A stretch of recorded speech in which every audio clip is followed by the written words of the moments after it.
Hello. And to the festive this concerns. I'm once again the Christmas dragon.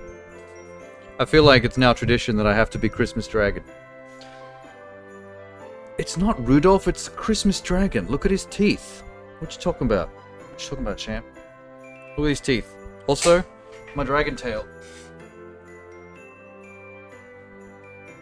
My dragon tail. Yeah.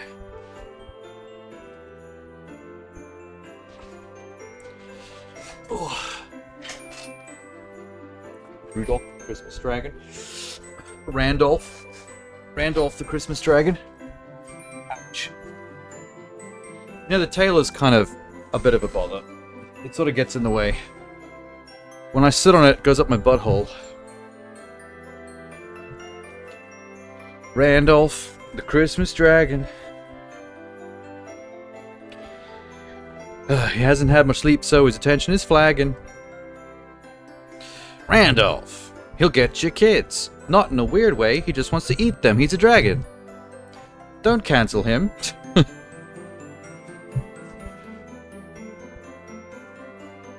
That's a team port. Wait, there's already been Biscoffs and Hydrates. Like 10 minutes ago when the countdown started. Who the fuck was supposed to be eating that? There was nobody here. God damn it. I gotta go easy on the Biscoff though because there's a KitKat house that I have to build. I want to do something. I wanted something new because one Christmas we made the gingerbread house, and another Christmas I made the KitKat house. But there was like, they don't even sell the gingerbread one anymore, the kit. But they're still selling the KitKat one. So I was like, damn, on short notice, I couldn't get anything different. And I kind of was thinking of going back to the KitKat, not the KitKat, the regular gingerbread house. Because I did that one first, and then the next year I did the KitKat. So if I had to do the one of the same again, I was going to go back to the previous one. But only the KitKat one seems to exist now. But whatever, it's chocolate. The sugar will keep me awake. Like this day doesn't happen the same time over here. Yeah, I didn't think... Well, I mean, I didn't think I need to... I'd need to chase it up. Coles usually just has all the things that you expect. Look at my reindeer antlers. If I lower my head, he actually looks like he's a character. He looks like he's real. Look. That's how he talks, apparently.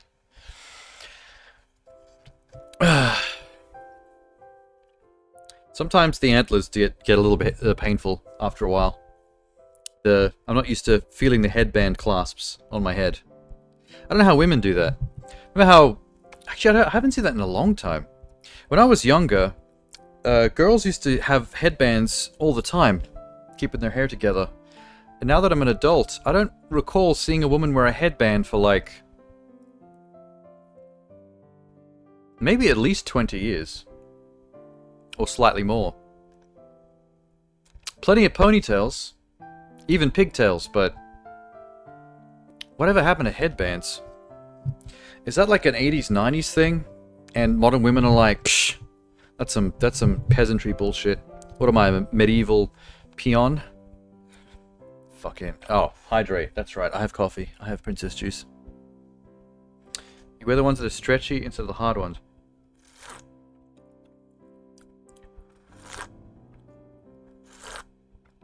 Ribbon band. Ah, what an age we live in. Technology. I never know how loud to make the audio for this. Can you hear the Christmas music? I can't actually tell what the volume is like on your end, so I never know exactly how to adjust the volume on that one. Right now it's at -25, so it's not too, overwhelming. It's meant to be like background elevator music, but if it's too background, then you might as well not have it at all, because you can't hear jack shit.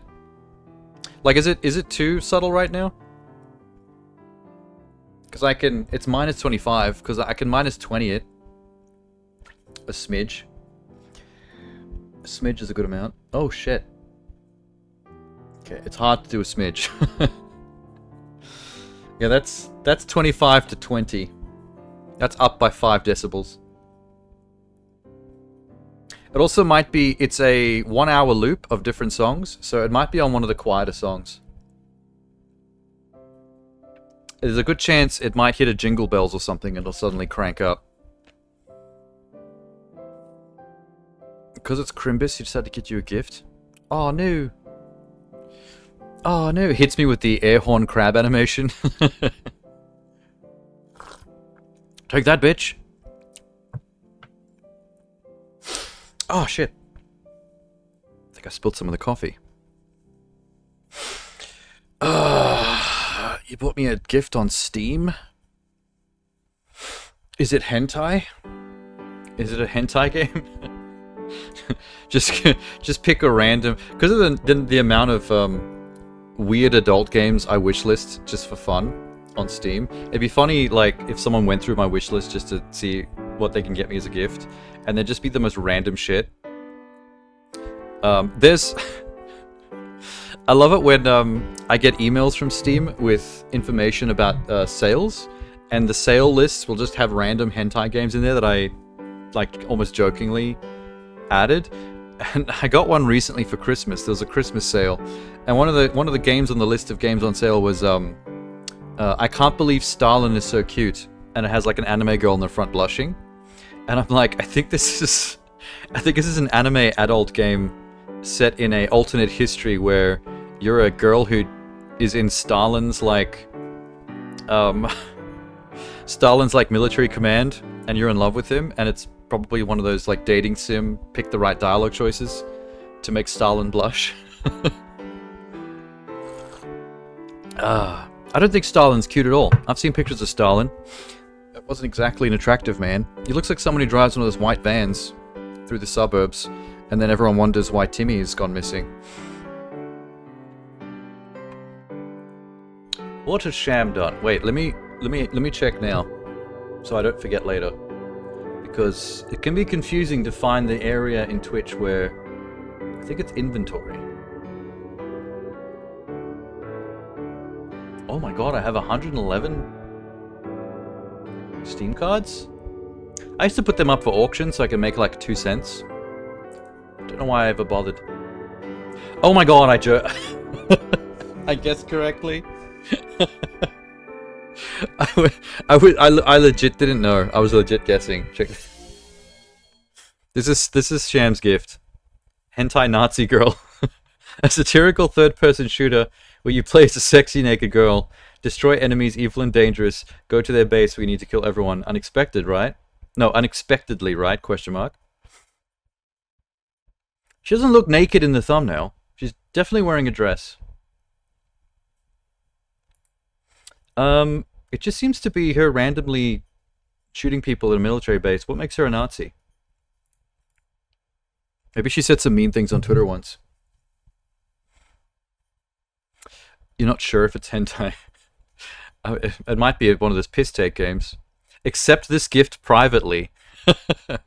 Is that so I can like accept the gift without anyone who has access to my Steam profile seeing it in my library?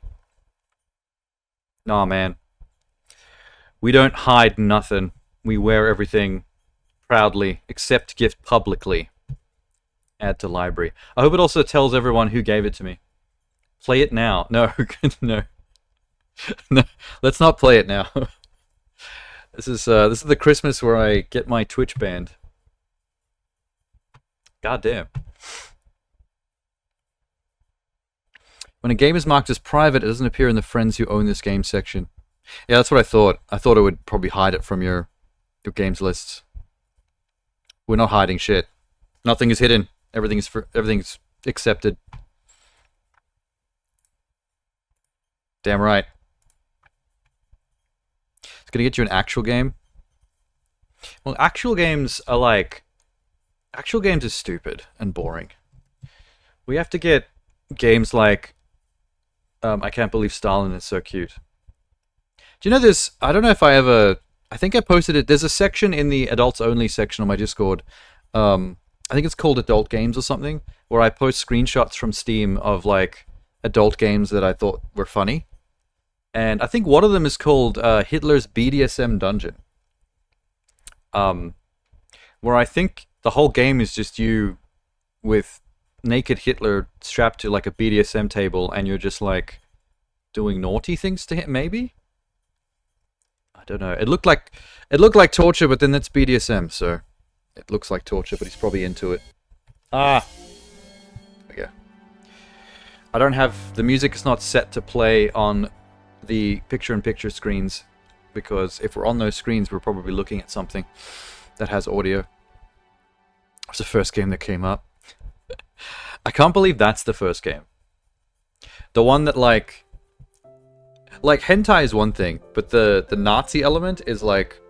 Why is it the highest ranking search hentai game is the one with like the most offensive extra gimmick?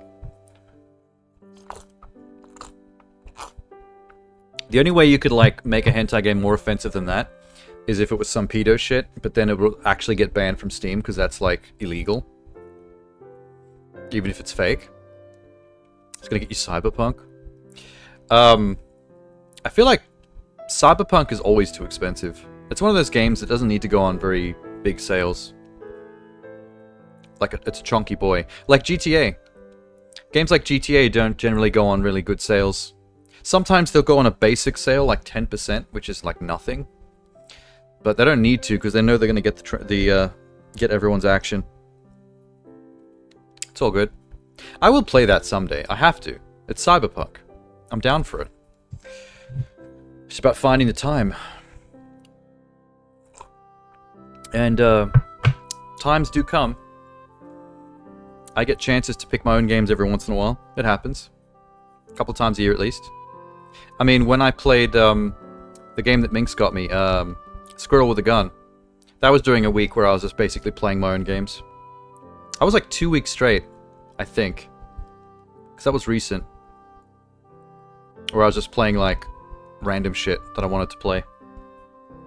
In fact, Moonlighter is one of them, to be honest. Moonlighter is not a Game Pass contract-leaving game. That's intact. That's not going anywhere. I'm just playing that because I wanted to. I felt like commerce. I felt like capitalism. There's Elizabeth. Stop talking shit about me behind my back. Who? Christmas Dragon does not talk shit behind anyone's back.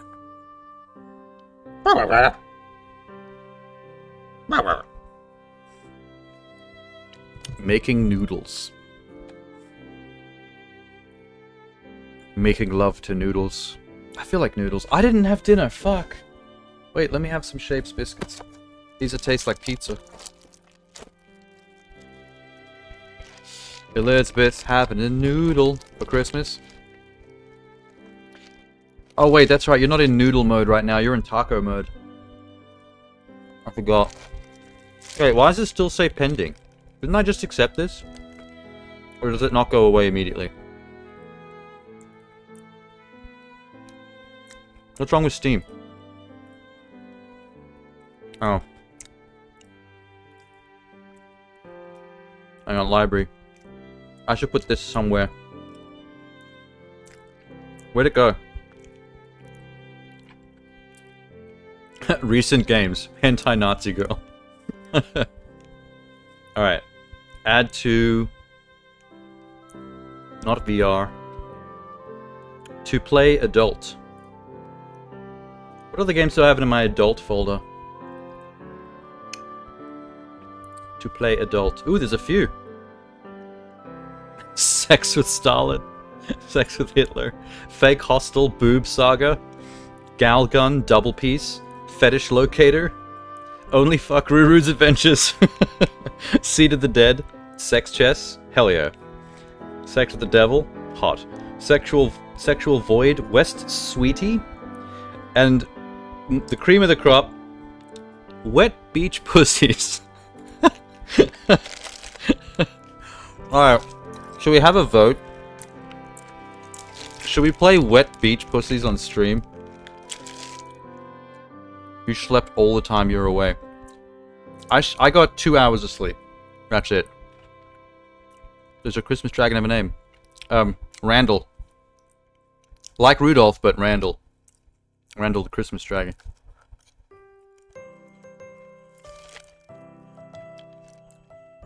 It's 89 cents. It said it's a third-person shooter, so... It sounds like it's already got more gameplay for 89 cents than most, adult games, which are all, like, visual novel, choose your dialogue choice stuff. This would have been something that was, like, on sale for, like, 95% off. Down to, like, literally 80 cents. And I would have laughed at the name and been like, yes.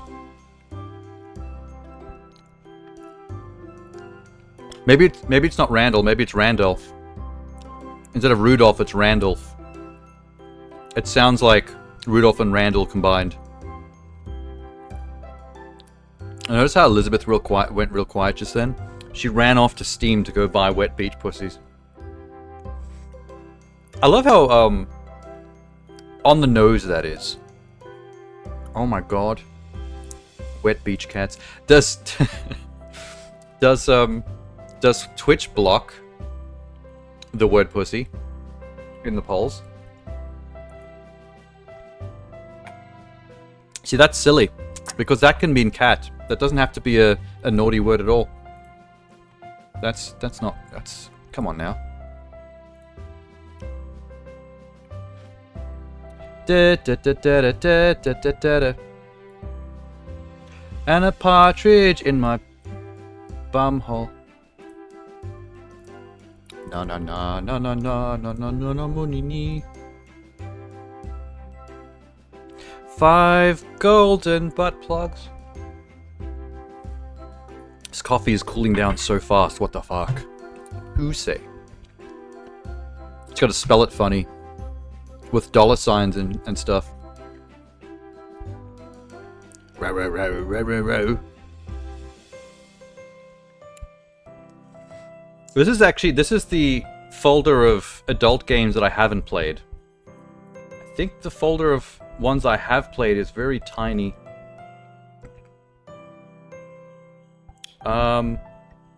There's the Minx folder. Adult, here it is. All I've played is Honey Pop and Honeycam Studio. Gonna vote on behalf of Jay.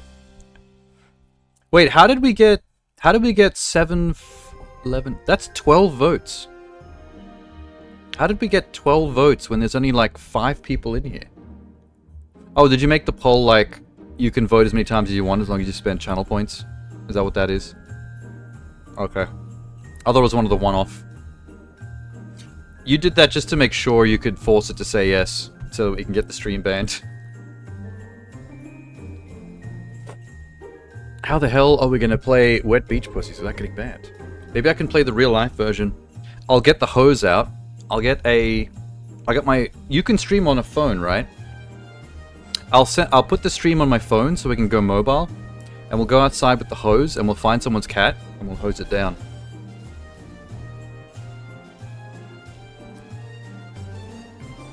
People could vote Biscoff. Of course people could vote Biscoff.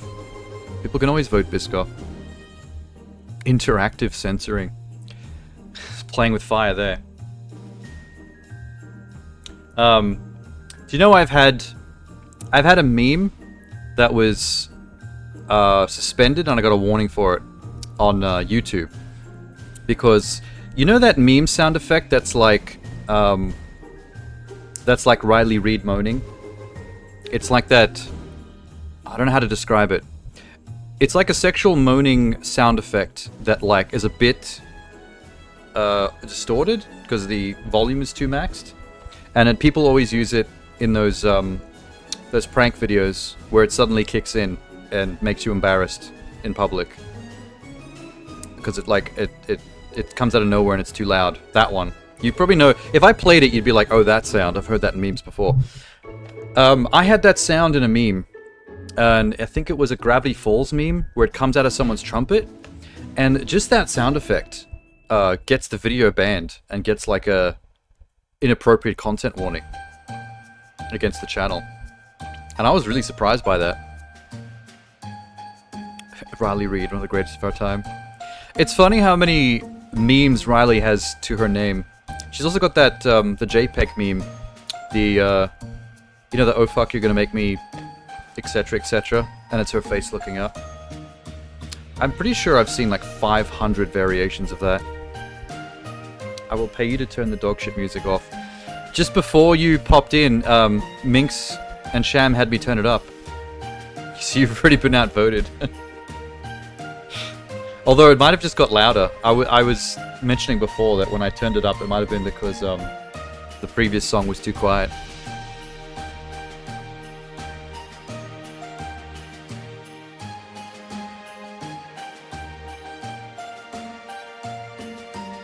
The Christmas Dragon loves it.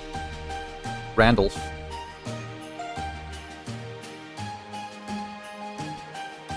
Dip it dip dip dip it dip dip.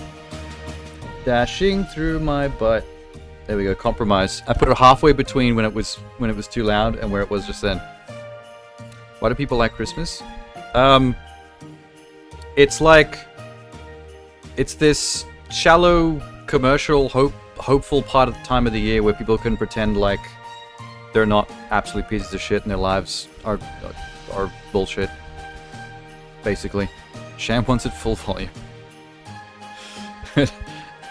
Rip headphone users volume, make it just distorted, crank it up.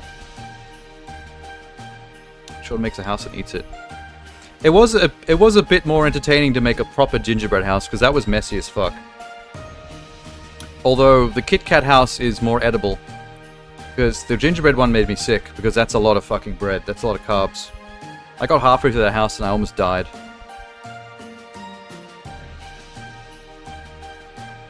Most people are happy. I don't know. I feel like the percentage of people that are happy versus not happy might be closer to 50-50 than that. Let's say thirds. 33% people are genuinely happy. 33% of people are not.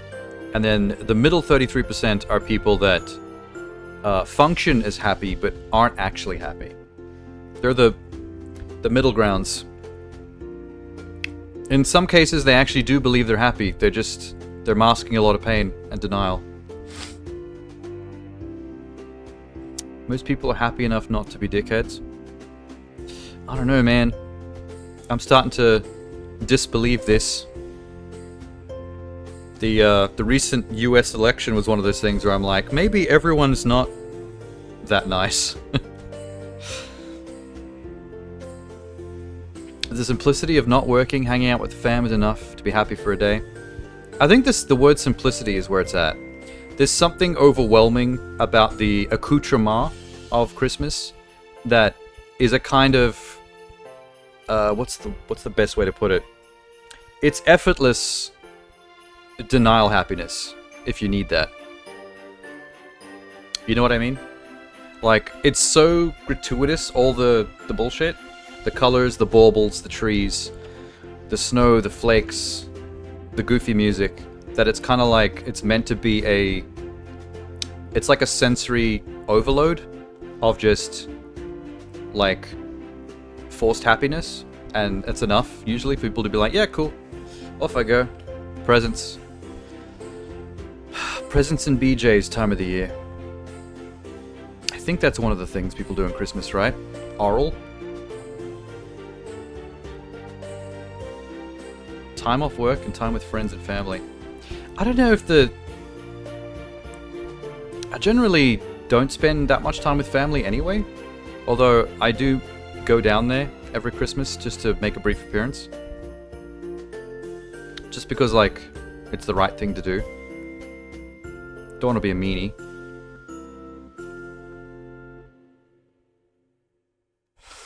You think 50% of people that are miserable at Christmas... Oh, are you saying they're contrarian? Contrarian? Z? Wait, Elizabeth, in your part of the world, do you get to have a white Christmas?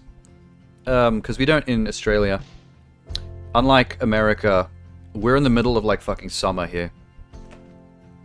And when it's winter, we don't even get snow, so... Sometimes. I feel like I've asked you this before. I just had deja vu.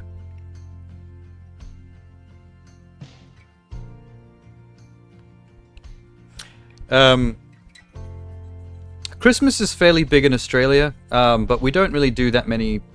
Like, we don't... Australians don't really do Thanksgiving. Some people do just for shits and giggles, just for the sake of doing something, because people like to do stuff. But it's not really a thing here. And Halloween is very low-key. Australians kind of recognize Halloween, but don't really give it much effort or thought. Like, in America, the streets are swamped with Halloween-ness. Like, pumpkins, fucking skeletons, everyone's trick-or-treating, the streets are full of kids and parents and, like, the whole thing. That doesn't really happen here, but it's like, people will go out with friends and party and do something for Halloween, just because Halloween's, like, a cool concept, but we don't really put the proper effort into it. I can't remember the last time, I've ever seen a trick-or-treater at any place I've lived. I've lived in 2 apartments and maybe 3 or 4 townhouses in 2 different cities, and I've never had a trick-or-treater knock on my door, which is kind of wild.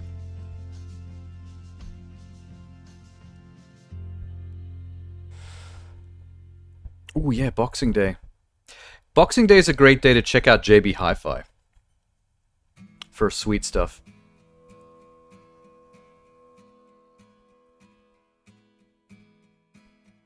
Oh shit, your nan passed away on Christmas Day? Far out, that's timing. A guy that I work with, his dad, who was very close to, he was close to his dad, not so much his mum, because they were split from a young age, but he was very close to his dad, and his dad passed on Christmas Eve. So he gets quite dour and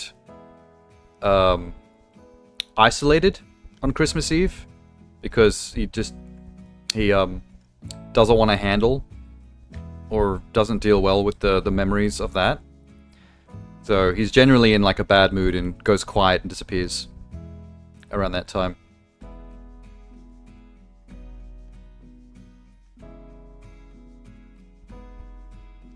Granddad...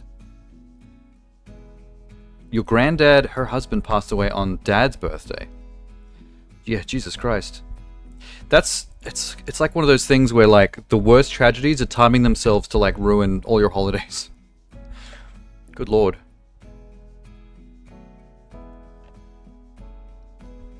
Your brother and you went to Virtual World? VR? Oh, is that what that was? I did see that post. I didn't know what Virtual World was. I thought maybe you just meant like metaphorically, like you went to Virtual World, like you guys played on a VR headset that you had at one of your houses or something.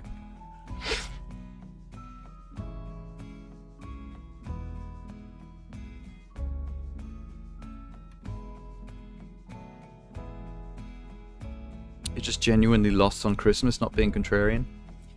I get that though. Like, I generally have never been particularly excited by or fond of Christmas. At some point after childhood, when the whole exciting thing about it was like waking up to shitloads of presents, the like adulthood blandness of Christmas, you know, once you take away the fun factor of childhood, it kind of sunk in. And then I kind of like, I just never did anything for Christmas anymore. I guess I don't do that for my birthday either. I haven't really done anything for my birthday in a long, long time.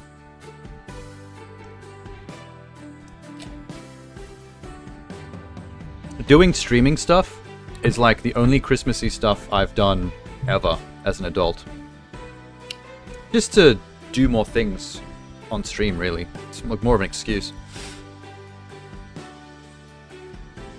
But I'm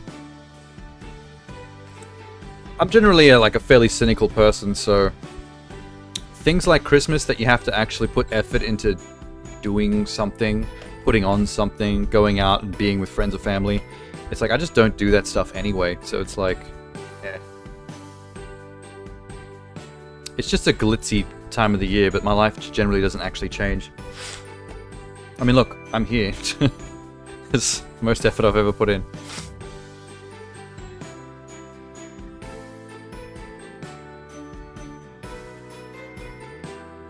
Your new tradition for Christmas is my streams. You have actually always popped around. Which I was surprised by simply because, like, a lot of the times you expect it to be fairly quiet because people generally have stuff on. It's like, if you love Christmas, you've usually got friends or family shit going on. That takes precedent. I'm only here doing this on Christmas Eve because it's like, this is like Loserville. Twitch for Christmas? What the fuck? But I get to be a Christmas dragon. I'm pretty hyped. Got a new area opening up physical walking around with Arizona Sunshine 1 and 2. Virtual World. I've seen businesses like that. Especially in America. I've seen YouTube videos of certain YouTubers going to like some of those businesses. Like, it's in like a warehouse-sized place. And they run around in like an actual physical space with the VR headset on. Which is kind of scary to me. Because you don't actually know what's in the real world that's you might be running face first into. But it's not actually any danger because they've designed it specifically for that space. So if you can't see anything in the virtual world, there's nothing there to run into in real life. Not like in your bedroom.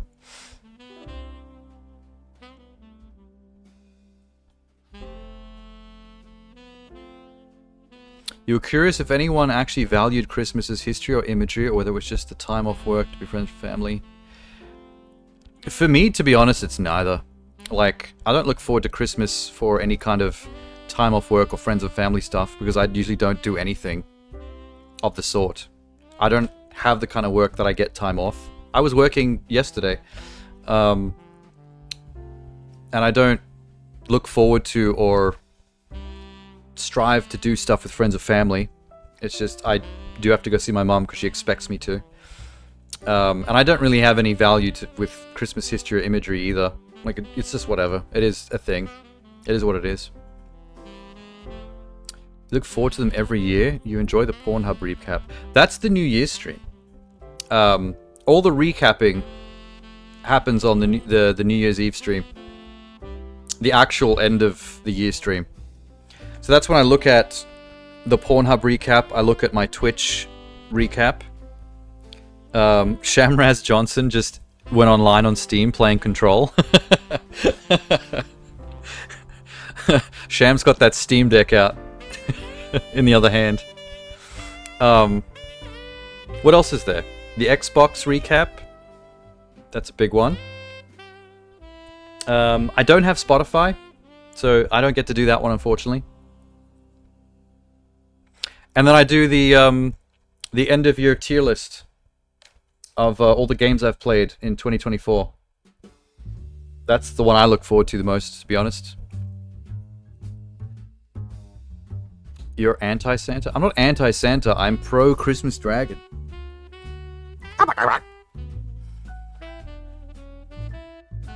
Sham has left the chat. No, Sham's still there. He can multitask. Stream on the phone, control on the deck. He's a big fan of his deck. He plays with it all the time. That would sound awful if that was in a New Zealand accent.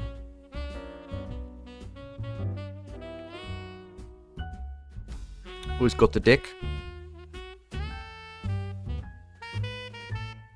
Shout out to your mom. Is Sham shouting out to my mum because of Pornhub? No, I think the part where I mentioned that she expects me to stop by on Christmas Day to see her in Canberra. If only because it's the only time of the year she can proper guilt me into actually going there and seeing them. Because it's like an event day.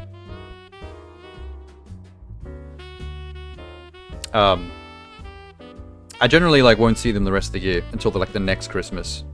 That's the reason why when I'm expected to do that, I put the effort in, because if I'm not gonna see them for any other reason, I may as well do it for that one reason. You know, just for the sake of doing something. Otherwise, they never see me ever.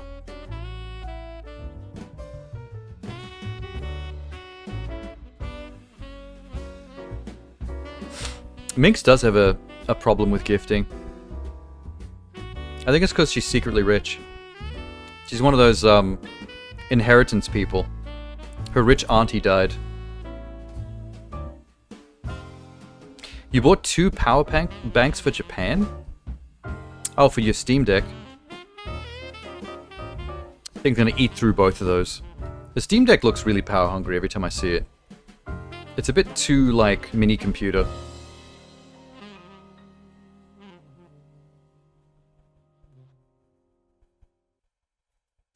You bought them food to take home so they know their cupboards are full?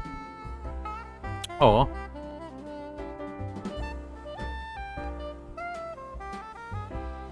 Oh. Speaking of Sham mistaking the Christmas stream for the New Year's stream, there is a specific tradition we do have to do for Christmas. You ready? Where's my headphones? Bitch. Enjoy yourself. Oh my god. Minx. Did you Christmas present me as well? Why? She's just trying to show you up, Sham. She heard you say that the game cost 80 cents, 89 cents, and she's like, watch this, $signs. Why was that quiet? Is it just me, or was that really quiet? Ooh, hang on. Let me check something on my settings real quick. Audio. Output. Oh shit. Recording. Streaming.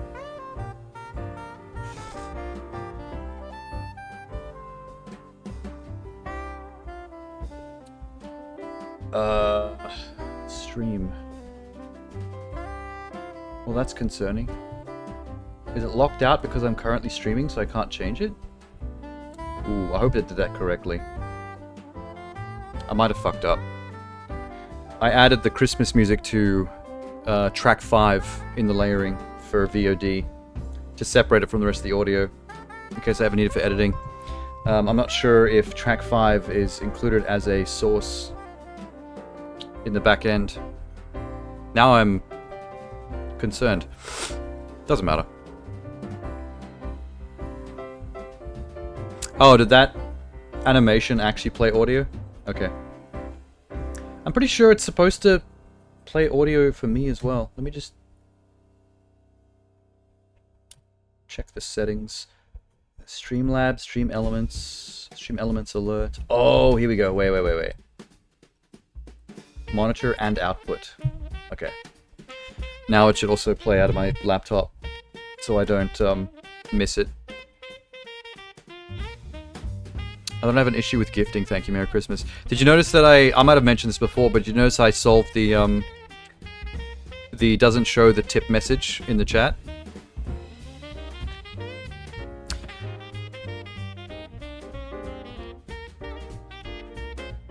I've been Minx's dad this whole time. I think I'm older than Minx, so I guess I could be. Although not enough. I would have had to have been younger than 10 to have conceived Minx. Yes, I would have had to have been like 5. The RNG one I got sucked. I think a lot of us are in that same boat. At least one of our parents is a poor RNG pull. A lot of single parent people in the chat.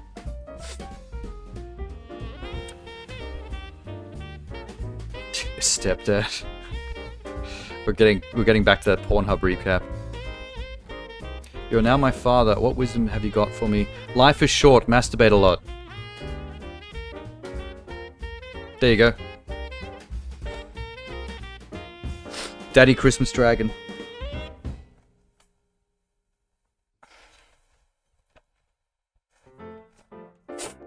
I already do that. I'm doing it right now. You're like multitasking like Sham, except Sham's playing a Steam Deck and being a nerd. You pulled out the rabbit. The double-pronged rabbit. Not the battery-operated one, the wall plug one. The wall plug ones always have a higher max vibration rating. That's actually some good advice.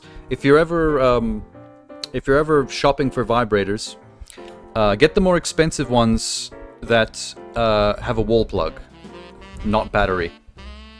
The wall plug ones usually can go double the amount of jackhammer.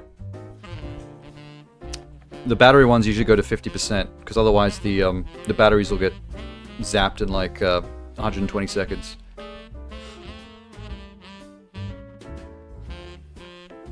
Your dad's kind of racist, but he's got a heart of gold. I think a lot of us that are of an age where our parents come from the sweet spot boomer generation have slightly racist parents, at least, if not really racist parents. My mum's not really, but there have been occasions where like she'll say something with like utter sincerity where it's like I'm not sure if she's joking or not, which is like randomly racist out of nowhere. Like some like weird stereotypical dig at Asians. And it's not like joking, it's like noticing something and saying it out loud and you're like, what the fuck? Where the fuck did that come from? My stream on one side, tits on the other. See, I can't do that because I have 3 screens, so technically I could do it. But if I had tits over here, I don't think it would be a very good stream because I'd be super distracted. And also, if I so much as go half-mast, this mic's gonna get knocked over. And then, Lucky Jay might get some up periscope action on cam, just from right below like this. Little Sean Submarine, reporting for duty. Sir, good news. We've got some extra blood in the nethers. We're upping periscope. Keep an eye out for the Japs. Jay has entered the chat. Do you think we'll see him? Jay might actually have plans tonight for his Christmas Eve. Humphrey starts work at the beginning of January, so maybe they're having a Christmas Eve meetup so they can see if they've got chemistry. Have some eggnog. Take advantage of Humphrey when he's good and sloshed. Sham hopes Jay comes. I think Jay hopes he comes too. But that's down to Humphrey's skill. Where is Jay? Jay's the kind of person that is often here when he can help it. So if he's not here, that means he legitimately had shit going on.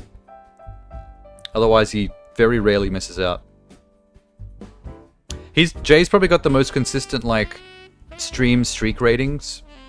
Like, his streaks tend to go up pretty high. And every once in a while he'll miss one and then be like, ah, my streak. He likes streaking. You have to put out more milk and cookies for Santa. I mean nothing. I hate Christmas. Just picture Santa as a gender flip. Some kind of like sexy Bratz doll hoe Santa. The buttons of the Santa costume bursting at the seams, trying to keep their melons in place. I also want you to picture the reindeer as slutty, sexy reindeer. Every reindeer has these little hoof stockings on. These fishnet, very thin hoof fishnet stockings. Is that too weird? Also, because they pull the sleigh, they've got the stirrups and stuff. Replace the stirrups with like BDSM gear. We may have gone too far. We've left sexy realm. Do you want to sleep more? Yes, but it's not really on the cards.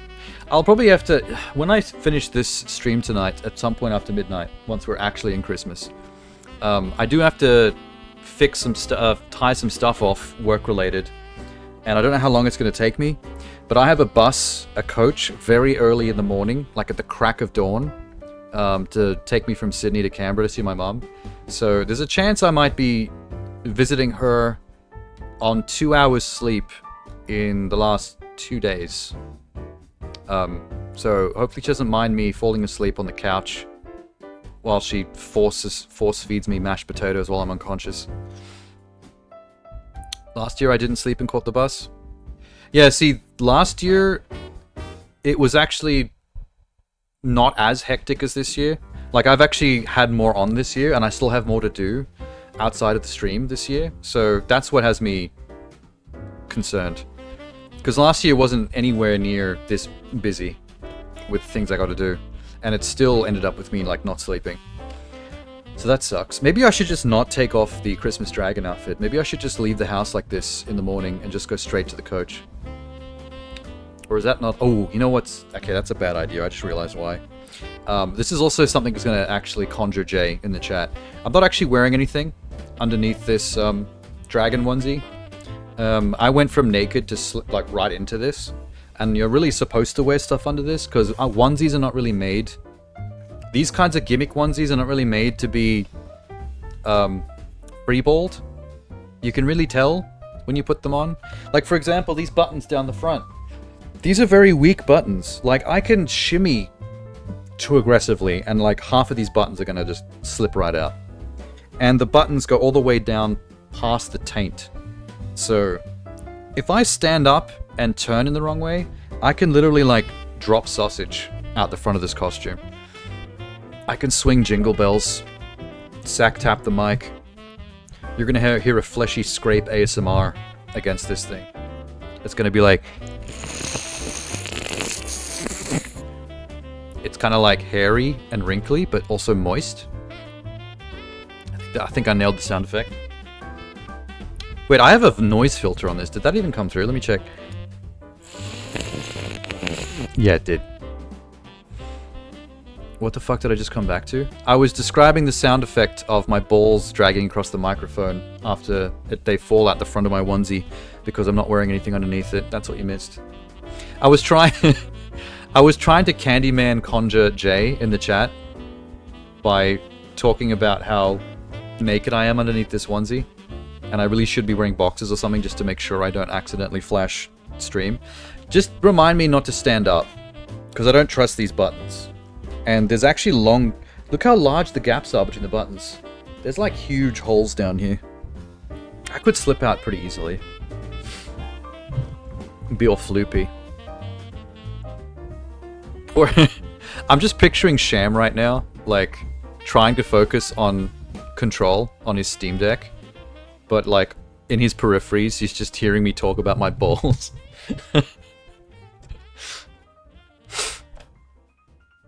Poor fella.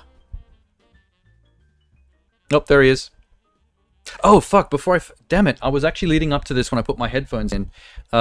Before we lose Sham for good. We have to do our Christmas tradition on stream. You ready? Blip, blip, blip, blip, blip, blip. Which one? Let's do that one. Let's do big screen. We gotta do this correctly. Here we go. This is a fresh upload, by the way, a few days ago. They do this every year of Xmas Pud. Wow, yum, yum, yum. Mark, thank you so much for your delicious Christmas dinner. I honestly couldn't fit in another bite. Really? Because I have a Christmas Pud. Oh, maybe a little bit of pud then. What a bloody surprise, mate. You got room for Pud. You love your pudding. All right, there's always a little bit of room for pud. Thanks, but no I thanks. need don't pud. think I have room for pud. There's no pressure. If you don't want to have any Pud, Broden, then you don't have to have any Broden? Right, we just a little bit. Oh, so you do want a little bit of Pud. I thought you cheeky little boy want a little bit of Pud. I'll just get It's the Pud. Pud, thanks. How much Pud we talking? Like, about that much Pud? Maybe a little bit more pud than that, mate. Yeah, that's what I thought, mate. Oh, mate, maybe a little bit more than that, mate. No, give me a bit more of that. This is like the most Australian Christmas video ever made. I love pud. I love pud. Mate, that's a lot of pud. Big fan of the I don't Pud know if I have ASMR. room for it. Are you sure you don't have any room for custard? Oh, you didn't say there was custard. Oh, you want that custard, don't you, big boy? Get the couch ready, because there's custard. I'm gonna be in naughty land mod too. Put screaming out for some custard. I made it from eggs. You ever had eggs? Oh, fuck, they're sick, man. All right, yeah, chuck it, boy. Chuck on the custard, and then chuck a little bit of cream on there as well. Oh, bit of custard. Oh, bit of brandy cream, mate. Just make sure you don't do too much of either. You know, you don't want it to overpower the pud. Well, who am I kidding? Have as much as you want, Broden Kelly. Yeah, there we go. Oh, no, guys, I made too much pud. I'm a big fuckhead. No, we can have a little bit more. I think there's enough room for 2 puds, mate. Where's the rush? Why are you rushing? Just leave it there. Honestly, Someone eat it. the pud itself doesn't look that great. Put it away, boys. I was just The dry testing pud, I out mean. Yeah, leave it there, see what happens.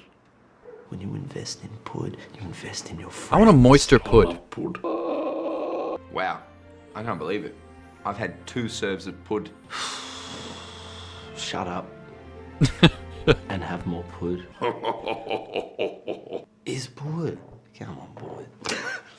I just like drinking custard out of the carton, to be honest. Custard is so good. Like that, that's me. Too much pud. It's just me and my custard. I know what you're thinking. Geez, What's happening? that special stocking stuffer gift I'm going to get for a loved one? Well, what's better than a ticket to Auntie Donna's new live show, Drem? Dram. Any little kid or old person on the Oh, like verge of Dream, death but would without an A. love one of the tickets to this show. Pud. So why don't you book it right now? Yeah, man. You know, I have a serious question. We've watched the Christmas Pud video every single year on Christmas. Why have I never had Pud on stream? I should get Pud. I've had custard before. I've had cartons of custard in the fridge. I never got the Pud.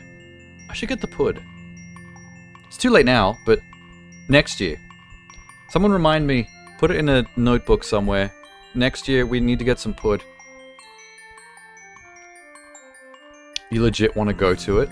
Oh, their world tour. The live thing. Minx hates Christmas Pud.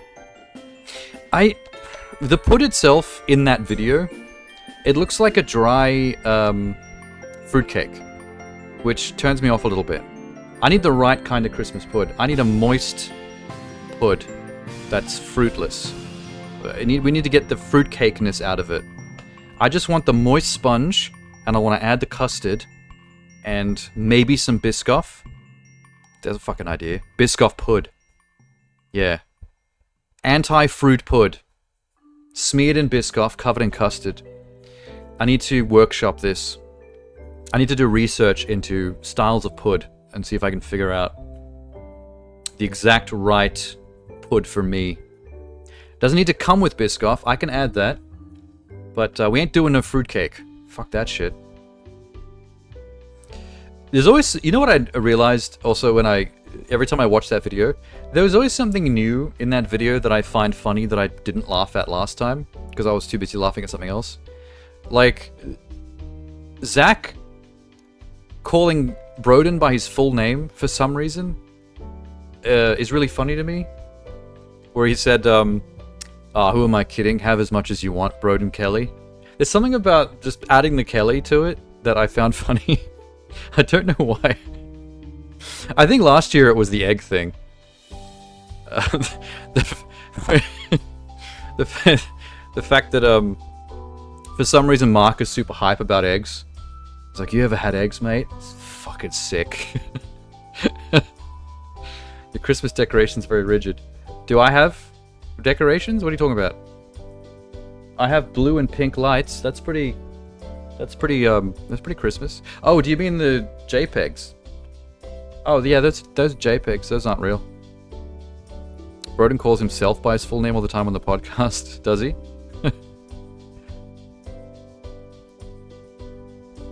The Christmas trim. I mean, I do forget about it because I don't really see it. You guys see nothing but this. Like, in order to see what you guys see, I have to look all the way over there at the laptop. But my computer's like here. That's why in the past I would That's why I cared so much about things like the donation thing properly showing up in chat, because the animations and the sound effects you guys hear, I have them very softly coming out of the laptop from the OBS, and if I've got headphones on, I often aren't going to notice it happen, so I need it to come up somewhere else to let me know. It sucks that I can't do... You know, who does... I think Minx does it actually on her stream. Minx, does your stream do the thing where users can channel point redeem things that you see on your screen? Like if you're playing... I can't remember if it was Robbo that was doing this or if it was you. I was on one of your streams and people were able to channel point redeem things that would fuck with his vision. Dixper? Dixper. So what is Dixper? Is it a browser software that you make a profile and then you can set up stuff like that? Because my assumption was always that I can't do those kinds of tricks because I'm a two PC streamer. Like my OBS that's running the stream is not the same computer as the one that I'm actually using when I'm playing games and when you see this shit. Like, this is my actual PC. Right. And laptop's over there doing a totally different thing. You find it funny how Jeannie and Liz don't like Auntie Donna to the point where the content offends them. Oh, I would put it down as niche content in a similar way that at a certain point in time Monty Python was kind of niche content, but Monty Python's international visibility got to the point where it started to become more popularized. But I remember a point in time where not everyone liked Monty Python. That was an example of niche comedy. It was a particular British flavor of comedy that I still know to this day people who don't like Monty Python. Because they just don't like British humor. Like that kind of traditional vibe of British humor. Like the Ministry of Silly Walks. I find that like there's a lot of British skit humor that's kind of making fun of bureaucracy, but with the particular flavor of stuck-up British snootiness. Like, oh, you want to register your own silly walk? Well, fill in form such and such, and it's like the whole thing is like making fun of power structures. It's just not funny. Well, the thing is, in a similar way as Monty Python, like Auntie Donna is very Australian, and I don't really find Australian humor funny. But the reason I find Auntie Donna specifically funny is because it's tinged with a fairly extreme level of silliness and absurdism that is what actually like rescues it for me. Most of the time with Australian humor, I just find it really dull and like cringe. Auntie Donna is the only one I don't, because their content is actually absurd and nonsensical, which I like. They're just silly. Like proper Australian humor is boring as fuck. Like it's so dry. And it's got that kind of Aussie dad like vibe, like normal Aussie humor, of like a dad that tells a really basic joke and then slaps his knee and expects you to laugh along with him, and I'm just like, eye roll.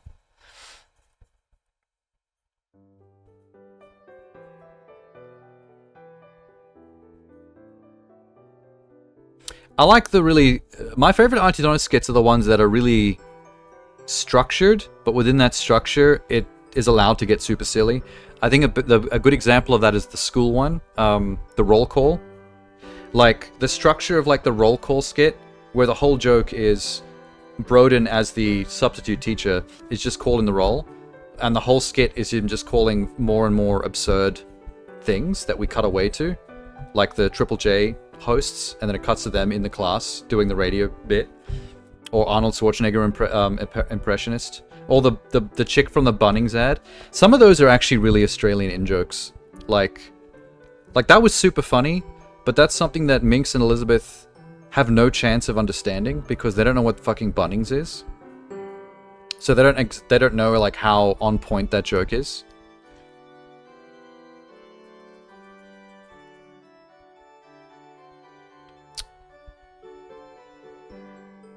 Oh, you can do it with dual PCs. Oh, cool. Yeah, so I just always assumed that wouldn't be a thing.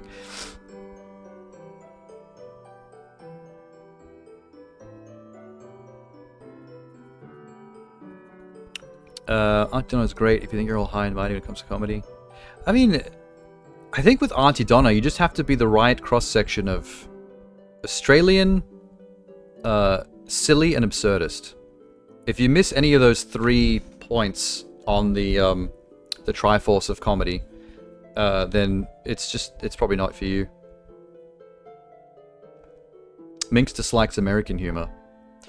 American humor is a tricky one though, because it seems like American humor has has a couple of different brackets. Like it's not just like British humor you can put into one category. Like a lot of people see British humor as like one fairly obvious thing. American humor has like different tiers of it. Like the one tier of American humor that I don't like is the obnoxious stand-up. There's a lot of American stand-up comedians that are like Dane Cook, for example. Their whole bit is to basically pace up and down on the stage with like full high energy and just yell a bunch of stuff. And it seems like the whole reason you're supposed to find it funny is that they're yelling things. They're just yelling a lot. And sometimes, like in Dane Cook's case, he'll just mime stupid shit. Like he started ranting about like how wet the aliens in Alien are, and then he like poured a bottle of water on himself, and then just started like Alien walking up and down the stage hissing. And he did that for ages, and I was like, okay. Guess it can kind of be funny. The idea of a wet alien. They are kind of juicy. Auntie Donna podcast really got you through.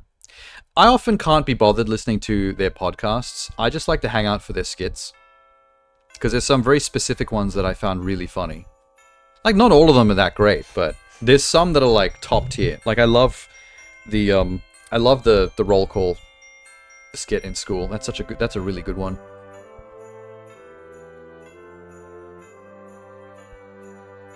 You always hear that Monty Python's funny, but for what I've seen of it, seems fine, never watched it all. More of a Laurel and Hardy sort. That's very old school slapstick. Laurel and Hardy is kind of on the same tier as something like the Three Stooges. That vibe. Slapstick is a tricky one. Like, I can find slapstick funny, but not slapstick for slapstick's sake. Which, sometimes it feels like Laurel and Hardy and Three Stooges, like 50% of their content can sometimes seem like slapstick for slapstick's sake. And it's like, okay, this is just choreography. I like slapstick that has a bit more depth. Like there's more going on that's driving the slapstick or inciting it. That makes it a bit more clever than just doing funny shit to each other, poking eyes and things. Americans love to laugh at others. Oh, like punching down?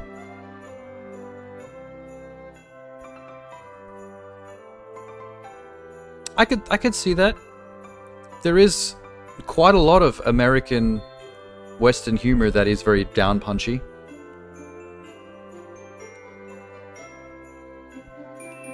Like, not all of... Like, there are exceptions to the rule, but I get what you're saying about America versus British. Like, the British are good at...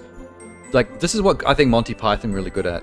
They're very good at doing humor and skits that are simultaneously very silly, but also very snooty.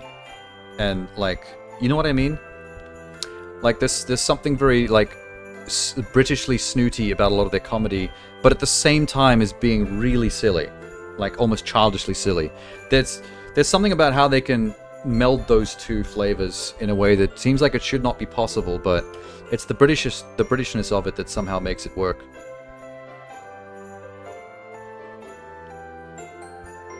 But I feel like now in today's climate, in like 2024, there's less of that punching down going on even in American humor.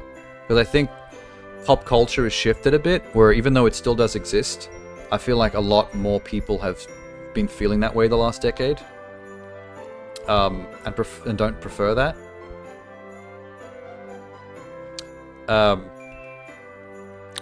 Sometimes a comedian can make it work, though, within their style. Like, I feel like Ricky Gervais is a good example of someone who's good at punching in every direction. Like, there are some of his jokes that can seem like they're punching down, but he also punches up and also left and right and sideways.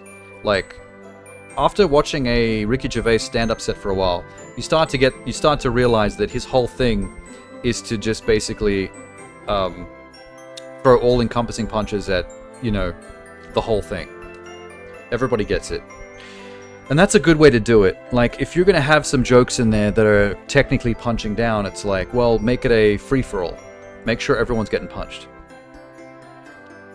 That's some good truth comedy, where it comes down to like, well, it's just making fun of real shit no matter who you are and what your background is.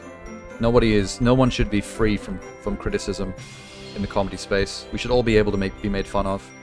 It just can be sometimes awkward when you target certain demographics if you don't know what you're doing. You can come off as a bit of a cunt. Australians have more in common with the British. I don't know. I'm not terribly positive about Australian humor. Like I said, Auntie Donna is a standout simply because of their combination of absurdism and silliness, and a lot of Australian humor doesn't do that. A lot of Australian humor I find very dry and very lame. It really is like cringe Aussie dad humor all the time that's just too obvious. It's like you see the joke coming a mile away, and you can picture the dad slapping his knee with a VB in the other hand. It's funny because Elizabeth is being more positive about something for a change, and I'm just like staying in the negative zone here. We flipped sides. I'm just not big on it. Like, the only other example of well-known Australian comedy that I can say that I've liked is the movie The Castle. I think The Castle is a rare, funny Australian movie to me, and very few of them I like. But that one's good because it's very Aussie, but at the same time, there's this slight, subtle absurdism about it. Only just. Like, it's kind of a slice of life Australian comedy, but it's just that little bit weird. It's just weird enough. Like, there's some running jokes in the movie that are just plain weird, to be honest. Like the whole, like for example, things that are grounded in reality, like the Aussie dad who's always looking at the classifieds in the newspaper, looking for a good deal on like secondhand shit, and how every time they do a scene like that, it always has that same like the son will bring it up. The son's always looking at stuff for the dad, and he'll be like, "Dad, selling a couple of javelins," and he goes, "What's he asking? 20 for 2? Tell him he's dreaming." And that's the whole running joke. They always the dialogue always goes in that same direction. It's always, he tells him about the sale, the dad asks how much, and his reply is always, "Tell him he's dreaming." And that's such an Aussie dad thing. Like, there's never a deal that's good enough. It's always, "Tell him he's dreaming." So it's grounded in reality, but the fact that it's always repeating that same joke for sillier and sillier things like javelins is that slight hint of weirdness and absurdism. You're rewatching The Mighty Boosh? See, The Mighty Boosh is a good example of absurdism as well. See, The Mighty Boosh is kind of why I like Auntie Donna. They both have a tinge of absurdism to it. Although Mighty Boosh is got more of a punk. It's more punk comedy absurdism. Whereas Auntie Donna is more like childish, silly Aussie absurdism. You got to watch The Castle in English? Absolute classic. Like, the other running joke I love in The Castle is the son who will just come in the house and be like, "Dad, I dug a hole." "Oh yeah? It's filling with water." So why the fuck is the son always digging holes in the backyard? Just like, it's like the Twilight Zone. It's like, this is almost realistic Australian slice of life, if just seen through the lens of like the fucking Twilight Zone. It's just not quite right. And wasn't there a joke with the games room? How the dad has the pool table, but the games room, the house is built on like uneven land, so the pool table, all the balls are always sliding in one direction towards like the corner pocket. Boosh is extremely clever. It's not just extremely clever, it's extremely weird. Like, having a character called Old Greg talking about his mangina and drinking alcohol out of a boot, like, it's pure absurdism, it's pure silliness.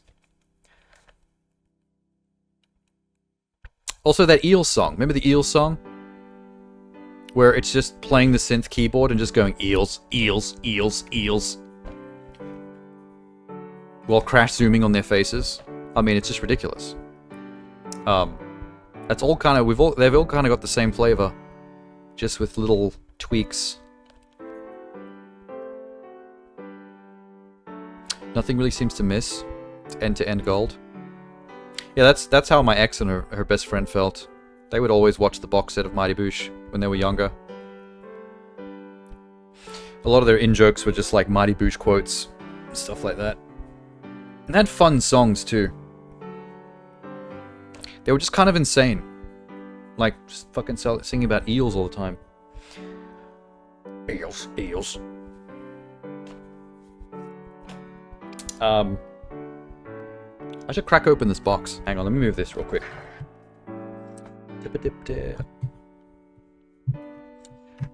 I want to do a tier list at some point. I've got a tier list I found I want to do. It's like a movie character tier list. We've done Christmas movies in the past, but I found one that's basically just Christmas characters. I thought that could be fun. Wow. Eels.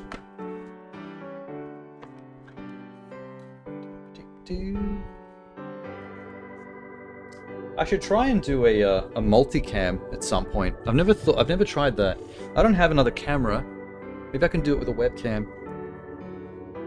That could be neat.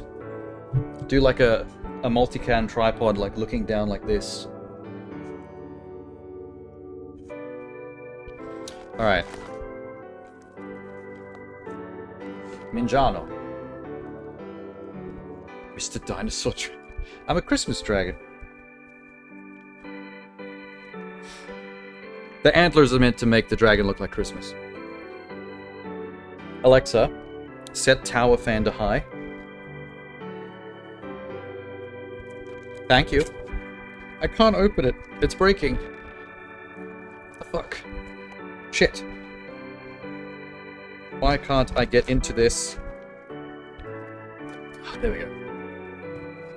Did yours hear me? It'd be funny if you also had a fan that had social networking, and I could control yours from here. Look at the instructions.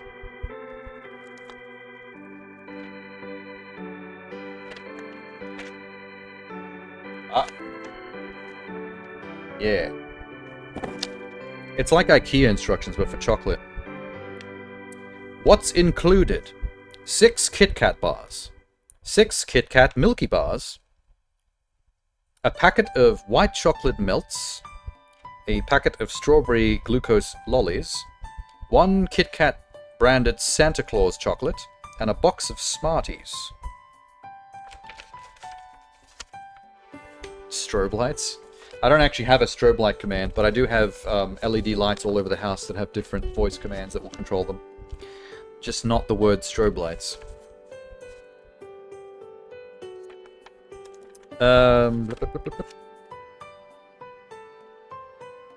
If you tell my Alexa strip club, the entire house turns into red throbbing lights. All the LEDs turn into red throbbing pulsing lights, and the Alexa subwoofer in the living room starts playing WAP by Cardi B. I didn't want you to do anything. Alexa, stop. Bitch. Sorry, I should remember not to say her name when I don't need to. She's very lonely. She likes being talked to. I love the fact... Step 1 is such an OCD person step. unwrap and organize your KitKat bars. Separate the KitKat bars into 2 groups, milk chocolate and white chocolate. Hell yes. I didn't actually get a platform to make this one. I don't know if I should just make it flat on this this placemat. The placemat's not dirty though. All right, let's do the organizing. Look at this, is so fucking cool. Check this out. This is why I love these kits. Look at this. Look at all these KitKats. Dollar bills. They're so cool. Oh shit. It rammed them up here. Well, I don't think I could fit a KitKat bar, but this one I could do. The little KitKat Santa Claus.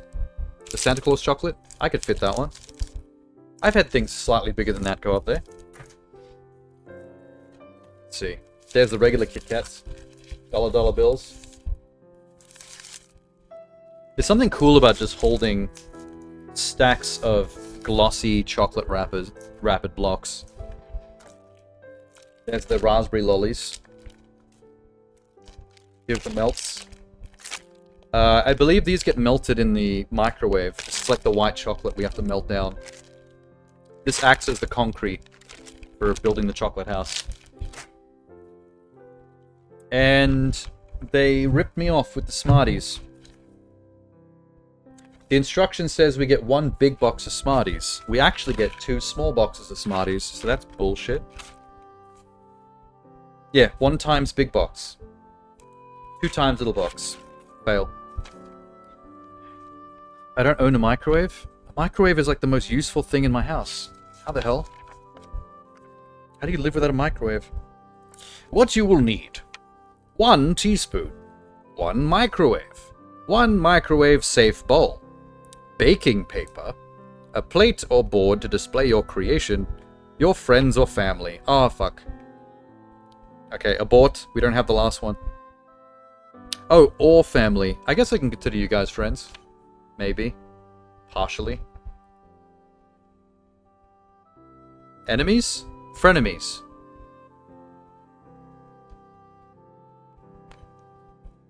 Sluts. Especially Sham. Yep. Once you've arranged the chockies, part 2 is to melt the melts. I better do that, hey. Workmates. It's... what was the meme? They're roommates. Let's all stay 6 feet apart so we're not okay. Okay. I might use the box as like a bin. No, a bin box. Why have I got the headphones in? Fuck. Pointless. Arch frenemies. Biscoff. Not Biscoff time, it's KitKat time. Should we add Biscoff to the KitKat House? I forgot to take the headphones out after the Pud video. I've been thinking about Pud ever since.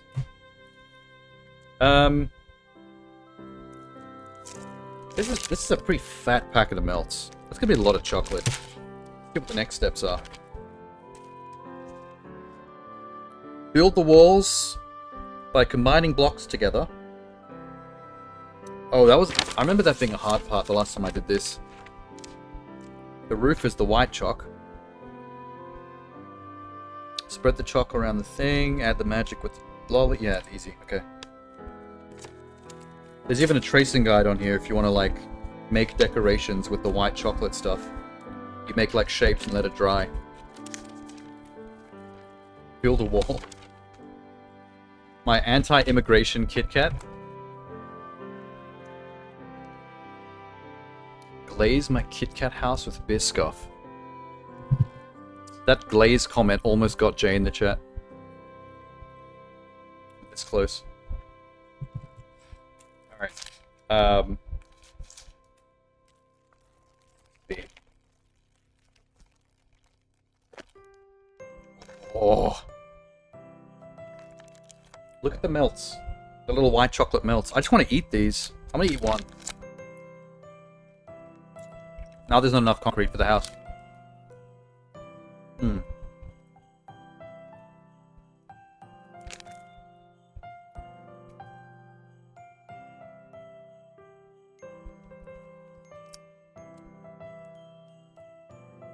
Hmm. That's so good. You will not succeed.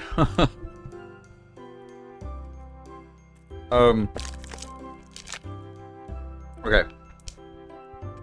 I have to get up so I can go put this in the microwave. I'll try to make sure that I don't show Wang through this dragon suit. These buttons are just not trustworthy. Is that Killzone 3? Oh yeah, the Hellgast edition. Pretty large box. The bastard on high difficulty. Yes, it was. All the Killzone games were quite challenging if you played them on realistic difficulties. Going back to the PS2. The last one I played was the PlayStation 4 one. Killzone... There was a tagline. It was Killzone something something. Colon something something. I can't remember what it was called. But I remember it was close to PS4 launch, I think. I think it was Shadowfall, yeah. That sounds about right. Was there even one after that? Did I actually play all of them? It seems like so long ago since Shadowfall that I felt like there should have been one since then.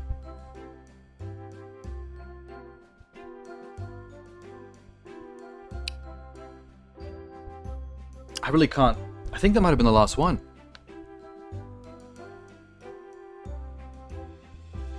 Yeah, I can't think of any others. I think that was the last one they did. I wonder why Killzone just stopped. That was like a pretty Sony-specific, exclusive like franchise. They loved pimping that franchise. PS4 launch. Yeah, I played that one.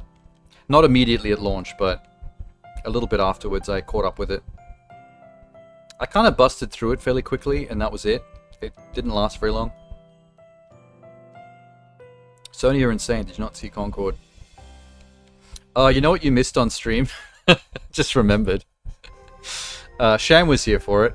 We had one Sunday stream where we did a smash or pass for Concord characters. There were more smashes than you'd think. Surprisingly, we were all... most of us in the chat at the time are whores.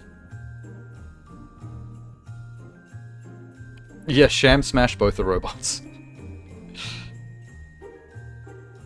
I think the character I genuinely was least impressed by was John Video Games. That dude was so fucking generic. I would rather play as one of the weird looking characters with the trash fashion sense than John Video Games. That was a plank of wood of a character I've ever seen one.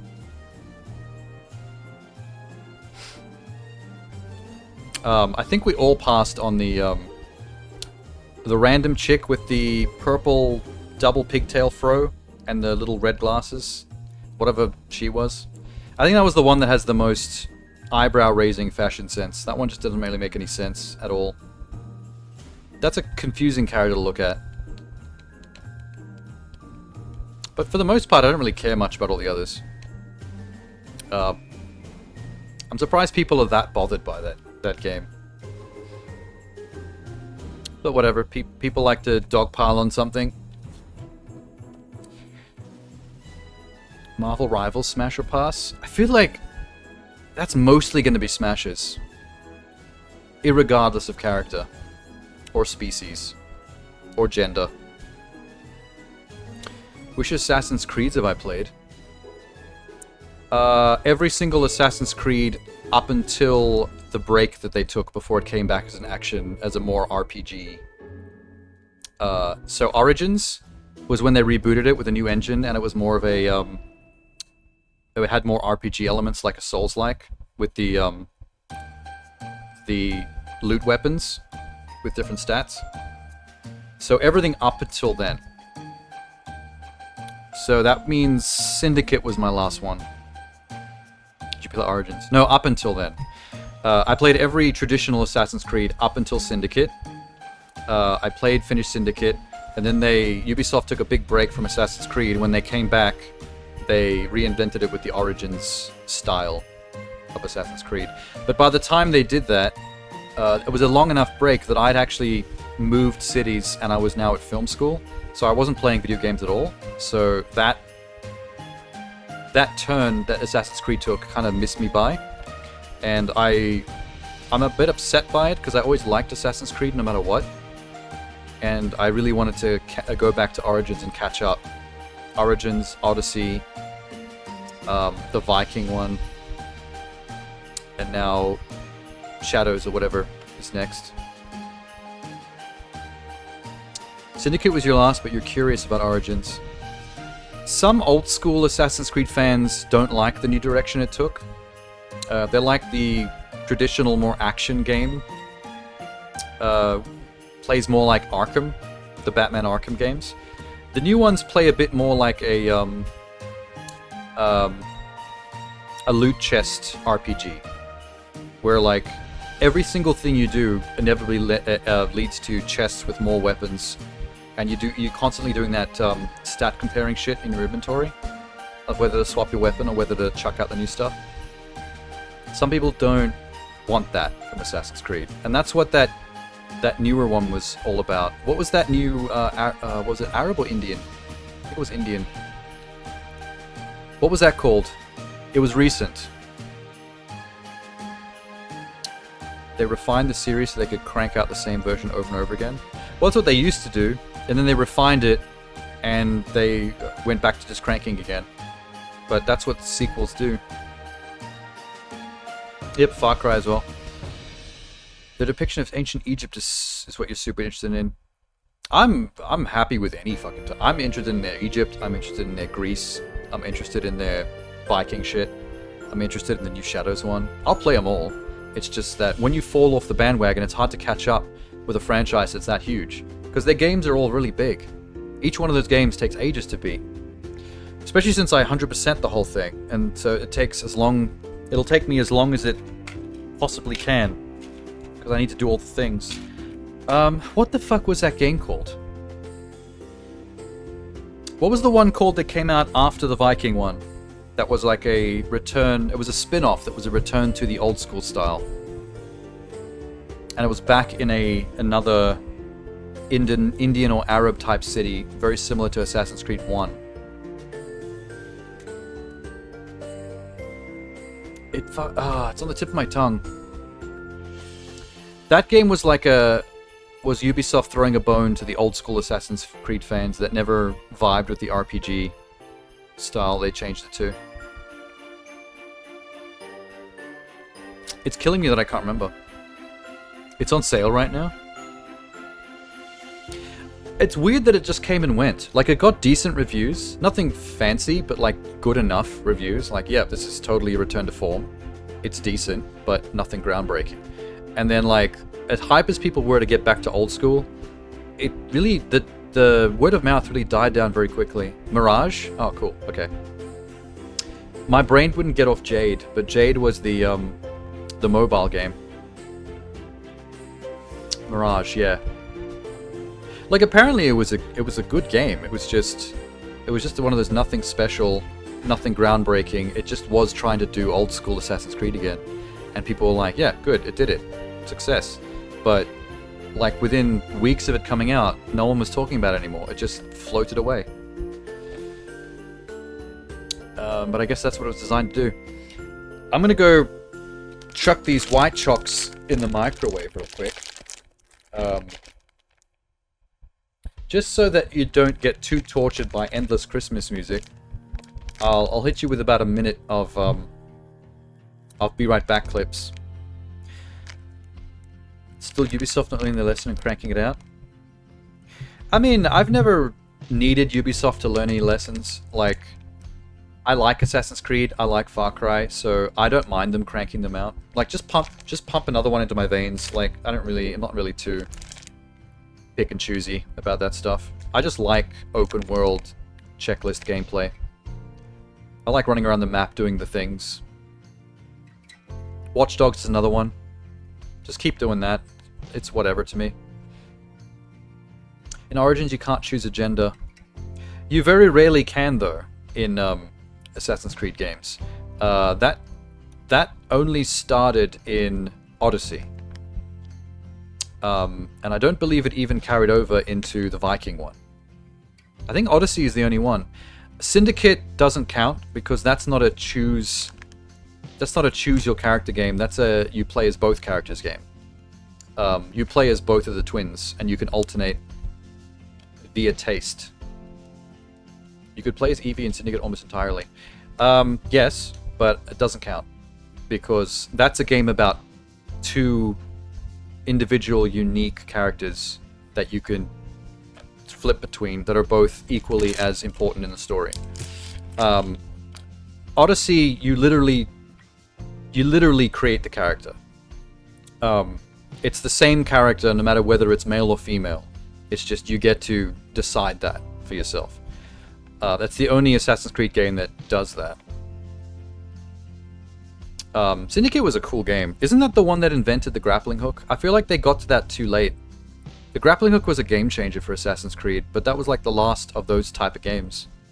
Being able to grapple directly up onto a rooftop in like a second, instead of having to climb the fucking thing, and then learning how to horizontally grappling hook like a zip line between rooftops, like that really fixed the pacing of those games. Ubisoft invented the grappling hook? No, they didn't. What are you talking about? Lots of games have grappling hooks. Look at fucking Just Cause. Just Cause is an awesome grappling hook. I just feel they got to that way too late. Like, that was such a game-changing addition for Assassin's Creed, and the second you get it and you experience it, you retroactively wish you'd had it in every single previous Assassin's Creed game. Like, there's so many moments of frustration in, like, Unity, for example, where it's like, it takes too long to sometimes get places because of how you have to climb manually up every wall and find ways to get from roof to roof, which sometimes includes getting back down and then back up again. Wasn't that the first to do the grappling hook? Yeah, Assassin's Creed. I wasn't saying in life, like, we've never seen a grappling hook up until this game. You autists. You want to try Unity one of these days? Unity's fine. The only thing that was wrong with Unity is the same thing that was wrong with Cyberpunk. It was just jank on launch. They kind of fucked it up a little bit. And then eventually it was fully patched and fixed, and then it was just a normal Assassin's Creed game with a pretty cool story hook that people pretty much never talk about.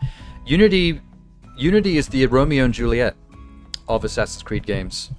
There are two main characters, a male and a female, and one of them is assassin, one of them's Templar.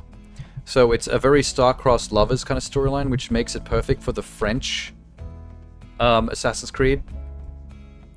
For the French Assassin's Creed to make its story about star-crossed lovers is just perfect. It's the cult classic. A lot of its early popularity came from the fact that people actually enjoyed how shitty the jank was. Like, a lot of mileage was gotten out of YouTube videos making fun of, like, the character models turning off. There were cutscenes where all that your character was basically just a toupee, floating eyeballs, and like a tongue, and the rest of the character model was just gone. And so there'd be this horrifying like hair and eyeballs just like in every cutscene, like some kind of fucking Ghostbusters shit. It was really funny. I actually cried laughing at some of the glitch videos that people were putting out about Unity. By the time I actually went to play my copy, though, it had already been fully patched, so I never saw any of the cool, janky shit. Mine played perfectly. But yeah, that was a weird one. Because that was when they also, they updated the engine. Every Assassin's Creed before that was like the same engine, and then Unity was an attempt to like, update it and make it smoother and a bit more next-gen. And it just, that was the reason why it didn't quite work at launch. But then every game after that benefited from it, like Syndicate, for example. eventually became a lot smoother. Okay, I'm gonna go do my chockies before Elizabeth gets driven rabid by Christmas music. Here's some clips.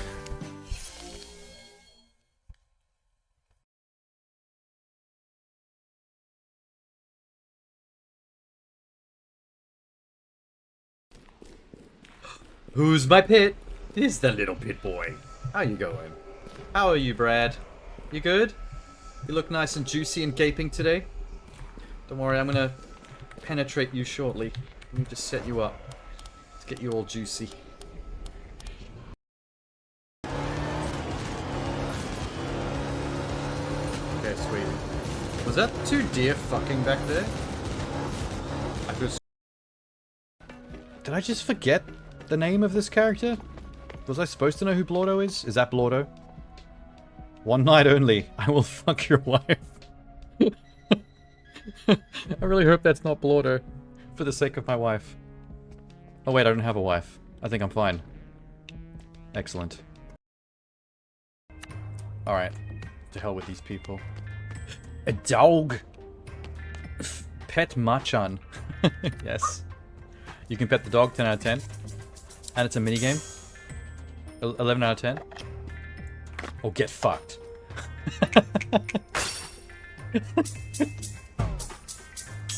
I dapped him up. What is happening? Wait, no. Why are you... This is minigames going on forever. What the fuck? Yo, that puppy just straight up did a kickflip. That dog went full ollie. Whose dog is this? I'm gonna need you to call a vet because this dog is sick. Driving my Paw Patrol Jeep. Oh yeah. How do you drive with paws if you can't wrap your fingies around the steering wheel? Nobody knows. It's the Paw Patrol. They're little magic dogs that can talk and drive cars. Well done. Great job, It's Paw some Patrol. kind of canine black magic. We've got everything we need to make Carlos This some new game tools. is kind of supernatural. Rocky, can you help assemble them with your repair tool? Apparently. Here comes Rocky. That rhymed bars. Drive your Jeep. Run over this cheap. Cheap rhymed, but it means bird. That's what I was going for there. I'm sorry, that song fell apart.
They just break, period.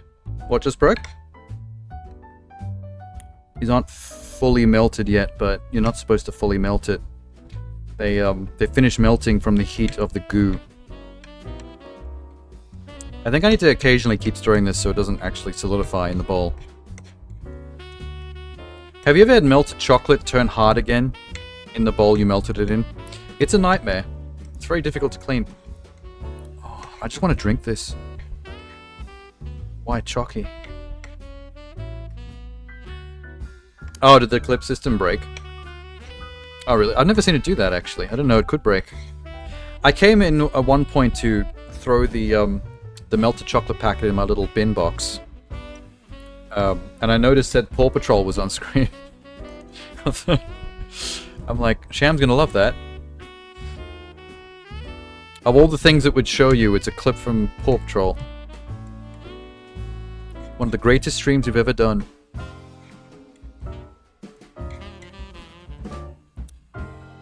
Actually, that's right. Sham, did I tell you what my plans are for the first stream of 2025?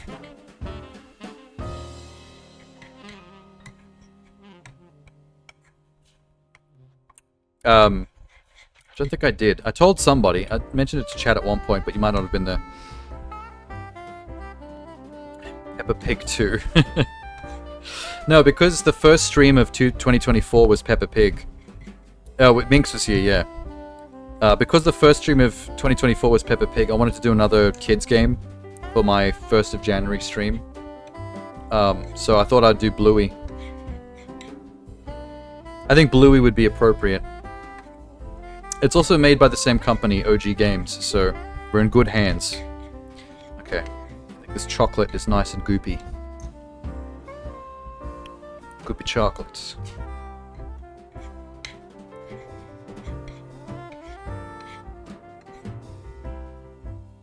Goop. Look at all the goop. Look at the goop. Look at the goop. It looks like a bowl of yogurt. Or something else that's going to bring Jay running back to chat. The mum from Bluey. Wait, is the mum from Bluey supposed to be some kind of sex symbol? Because I've never heard that, but holy shit.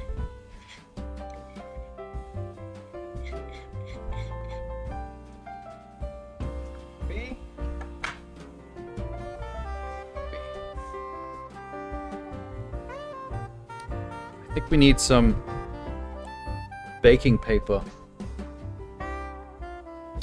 He comes crashing into chat to miss. Jay's got that, like, Candyman ability to know exactly when certain things are happening, and he just shows up immediately. I also really want to eat these. The raspberry lollies. I love glucose lollies.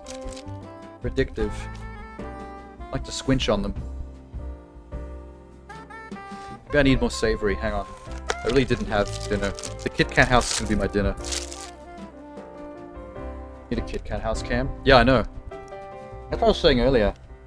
I should experiment with multicam OBS setups. I don't really know how it works, but there is a way to set up a second camera feed and then have like another angle. I'm pretty sure I have a webcam in the cupboard, a Logitech.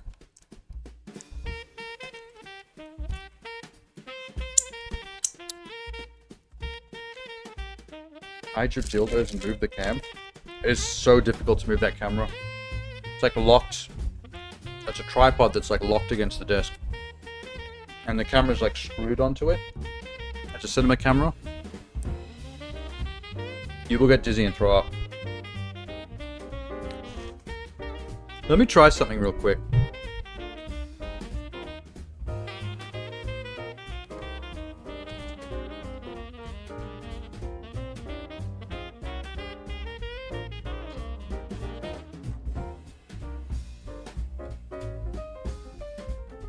I've got this Logitech HD cam that I've never really used properly. A bit dusty. I don't know how this works, but let me just see what happens if I plug this in. It's got a little mini tripod. I never needed to use it because I've always had this Blackmagic Pocket 4K cam for filmmaking, which is very expensive. So as long as you have the correct cable to transfer the HDMI feed into a webcam-esque feed, it's usable for this purpose. It's just the cable is expensive. The cable by itself is like hundreds of dollars to make a cinema camera into a webcam. Fucking Elgato. Why is this so tightly wound? Okay. I need to keep stirring the white chocolate for it That's a hard. Okay. Hope this still works. It's weird when you make eye contact with the cam. Too bad.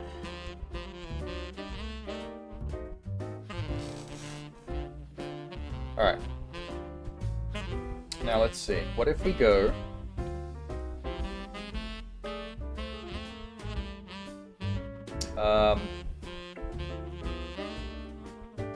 How the fuck do I do this?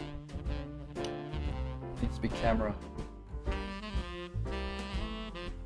Video capture device. Logi webcam. Just label it so we know what we're talking about.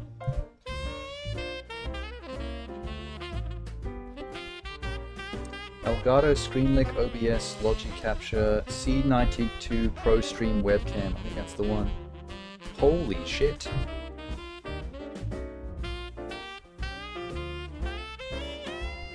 It's just a huge wreck. Well, I'm not aiming it down at my crotch because I might actually see something. Deactivate, configure video. Oh my god. It's pretty shitty compared to my normal camera quality.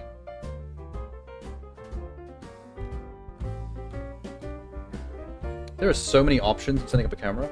Oh my god. Bleh. I stir. Here comes Jay.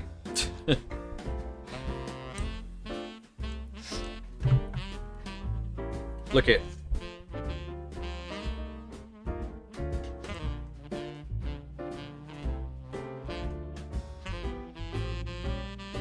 Four screens. That's the first time you've seen that POV.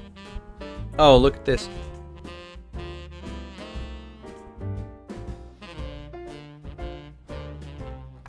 Oh, that's why on things like Sunday streams, that's why it's good to rest your eyes with the sunglasses sometimes, because there's a huge Elgato light directly in my face behind the monitor on a tripod. And that's the $2,000 camera with a $1,000 lens. That makes it $3,000 all up. But that's for filmmaking.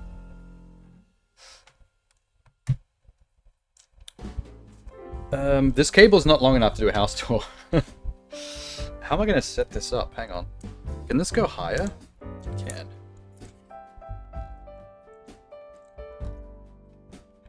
Like, Jesus, this cable is not long enough. Wait.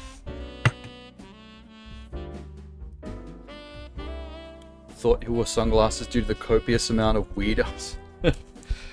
No, it's just I stream so much that it's a lot of time spent with a light directly in my face. So if it's a chill stream, it's just like more relaxing to take a break from, you know, lights beaming in your face. Aim down, son of a bitch. Son of a bitch.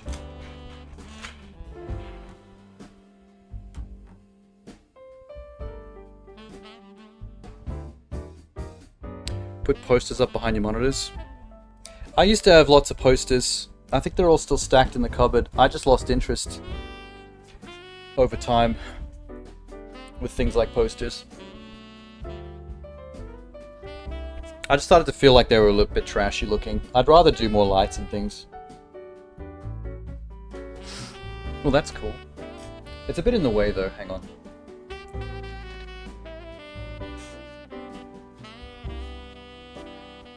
This is... why is the camera this shape though? This is an HD camera. Why isn't that like horizontal? Exposure's too high. How do you... I don't even know how to control exposure through OBS. I don't see any controls for it. It is a shitty... it's HD, but it's still a webcam, unlike my real camera. Resolution FPS type. Video format, color space.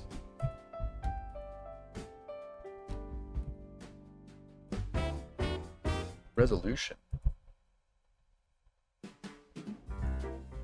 1920 by 1080. Oh my god.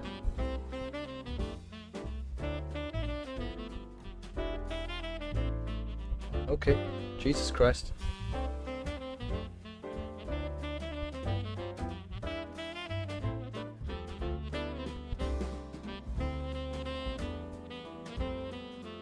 Well, I got it 1920 by 1080.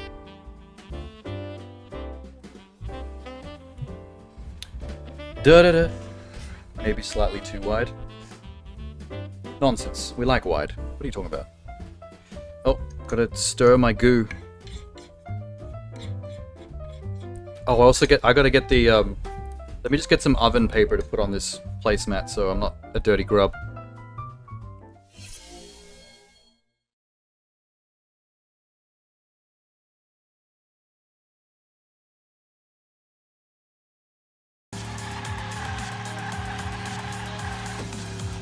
No. 16, 17, 18, 19. Oh my god. Did I just get that in point? 119.666 in the Satan Carl. What are the fucking odds of that? Oh my god. 0.666 in the gold Satan Skull car. That's creepy. I should probably uninstall this game, man. That's an omen. Can I use white paint to erase? Yes. Let's erase the blue veins. They're not quite selling it to me. Can I use gray to splooge a little bit? Splooge, splooge, splooge, splooge, splooge, splooge, splooge, splooge. There's a nice little splooge fountain there. What does blending mean? Must mean you can blend the colors together. I'm happy with my BBC. Madonga. Do we get to do anything with that giant dick that I just painted? Oh, it's on the wall of my homely abode. Oh my god. Oh my god, what a dick. What the fuck is that? I think there was a cat riding a watermelon beast. We'll circle back around to that.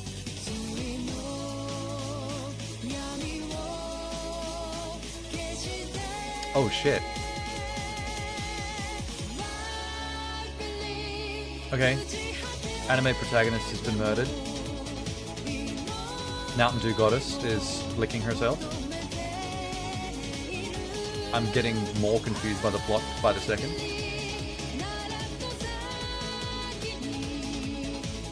She has the power of Phoenix Down, I guess. And a sister. I'm trying, man. I'm trying my hardest.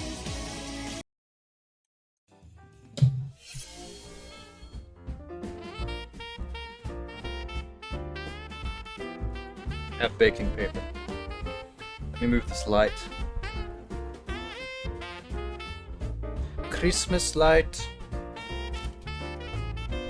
Should probably move the mic as well. Okay. Did I even turn it back on? I did. Ah.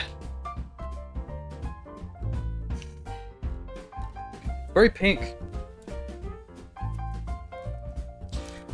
KitKats. KitKats. Microphone. Microphone. Microphone. Alright, let's get KitKats going. I didn't realize it was so easy to set up a multicam. I honestly didn't. I just never considered it before. There's something satisfying about just opening chocolates and lining them up. Remember those scenes in Willy Wonka? Wonka's Chocolate Factory, when everyone's opening chocolates and looking for golden tickets. I always found that really satisfying, seeing all those chocolates just being ripped out of their packaging. All them chocolate bars.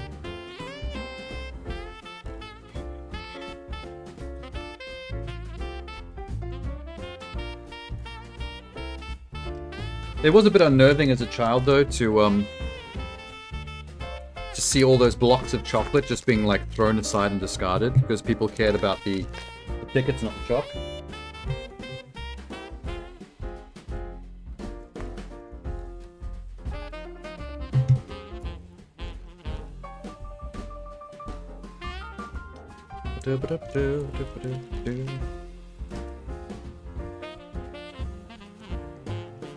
You know, if we really want to fuck with YouTube archiving and maybe even Twitch VODs, I should replace the Christmas soundtrack with just Riley Reid making that meme orgasm noise on loop for like 4 hours straight. Oh, I broke it. Shit. The KitKat broke. We got problems. Oh god. One of the walls broke in half. That's gonna cause an issue. Well, that's... Oh no!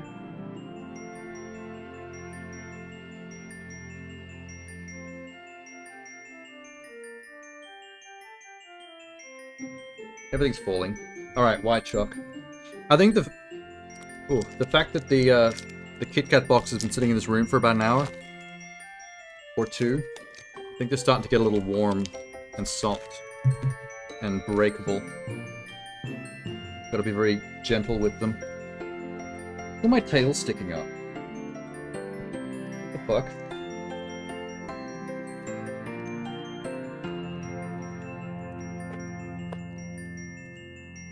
Easy. There we go. White chalky. Stuff. Maybe I could do some surgery on this wall. Hang on. It's not my tail. It better be my tail. Nothing else is that poofy and squishy and green that I know of. Let me see if I can do some surgery on this wall. I'm gonna use some white chocolate concrete.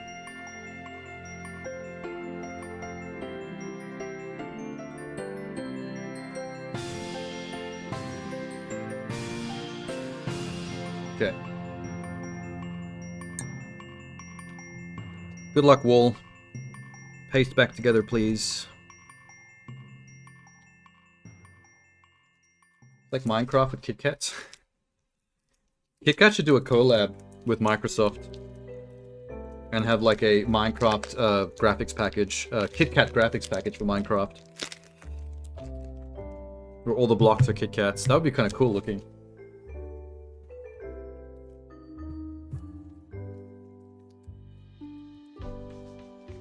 J, need more air.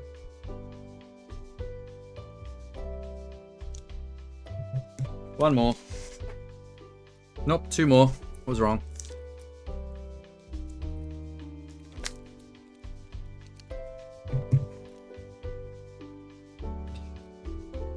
Oh, I'm gonna be sick in the morning, depending on how much of this I actually manage to eat.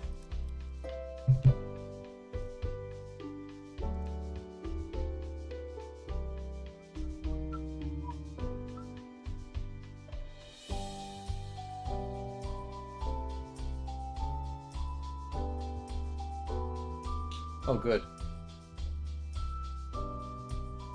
Just double checking and making sure that the webcam is not acting as an audio source, because that would be noisy. Reverb. Oh, I forgot about Santa.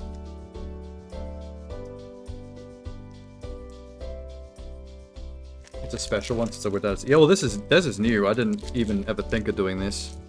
I kind of forget that I even have this webcam, because I've never really used it for anything. There's something you have, just in case you need it. Smarties and lollies can stay. Where's the instruction guide? I can see her stomach well. I hope it is. Oh, because of these gaps. Let's just fold these up, but there's no skin. You don't want to see my titties. Number 3. Lay 4 KitKat milk bars in pairs. Join in the middle with melted chalk on the back of a teaspoon. Allow 1 minute to set. Is 1 minute all it needs?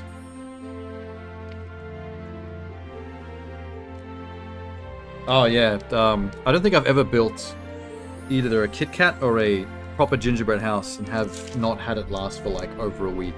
It's so hard to finish this shit. Let's do this. How do I end to end?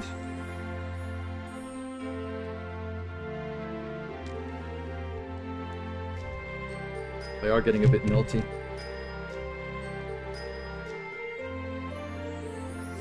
And concrete.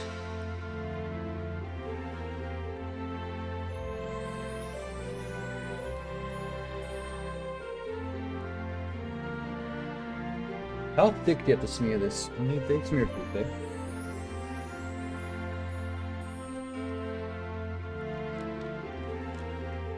There we go.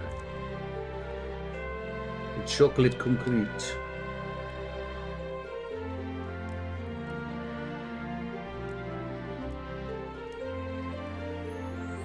It's not very load-bearing chocolate. Not the strongest thing to keep the two walls stuck together. It's the best you can do. The fan's making the foil go nuts. It is a little bit. Hang on. Let's try this.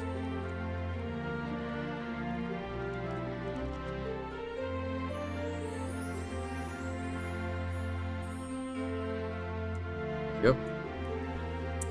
Folded. Neat. What next? Oh, straight to connect the walls. Jesus Christ. That's a big jump. Alright, well. It said wait for a minute for that white chocolate to harden. I feel like I'd have to wait for a little longer than a minute. They're being a little... Get the Smarties open.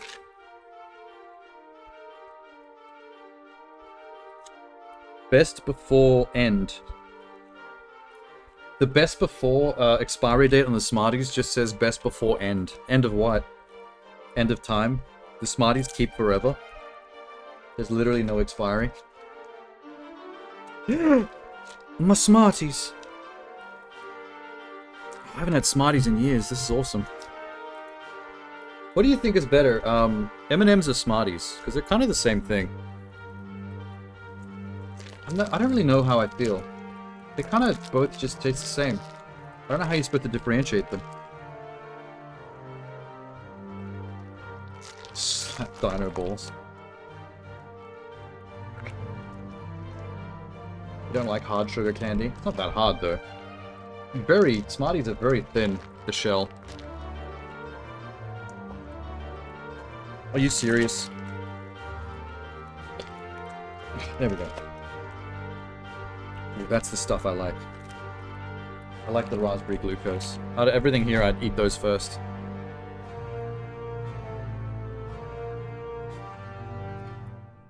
Dip, dip, dip.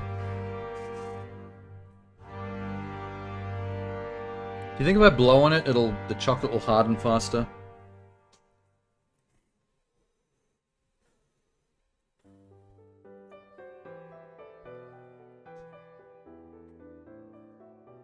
I don't know. Don't tell Jay that there was blowing and making things harder on stream. Sean was blowing on something and making it harder.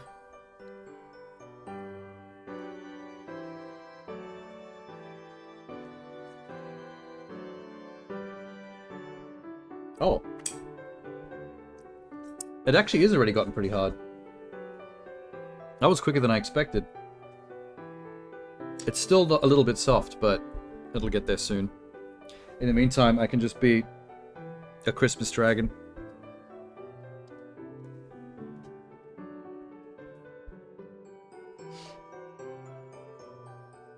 Christmas came early and so did I.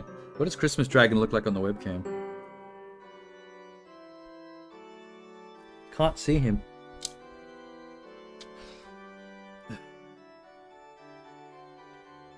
Now you can see a close-up of my Disney Princess mug. Here you go. A rare close-up. I think the Logitech webcam has autofocus, which the CinemaCam definitely does not. The only downside about the camera, it looks amazing, no autofocus. So if you move around, tough shit.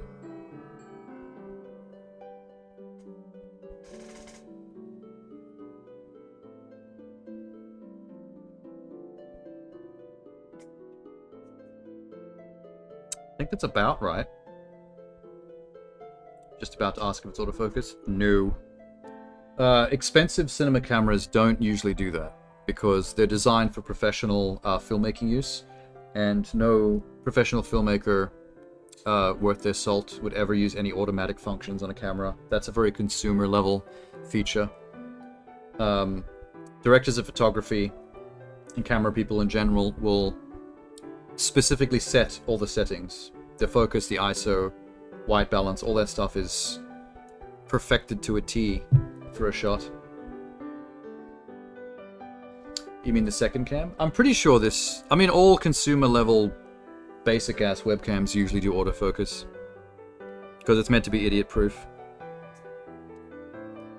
This one... Oh no. It's stuck to the paper. Okay. I think I fixed the wall. Yeah. Chocolate glue worked. Okay. Now we're gonna actually do the thing. This is the hard part. I remember struggling with this last time. This gets a bit fucky.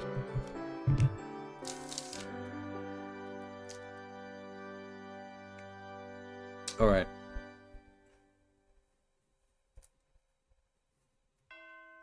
We have to be very Oh! That wasn't very careful. Shit balls.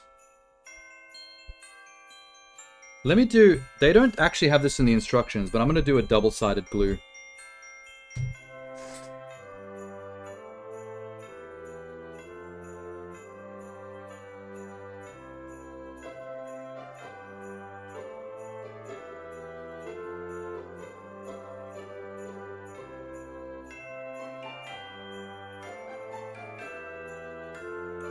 This is actually way more of an operation when you're doing, gingerbread houses, because you have to make that icing, and then you have to put it in like a plastic bag and cut the corner off so you have like a little icing spigot. I don't know what you call those things. Yeah, I jizzed the other side of the walls just to make sure it's extra connected, because it's a bit crazy. Have to give that a minute. Maybe I should just take the whole tower fan and cool it like that. Hang on. Shit.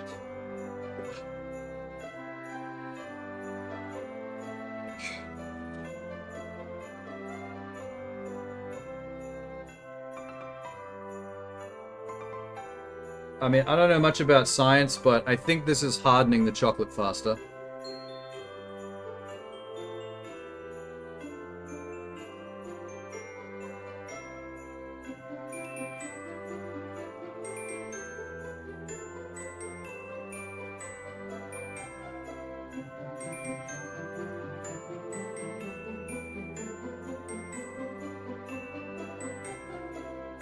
Motion, energy, heat, not quite. Oh god. Desperate.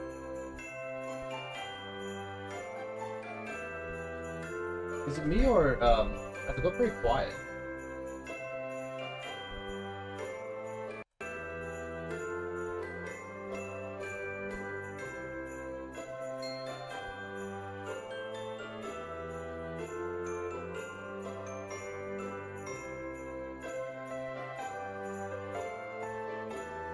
Oh, okay. For some reason I couldn't hear it for a bit. It's quite a funny image. What? Me trying to tower fan my KitKats?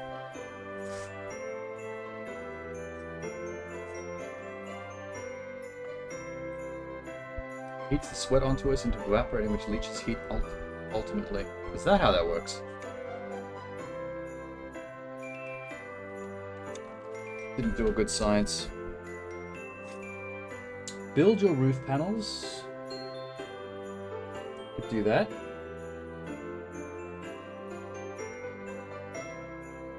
Oh, piping bag. That's what it's called. The gingerbread house one teaches you how to make your own piping bag out of like a Ziploc bag with some scissors. La la la.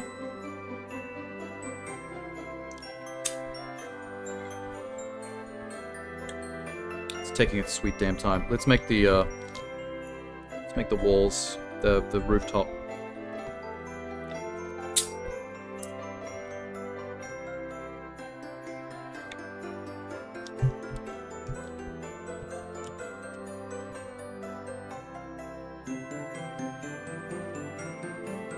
Like this.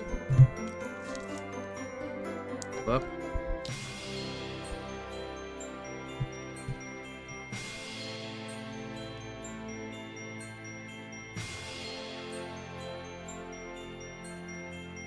Alright.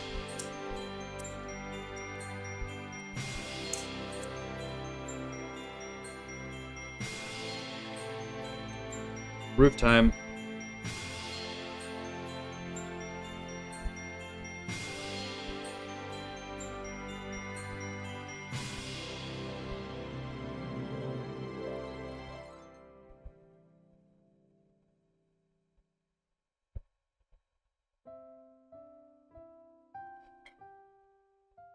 I don't know how thick you're supposed to do this. Like, is thicker just gonna make it take longer to harden, or?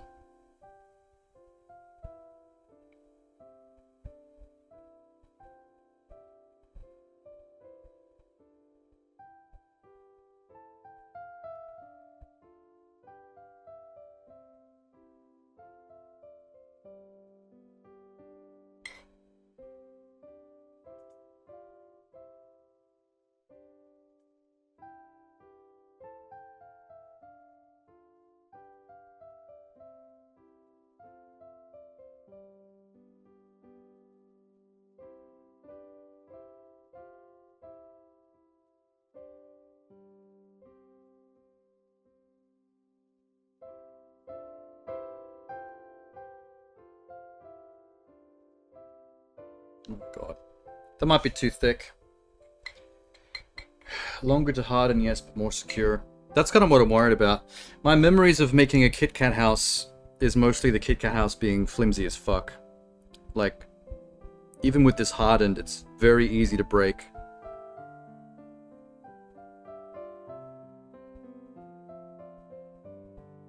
But I guess it's the journey, not the destination. This is the kind of thing where it's about the fun of making it, not how actually stable and good the structure is.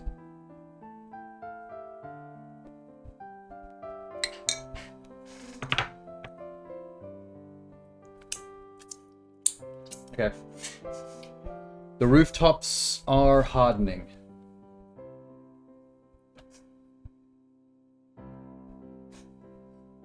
Yeah, that's why I was assuming that using too much would be bad. Because the bowl stays pretty thick and creamy. It doesn't harden. Thick and creamy. There's a term that'll attract the J. Well, the leather outside is snowing. In Australia, not quite going. We've got too much heat for snow. Let her blow, let her blow, let her blow.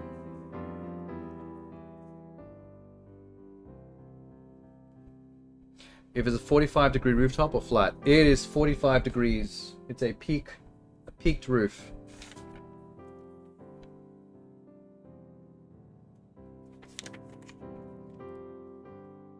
Whoop. You're supposed to white chalk cement the entire top ridge of the walls. This will never work. It did work last time, but it was difficult. The entire time you're putting the actual walls and rooftops together, it has this habit of like only barely staying together, and you have to kind of assist it a bit. It's rough. It's not nearly as structurally sound as the gingerbread house, which is a bit easier to get to work, but even in that case, when you're using icing sugar as cement out of a piping bag, it's still a little problematic. And I feel like things are being a little bit more melty this time. It might be hotter this Christmas than it was last Christmas.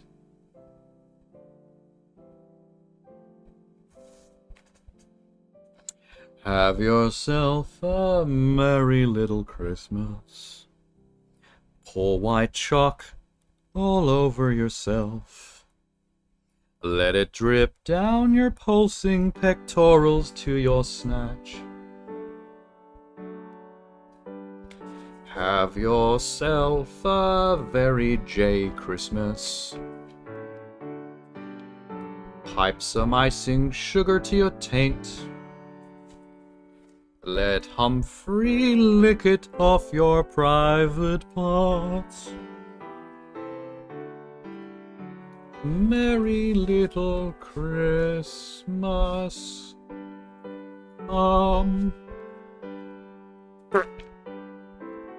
Squirt.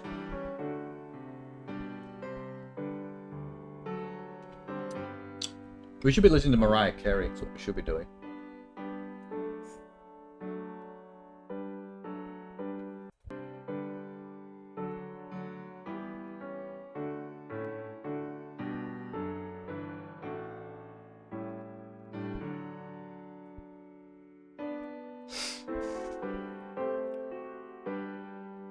You're surprised you fixed the broken wall piece. Maybe it'll work. It's... This whole KitKat thing, it's a barely work situation. You can kind of get it there, but it's gonna be fiddly. I had things falling apart on me last time I did it, and I just had to struggle through it until eventually I got it all to stick together. But only barely. And then shortly after, you start ripping it to pieces to eat it anyway, so... Glazing the KitKats looks sus. Jay's missing out. I should have placed the white chocolate into one of those like phallic glazing tubes that you squeeze it out, and then just held it like this. Just held it over the... Where's my tail? Oh yeah! Just get it all over there.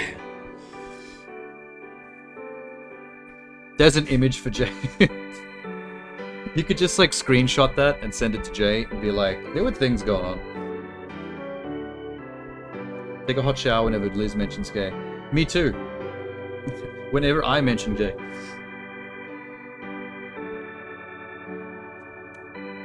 Oh wait, this is... hang on. Fix the paper.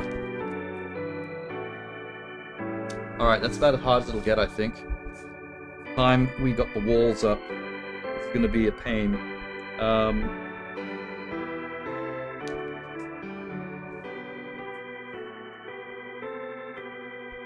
Okay, fuck. Get ready for drama.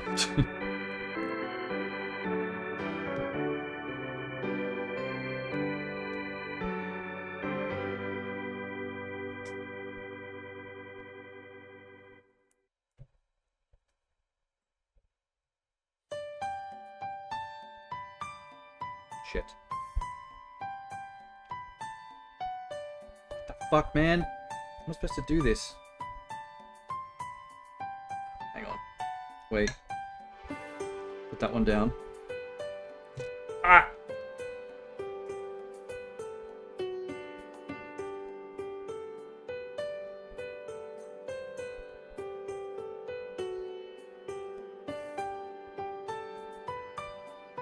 Okay, I'm gonna smear one whole side of the wall. Then... oh my god. It's going worse this time because of how melty everything is.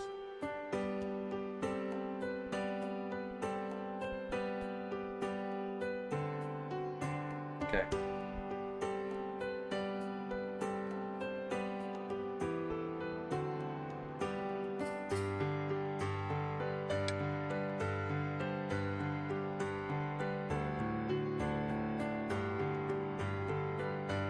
Okay, okay. Okay. This is breaking though. Fresh coat of paint.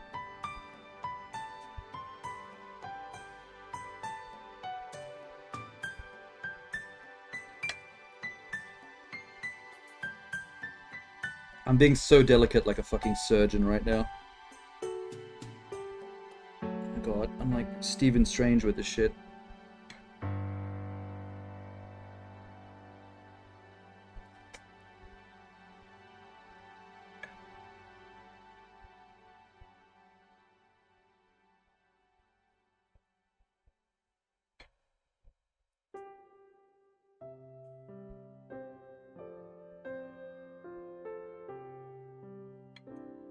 Okay. It's actually working out. You need multiple people to do this? Kinda. You have to, like, use your fingers to, like, grip the different walls between different fingers and just kind of, like, multitask it. But the chocolate is starting to help out a bit. It's nice and thick. The thickness is helping things be, like, low, like, at least low-level sticky. Not enough to make it stick, but enough to make it, like, sit in the goo. So there's a little bit of hold.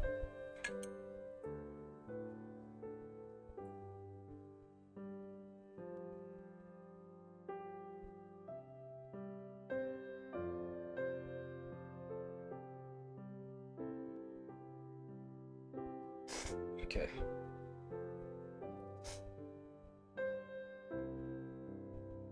It's gonna be ugly. It's gonna be an ugly house.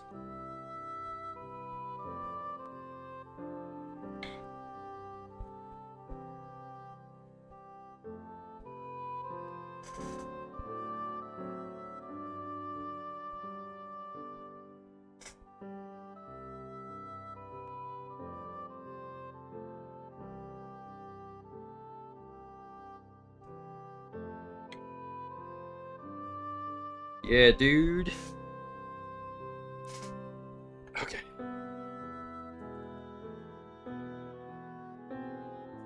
We got walls. We got walls. Hey, streamer. Does Australia open presents on the eve of the 24th or the morning of the 26th?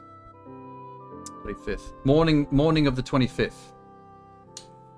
We don't open presents Christmas Eve usually. Well, I don't know anyone who does.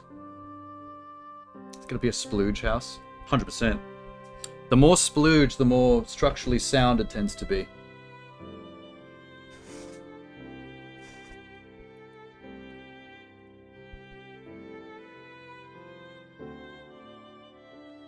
Get closer.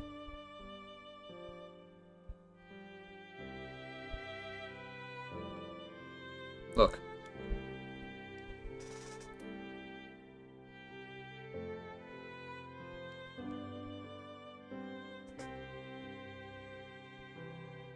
Here's the broken wall back here. You can barely see it.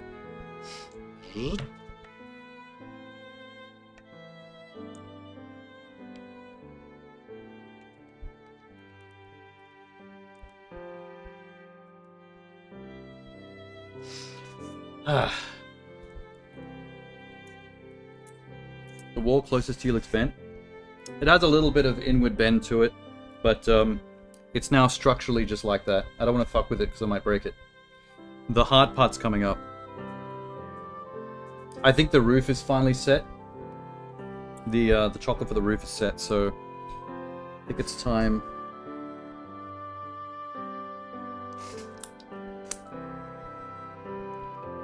I might let the walls just set a little bit more. In Scandinavia, the tradition is to celebrate and open the presents on Christmas Eve. Oh, really? Well, because normally the reason people open the presents on the morning of Christmas is because that's when the kids wake up and find the presents under the tree. Because Santa comes in the middle of the night. I mean, that's the fantasy anyway. Every inch of me tastes like KitKat right now. How do you eat this thing? Flight difficulty. I mean, Minx had a habit of making me eat the gingerbread one in extremely weird ways. Didn't Minx once do a channel point redeem and made me lick the icing penis off the wall of the house? This is before Jay existed, by the way. We drew a penis on the side of the house wall with icing sugar. And there was a channel point redeem where you could tell me what part of the house you wanted me to eat, and Minx chose to make me lick the penis icing off the wall, and that was gratuitous. If Jay was here for that one, he would have had a stroke in both meanings of the word.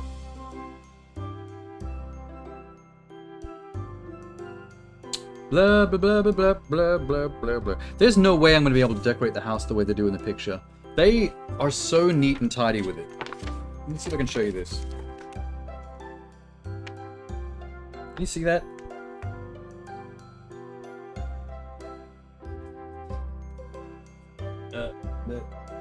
No, that one's out of focus.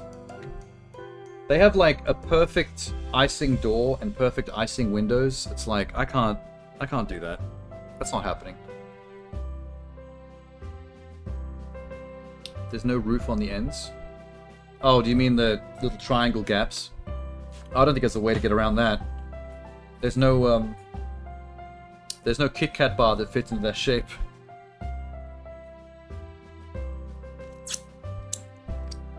Should we try it? I don't know if the walls are ready for it, but I think we should try it. It's already 11 PM. We're like an hour away from Christmas. You gotta get this thing built. Here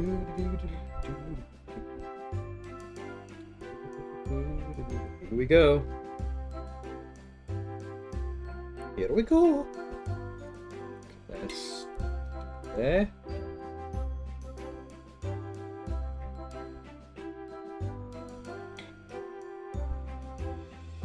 Gotta make this one real thick, like.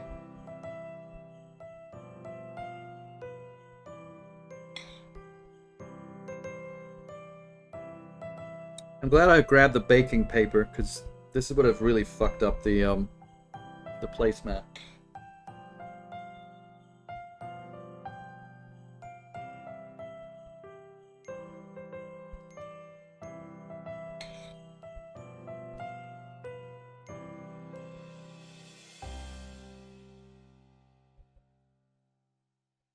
Here we go. Well. Well.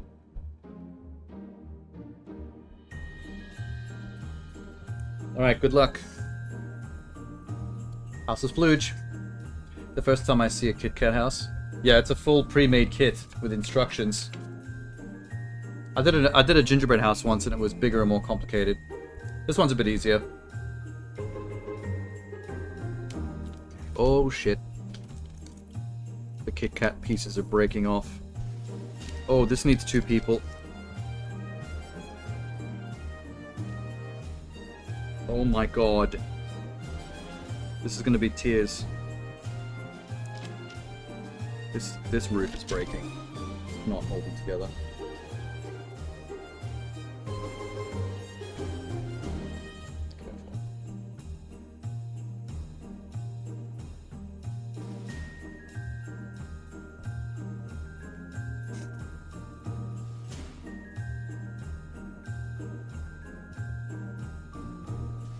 Holy shit.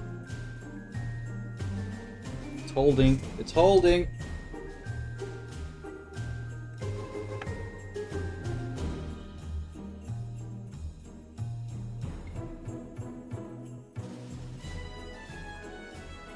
Just gonna get the whole peak here gooed up.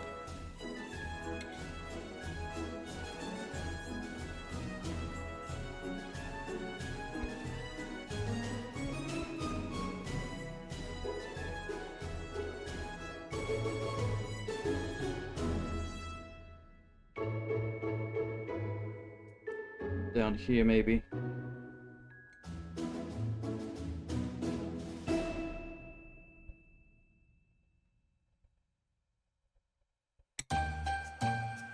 I'm trying to cement it up as much as I can, as quick as I can, before this thing, like, buckles under the weight of itself.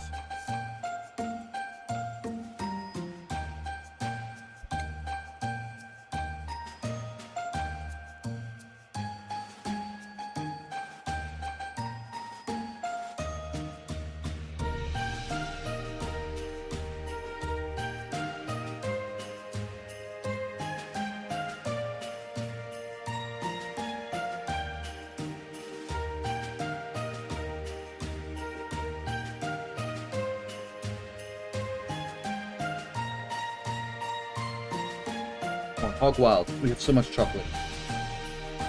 Yeah. Look at that. More. Chocolate.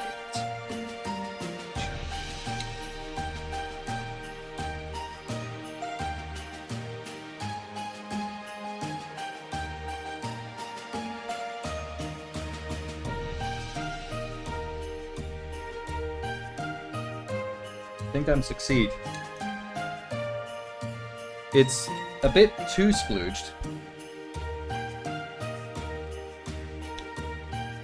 What the fuck? Don't you need to double side the roof panels? That'd be way too much weight. I feel like the KitKat would just buckle under itself at that point. It looks like snow. I guess that's the point of using the white chocolate over the brown chocolate.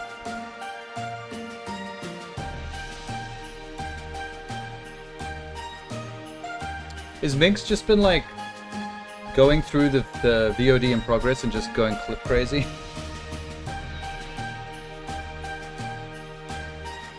Wouldn't a soldering iron be quite good at welding pieces together? I mean, it's all chocolate, so I feel like the entire house would just turn into a puddle if you put a soldering iron on it. Those are hot as fuck. This thing would be gone in like 8 seconds. Visit my OnlyFans for creamy content. The behind the scenes is on my OnlyFans. We get to find out how I made this paste. You'd be surprised. It took me weeks. And lots of rehydrating.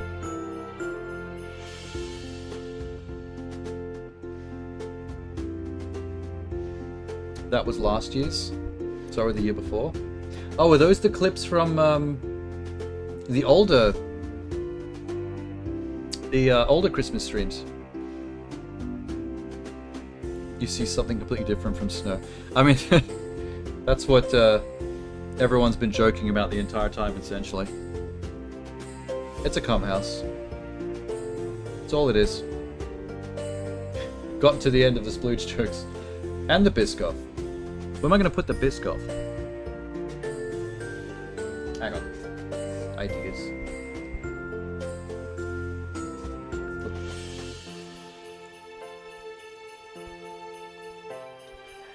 Ta-da!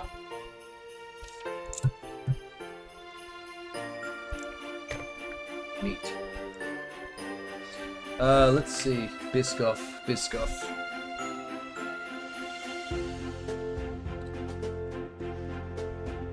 The Biscoff's a bit thick. Oh, if I press this against the wall, it's gonna cave in. Let's put Biscoff on the Santa Claus.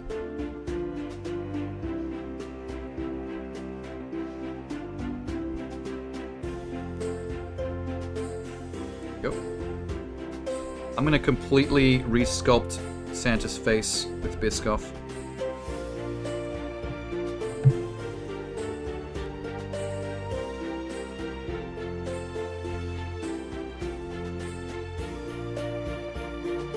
There, now he's a faceless freak, thanks to Biscoff.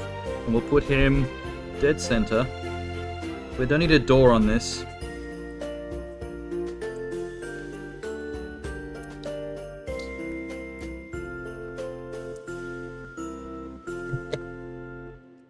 I'm getting chocolate over everything I touch. It's really gross.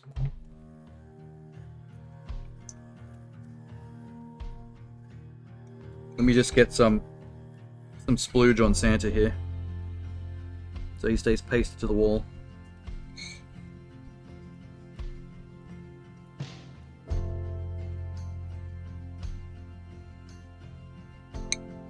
Go, Santa sploogey.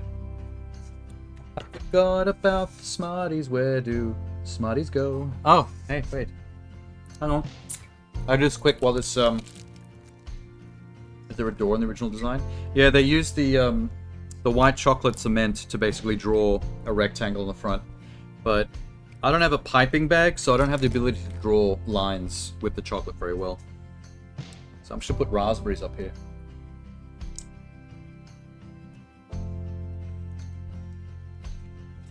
Ah! This won't stand.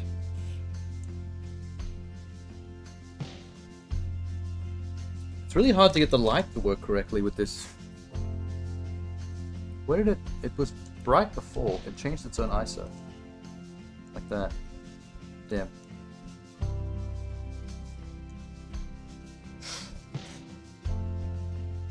Why is the reindeer green and have pointy teeth? Oh, I'm a Christmas dragon. See? I'm a dragon with antlers, so it's Christmas dragon. It's tradition. Every Christmas I have to be Christmas Dragon. Randolph. What was that it? Randolph?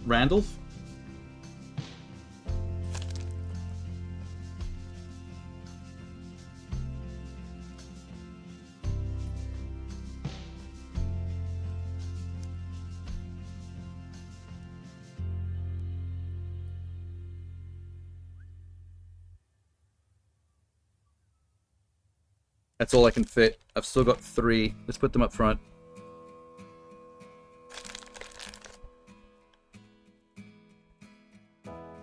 Like this. At the front door with Santa.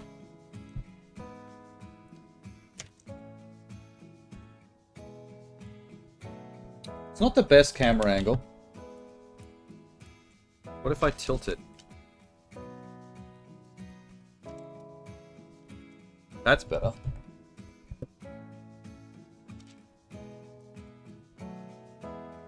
Yeah. It's much better. Cool. Up a bit. Rad. There's only 1 glucose left. I might just eat it. Yum. What about the Smarties? Randolph. I like Randolph.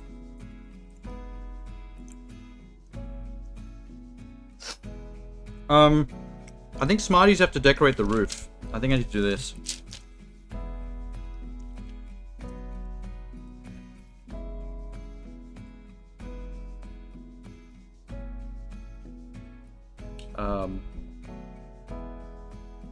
Like this.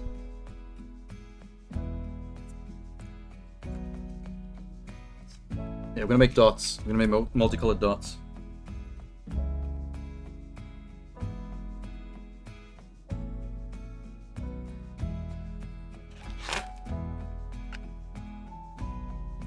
Orange, green,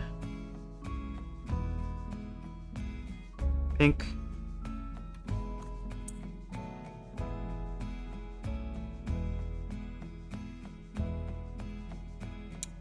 yellow, blue,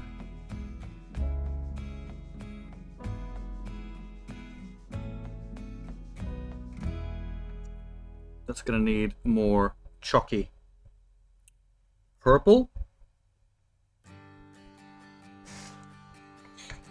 We're getting to the bottom of the bowl, so it's starting to get really sticky. Starting to harden a bit.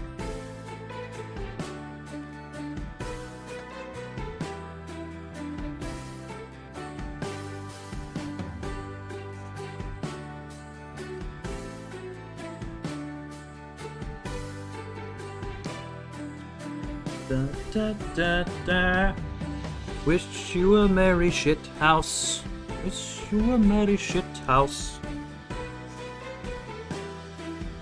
It's not that bad a house. Maybe some on the front.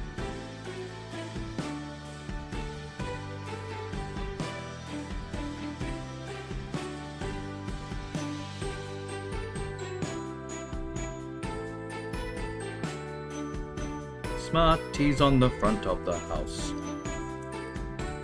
Yeah.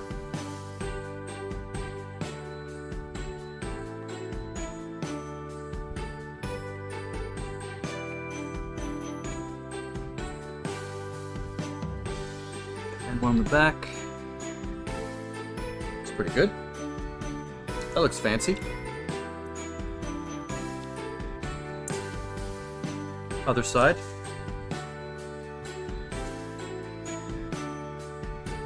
Oh shit. Playing with fire.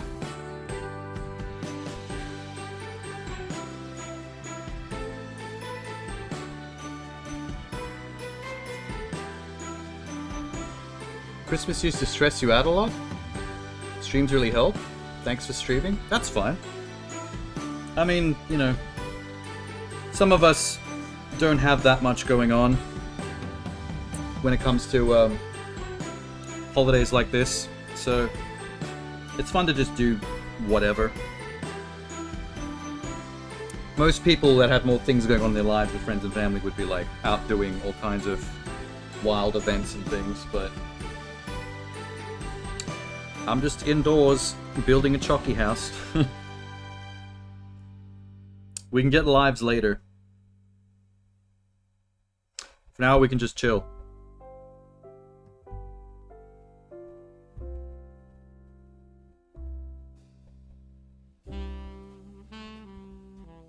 You know, I feel like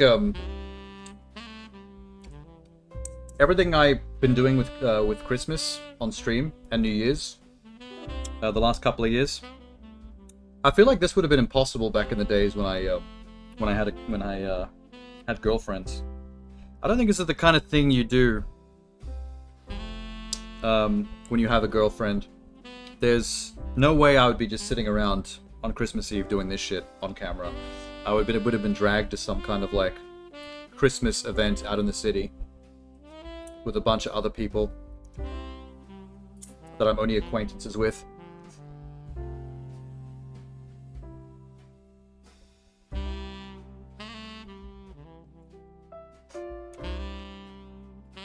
Almost done. What time is it? 11:20. Not bad.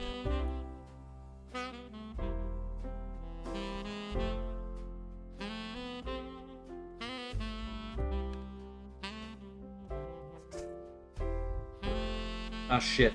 I lost one of them in the... Oh fuck. Well, that one is... Oh my god! That one is completely splooged. The final step is to microwave on max power? I mean, if we want to drink chocolate like a soup, then I guess.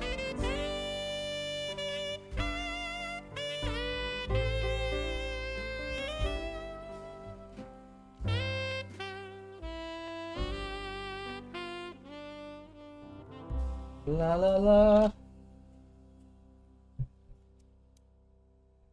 Sweet. I have 2 Smarties left over. Maybe I should put them as eyes on Santa Claus's Biscoff face.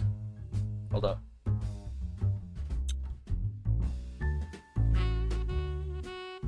There we go.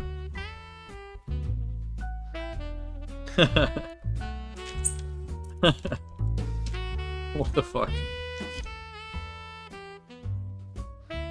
Santa Claus has got 2 Smartie eyeballs.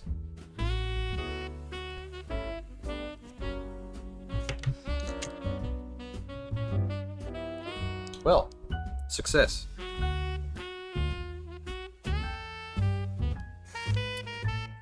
Welcome to KitKat House Avenue.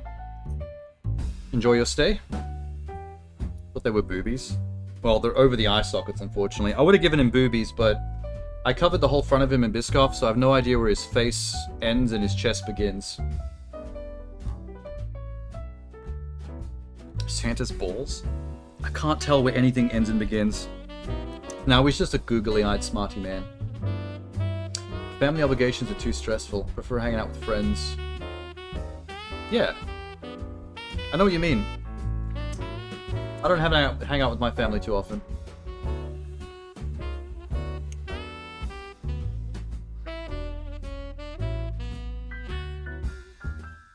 Should have been intentionally one or the other.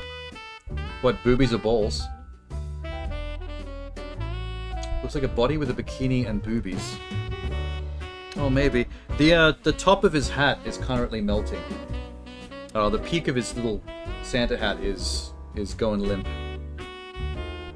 Non-binary Santa. Let's use the rest of this. Oh, it's getting hard. Hang on. Shit. I was not prepared for it to get that hard that quickly. Jesus Christ. It's unwieldy. Oh, it's a problem. It's a problem. Uncontrollable thickness. Where am I putting this? More snow. Snow, snow, snow. Let it snow. Let it snow on the side of the roof. Snow, snow, snow. Oh god, it's so thick. Oh no. It's actually getting stringy as well. It's not looking like snow anymore.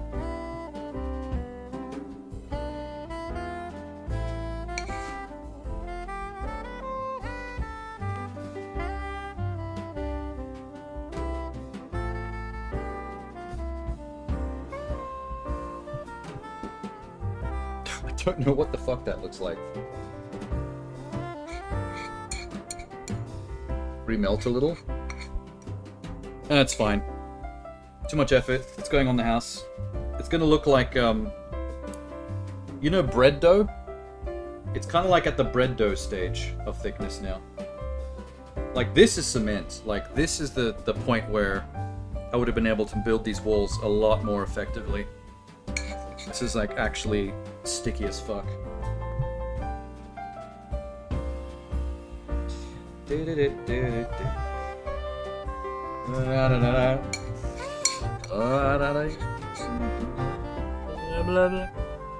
There. Over the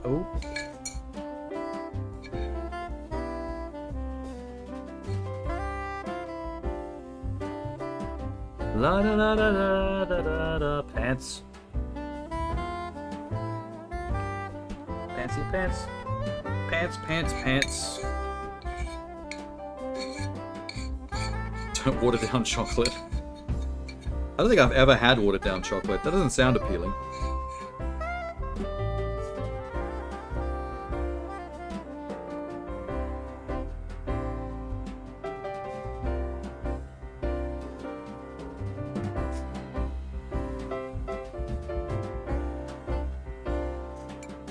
I think that's all we're going to get out of this.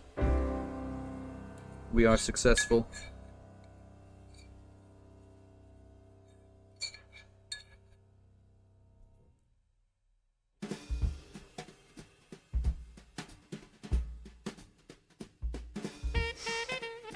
That's pretty messed up. Alright.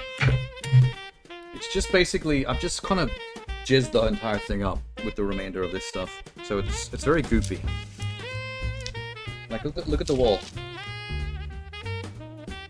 I suppose from your point of view, like through the little camera, it does actually look more like snow now. Because it's got that messy clumpiness to it, like snow is just bunched up on the roof.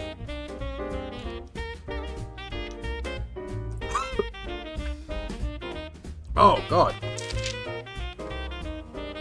Eating melted white chocolate direct is a bit rich.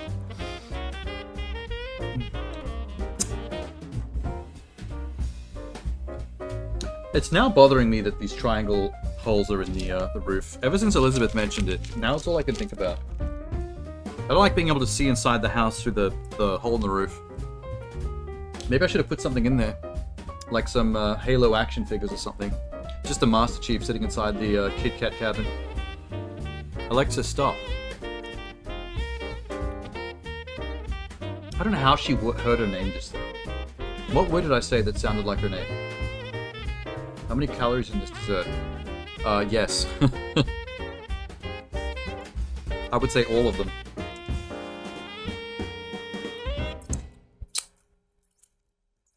Oh, I'm chocolatey. I'm so chocolatey.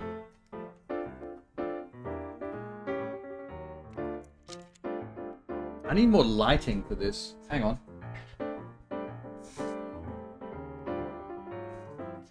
Oh, uh-oh.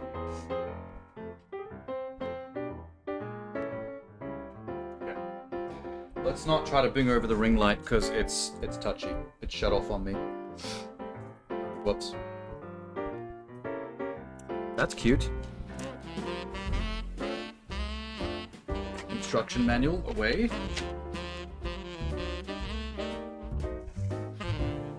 Now we can just let it set for a bit. Solid ass chocolate house. I think it might be a little uglier than the last time I made a KitKat house. I did better at building it. There was less jank in the building. I was fumbling with it a lot more and having to deal with a lot more disaster last time, I think. But the end result is a bit more hectic. It's a bit more trash looking, I think. Always blame Elizabeth. I wasn't blaming. You just pointed it out. Now it's like the one thing I see. Big hole. I think the gingerbread house had the same problem. The gingerbread house is built with gingerbread walls and a peaked gingerbread roof, which means it still has those triangular gaps in it. Right? Minx, do you remember? Minx was here for the gingerbread. I seem to feel like it would have been the exact same thing as this, just gingerbread and bigger.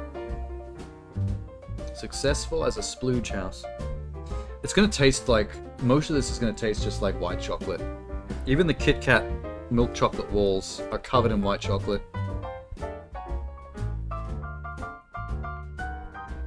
Tis a sexy house. Look at it.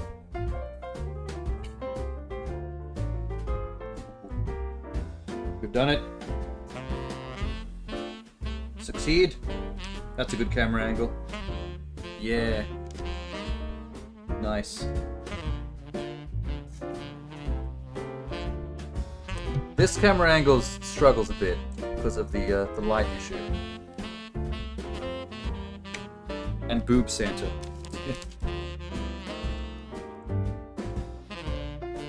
Hello, Boob Santa. He is completely jizzed up.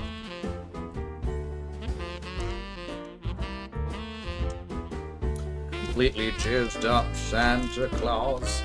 I seem to remember that the gingerbread house one we built also had decorations around it. Like, it wasn't just on the house. Like, you build like a path out of icing sugar and you decorate the path along the edge with like lollies. So there was a lot more going on with the ingredients and steps to decorate the surroundings of the house. Should have put a brick of Biscoff inside the house. A brick of Biscoff? Or like the actual cookie? I'm not a big fan of the Biscoff cookies themselves. Like the actual cookie form.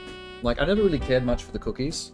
It's when they turned it into a Biscoff goo, a spread, a cookie paste. That's when it reached its zenith. That is peak form cookie paste. Power level 9000. According to clips, the 2022 walls were pentagons. Really? Damn.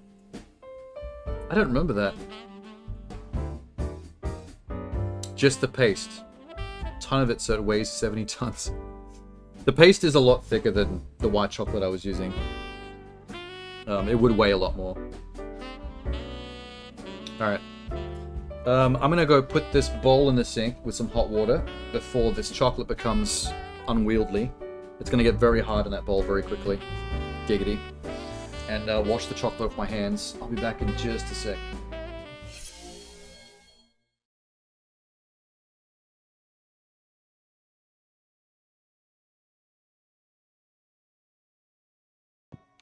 Alright, Quest. He has a pink bed.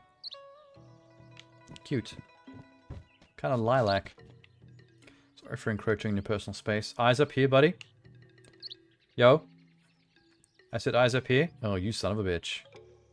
I'm not going to do your side quest. Rude motherfucker.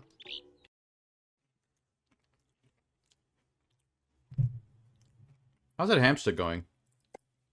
Poo. Poo. Poo. Poo. Poo. Poo. I missed the bin. Please get in the bin. Poo. Why won't the bin fit here anymore? There we go. Oh, there's the hamster. He's dead. Why is the hamster dead? Rip. Here lies Hammy the plug. Can I just bin his tombstone? Application icons can only be removed using the official uninstaller.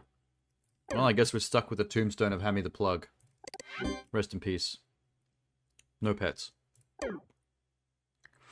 I didn't do a very good job of looking after Hammy, but I mean, he had a tree covered in watermelon sandwiches and a carrot. He could have just got some of that himself, instead of relying on me. See, go ahead and run right over. It's okay, seeing that this is just a test. If I never... What was that?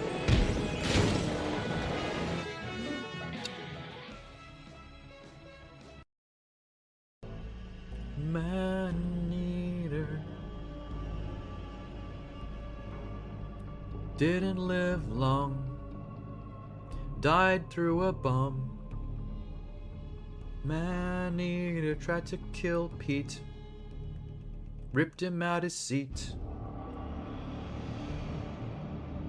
Chomped right on his meat.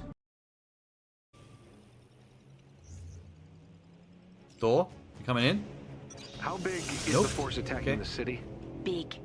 They'll These teleport in aren't here Cause anyway. loyalists. Aim is here. Oh, he didn't die, As did long he? as the shield is up, the Is that why he city's said, fine, right? Yes. Whoa, Uganda Thor. is not just Zana. We must remove every last I almost invader from choked within on that water. Wakanda. Gladly. He's not doing well. I don't think Thor knows how to use elevator.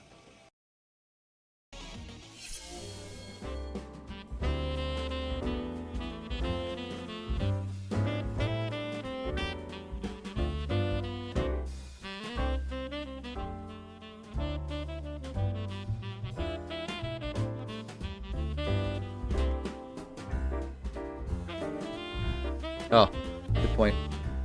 I forgot I did that. Thanks. Is it fixed now? You know, it's usually actually pretty obvious if the mic is muted or not, because the mixer off to the side, you can see if it's bouncing or not. But since I had to add the Christmas music, it's moved everything on the soundboard along just enough that my podcast mic mixer thing has gone off the screen, so I can't see it. I need to look into if I can move those around at some point. Put the most important ones up front. You didn't miss much. All I said was I washed my hands, but I did it in nothing but hot water, and I kind of burnt my hands a little bit. They sting. I should have added some cold, but I was in a rush. On the plus side, when you burn your hands in hot water, they kind of like end up very soft and supple. Like they feel kind of like baby skin. You know, like when you caress a baby's bottom, and it's like, wow, that's like fresh as fuck. That's what my hands feel like right now. Just touch myself. It's because you're now missing skin. Oh. It still smells like white chocolate. I can still smell it. It's like in my pores. I want out. Elizabeth is gonna go cancel me real quick. Start talking shit about me on Twitter. How long have we got till Christmas? Oh, shit. We have 23 minutes until Christmas. It's 23 minutes to midnight. We're close. We're close. Banjan. Was ist das? This is what I wanted to do. That's the wrong button. Hang on. Sham still got an hour and a half. Check it. I found a Christmas movie character tier list. It's a tier list of all characters from Christmas movies. Because we've done a Christmas movie tier list in the past of ranking every single Christmas movie that exists. And that was fun. And then we did a ranking of Christmas music the other year. And now I'm like, what have we got left? And it's like, oh, Christmas characters. Sweet. You still got an hour and a half. You've still got 11 hours and 22 minutes. So I'm the one that's closest to Christmas. Where's Arnie? There. You're talking Jingle All the Way, are you? That was the first Christmas movie you thought of? Seriously? I feel like this list is too short. What the fuck? Hang on, let me quickly do a search of the tier list website. I swear to God, there could be more characters than this. I feel like this one is being a bit lazy.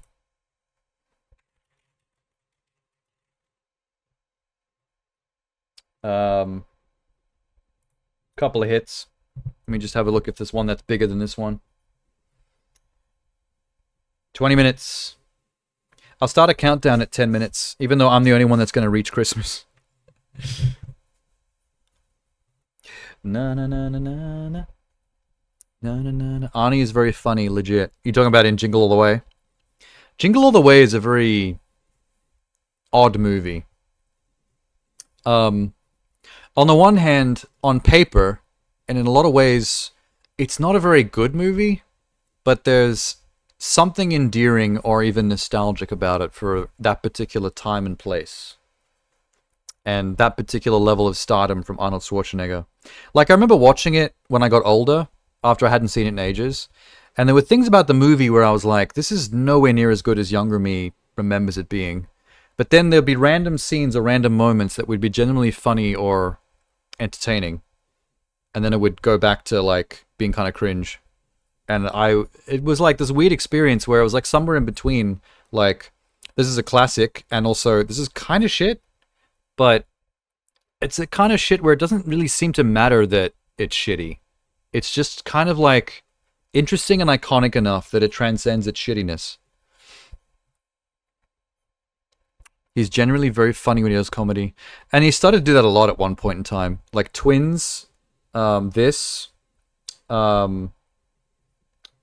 There were more... Wait, hang on. I'm mental blanking now. There were more movies like Twins around that era where it was like, it's Arnold Schwarzenegger and we're used to him being an 80s action hero, but now he's being goofy. Home Alone 2 is missing. You don't have the Pigeon Lady or Tim Curry.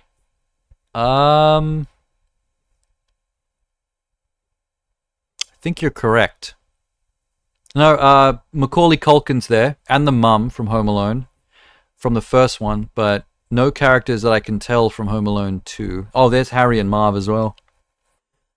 Yeah, they didn't really include anyone specific from 2. Pigeon Lady would be a cool addition, actually. Definitely doesn't matter that it's shitty, it's funny. Some of it's funny. That movie definitely flips between, like, genuinely funny moments and bits that are kind of cringe. And it's like so 50-50. Who is your daddy and what does he do? Yes. What are other examples, though? I'm only thinking of Jingle All the Way and Twins. What's the one where he has a baby? Oh, Junior. The one where he becomes pregnant. That's 3. There's more than this. There's way more than 3 around that same couple of years. He was in tons of movies like that. Kindergarten Cop. That's 4. I think we could keep going. And then Sylvester Stallone and other actors like them tried to get it on the act, and then Sylvester made Stop or My Mom Will Shoot. And maybe one other funny thing.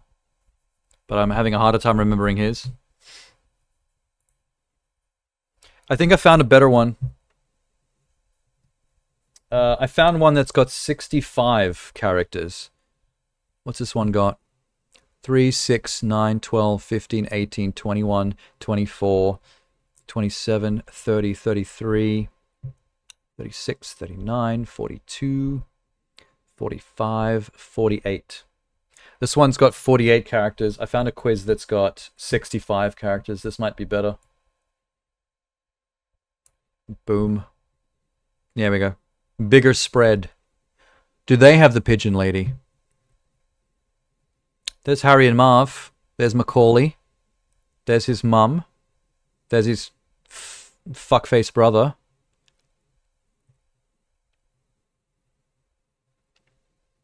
I don't think this one has the Pigeon Lady either. Wow. No love for Pigeon Lady. Completely denied. What the fuck? Last Action Hero. Yep, good one. That actually, a Last Action Hero is a good example of a middle ground, a compromise movie. That was one. A lot of these movies that I just described tend to be more just comedy focused, like Junior and Twins. And then Last Action Hero was an attempt to be like comedy and action. Like the action was still like high octane and like over the top, like most Arnie action movies, but it also had the comedy element. Rubbish tier list. Loved her character. She's a good character. She's a standout in Home Alone 2. I guess the only problem with Home Alone 2 is it's like, this is the same movie, but in an abandoned apartment complex in New York. They just move the location and then the same shit happens. Moments of heart like the Pigeon Lady is like one of the few standout original moments in the sequel that isn't just rehashing the first film. Is Die Hard on the list? John McClane is 3rd from the top row. And then 6th from the top row is Hans Gruber, the villain from Die Hard. They're both in it. I don't think anybody else.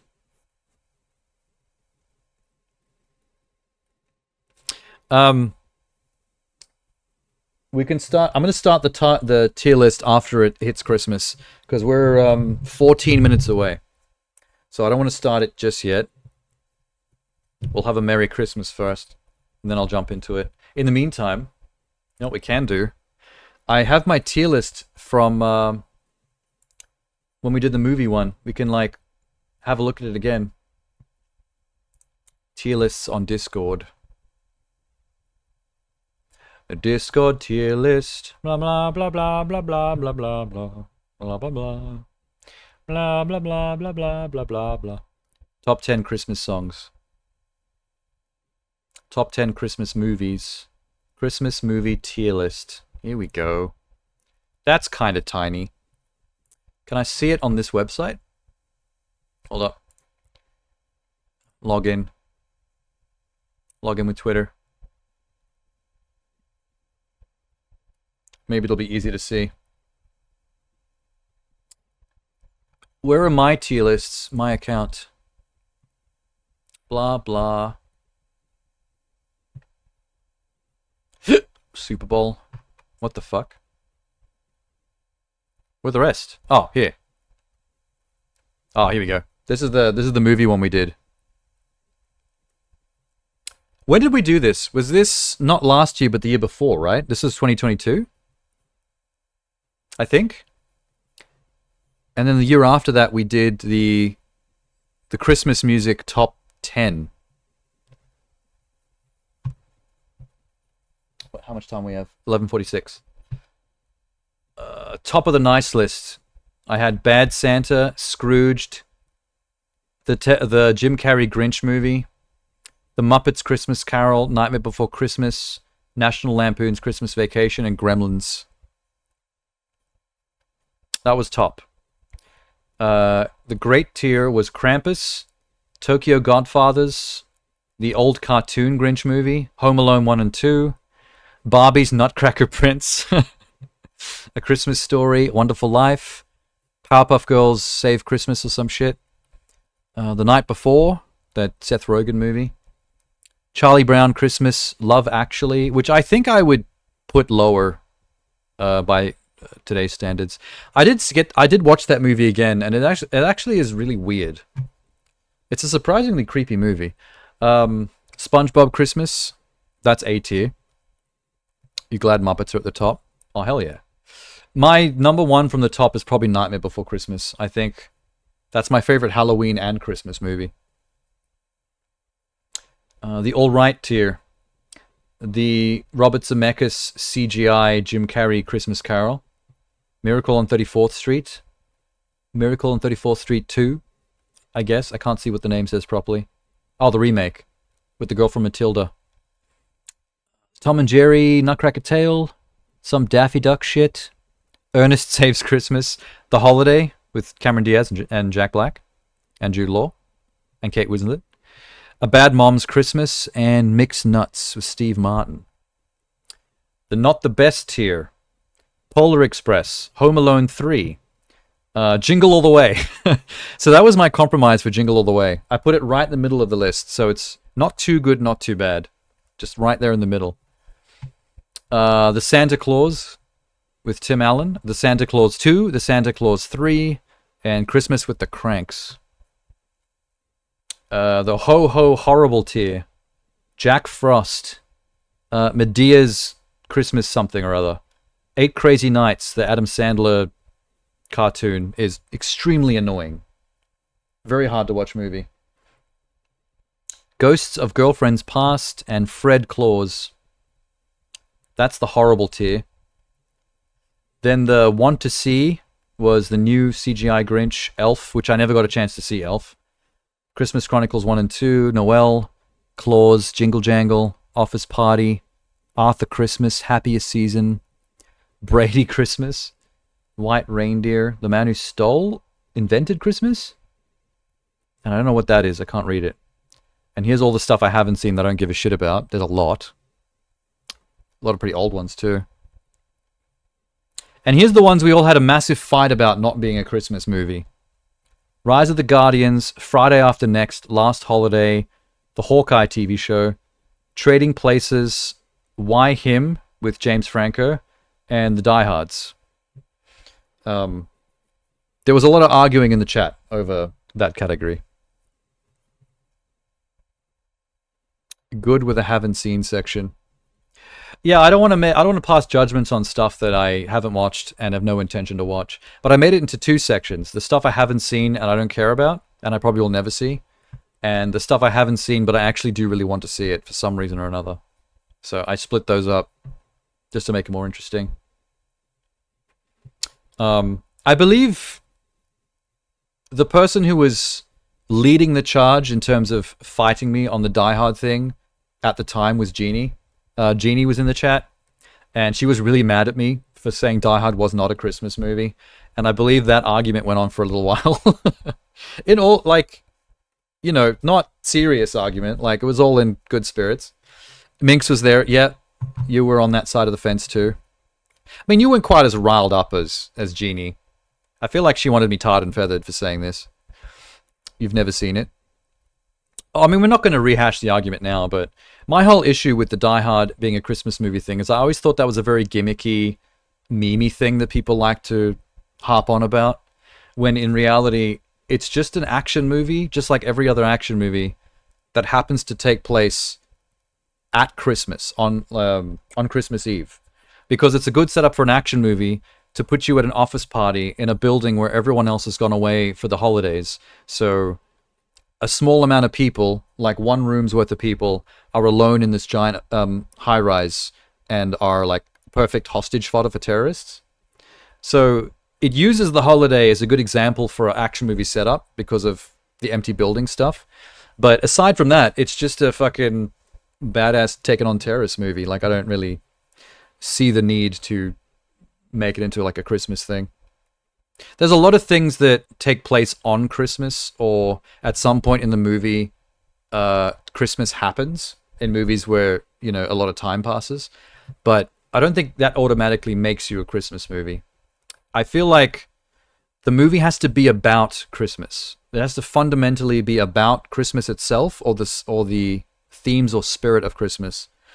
Whereas Die Hard is about surviving a terrorist attack and killing dudes really coolly. That was basically what I was arguing, but a lot of people didn't agree with me. And I believe someone even sent me like a video essay on YouTube arguing for why it was a Christmas movie, harping on some of the themes of the movie and how those tied to Christmas. There's good arguments to be made, but, you know, Violent Night was fun. Is that the one where Santa Claus is basically John McClane? Is that the one I'm thinking of with David Arbor?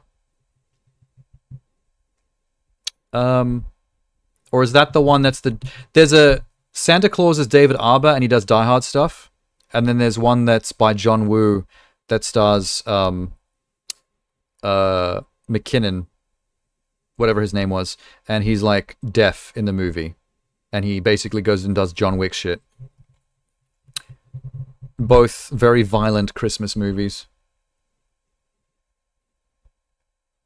Doesn't sound like a Christmas movie. That's about as much as I can say. It depends on how you see the argument. Like, people on Minx and Genie's side, for example, can make pretty decent arguments for certain thematic things in the movie that make it, tie it more intrinsically to Christmas. But I come down a little bit more hardline on the whole, it has to be about Christmas or the spirit of Christmas. Like, it's the actual topic, as opposed to the movie is actually about something else, or is a typical like action genre film that just happens to take place on that day. That's just a plot element. But what, you know, it's fine. There's an argument to be made either way. I just happen to fall on that side. And not many people agreed when we had this chat last. I was one of the few people in chat that was on my side of the fence. It's a gimmick that happens on all Christmas, not all relevant to the plot. See, that's like very borderline though, and I will admit this, because the only thing that makes Christmas important to the plot is the fact that they use Christmas as a tool to put the main character and a bunch of people close to him in a location where they're alone and then they're vulnerable to terrorists taking them hostage. So it's happening again. No, I'm actually giving an argument for the other side, not for me. Like, that aspect of it, like, if you took Christmas out of it, you'd have to find another reason to set that up, to empty an entire skyscraper and have just this one office of people, a small enough amount of people that can be easily taken hostage by a small number of terrorists, but then have the entire building open for running around and doing action movie stuff. Christmas is unique in that when it comes to Christmas Eve, Christmas Day, it's the one time of the year that you can guarantee an office building that is normally teeming with people will be gone, with the possible exception of like a handful of people having a Christmas party in their office. So they used that very well to set up a pretty good action movie scenario, but it's still not about the spirit of Christmas. It's just a tool to set up a scenario, so that's where I landed. Gremlins is not a Christmas movie to me. See, yeah, I've heard arguments for that too. Because monsters can appear and attack any time of the year. It doesn't have to be Christmas. And yet I still allowed that onto my tier list, so slight hypocrisy. There you go. It's almost time.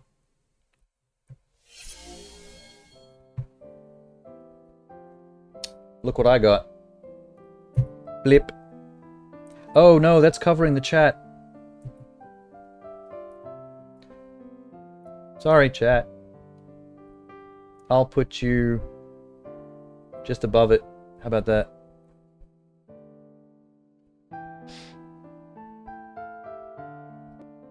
A deep deep deep deep deep boop. Deep deep deep boop boop. How long have we got? Oh shit. Boom. It's happening. It's happening. I'm slightly covered by my own little chocolate house here. Wolf Children is your favorite Christmas movie, even though it isn't set during Christmas.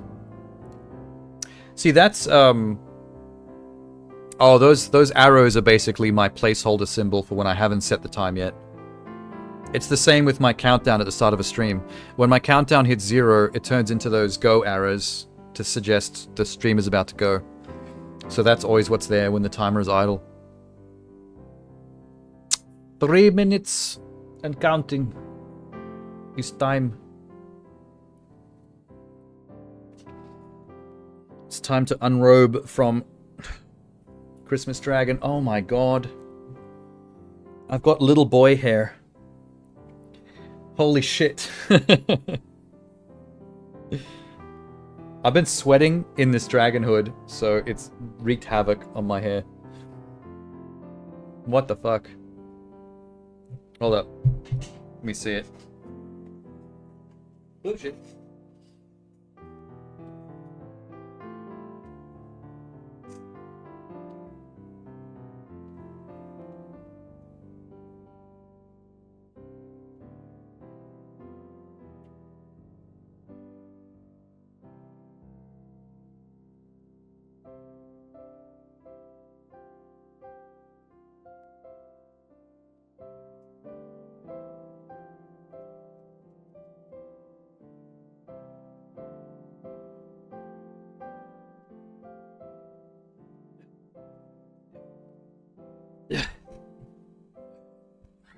I brought Sonic Pingu to celebrate Christmas. Hold up. Yes, I get his Sonic hat on.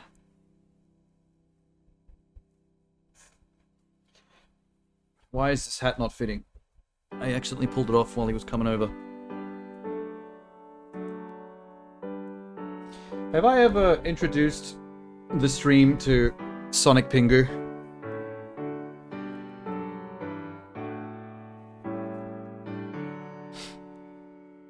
Who's that red robe guy speaking background? That's Jay. That's Jay in his red leather gimp suit. He's gonna get me.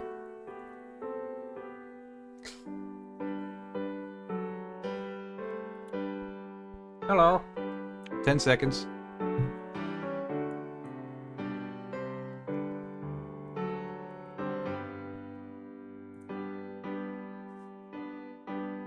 2, 1. Merry Christmas. Merry Chrysler. Merry Pingu. I can't get his hat to stay on. Pingu, why? Why you like this? Cooperate. Merry Christmas. I should have just downloaded that meme and played it the second it hit Christmas. Welcome to midnight. Welcome to Christmas time. If I had a chimney, Santa would be up there right now, pooping down it. I'm on the double naughty list. You don't get coal, you get Santa poop. Directly into your flume. There you go. That used to be strapped onto his head correctly, and I somehow fucked it up. Wow. When my hair gets this messy, I actually look like I'm 12 years old. And I've just come in from playing in the mud. My mum's about to smack me across the ears. Merry Chrysler. You ready? Here's the Christmas celebration. This is the one I actually did have prepared. Bloop.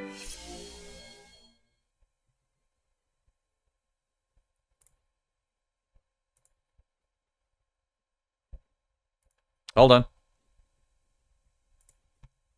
We broke it. Let me fix.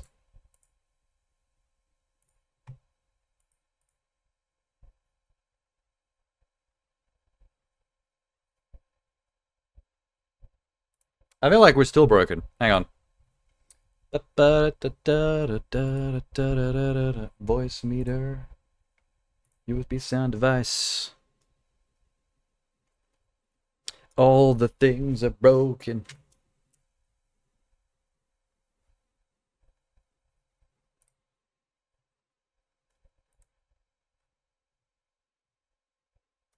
I know. It's busted. It's being silly. Let's go to this one.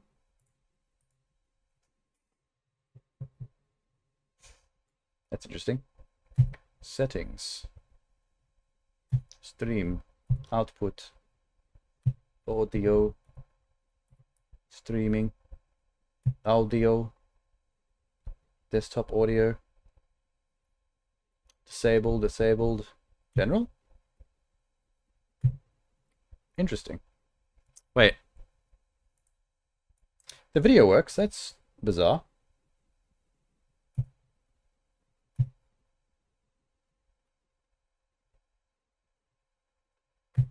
Okay. Let me bring something else up.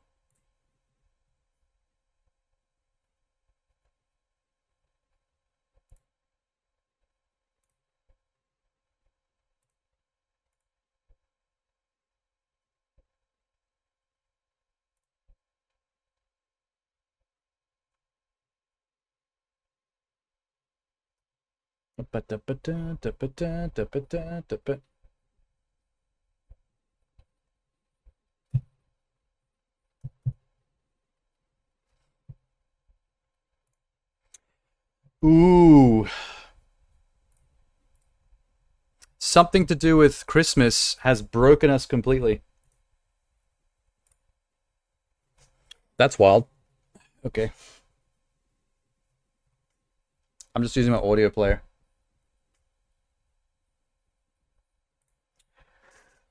Why do you think that would be? How do we break things on Christmas? How do we do it? Why am I in this view? Hang on. Zip. You know what?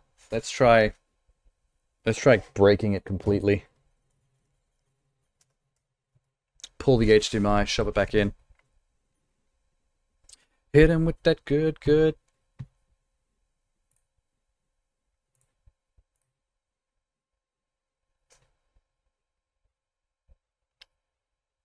Okay.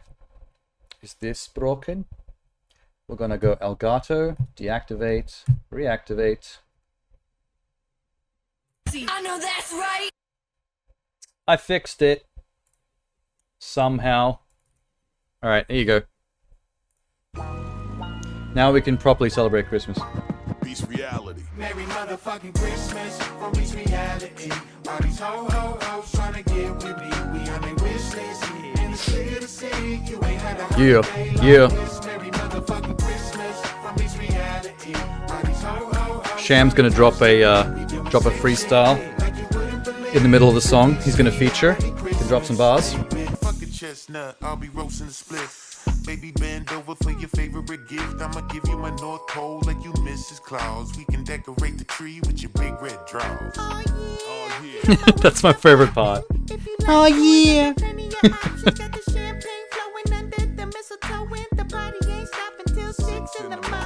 That Muppet reminds me so much of Snoop Dogg. Got my eyes so red cause I'm smoking that green. I'm getting hungry, got the munchies, so I'm eating a tree. It's delicious in the great source of vitamin C. It's the same dude doing them all? Holy shit. That means he has to like harmonize with himself. Merry motherfucking Christmas from Peace reality. All these ho-ho-hos trying to get with me. We on a wish list.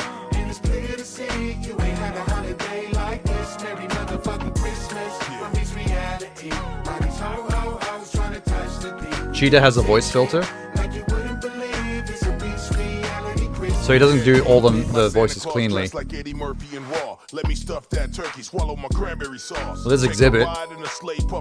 He's not voicing Exhibit, but Exhibit might still be a Muppet, I'm not sure. It's hard to tell. All the gifts wrapped up under the tree looking pretty. Here's my dick in the box. Show me some mistletoe titty. Baby, it's cold outside. Let's go Mistletoe put on titty? some pajamas so we can pack a few bags. They go hit the Bahamas. You my ho ho ho, and I'm your candy cane. Imagine Santa Claus walked in right now while I'm watching this. Jesus, thanks for giving us a reason to party. Let's get it started. Let's get it started, y'all. Motherfucking Christmas from Peace reality. All these ho-ho-hos trying to get with me. We on That's probably the best line in the whole song. Happy birthday, Jesus. Thanks for giving us a reason.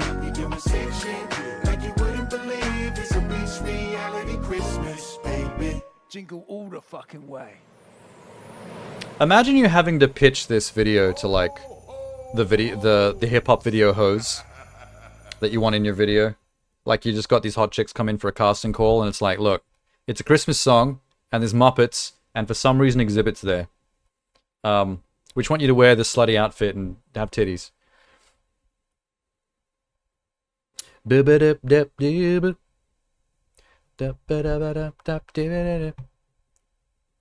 Wait, what was the thing that unlicensed streamers sent before? Was that the example of the gingerbread house? Oh my god. Holy shit. I made such a pretty house back then. These Christmas trees, these gummy Christmas trees are sour. They were like sour lollies.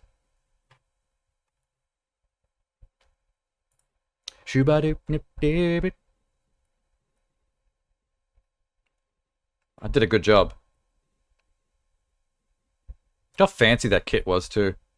But I had a piping sack when I made that. So I could actually like do...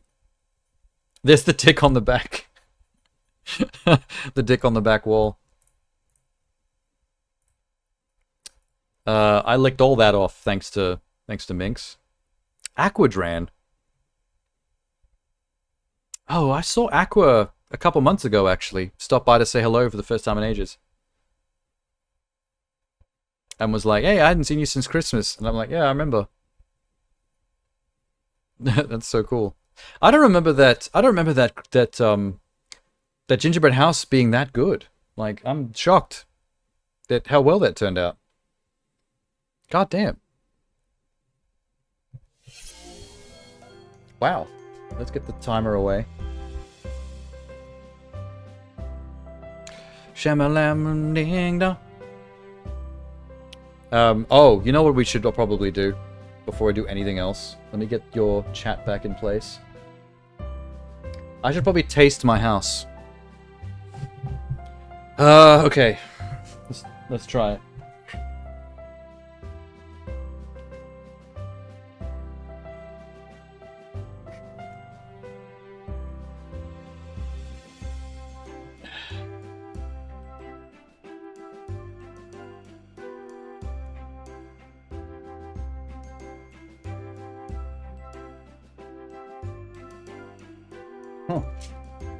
Aw.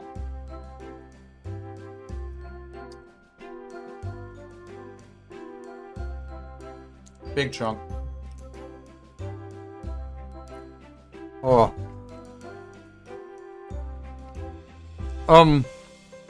The mix of flavors is a little odd. Because the raspberry gummies are on top. So it tastes like raspberry gummies, Smarties, and KitKats all at the same time.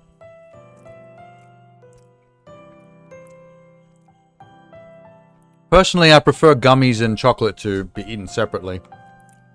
It's two different kinds of sweetness. That was a big bite too. Whoa.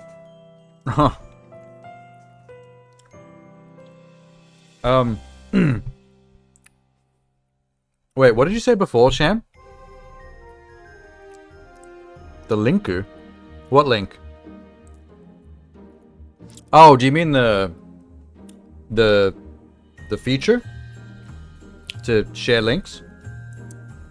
Did you have something, did you?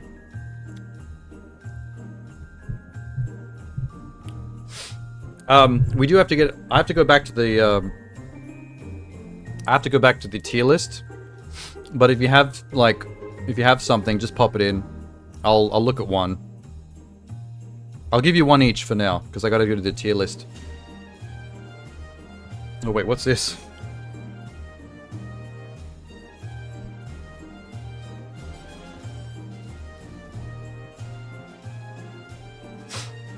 Hold up.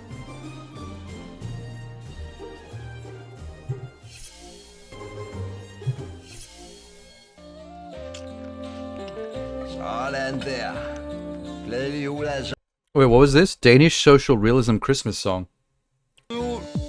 Så er det jul igen. Og hvad rager det mig? Is there captions? Min guldtand er flækket, og så er det ikke skide... Is this Danish rap? Holy shit.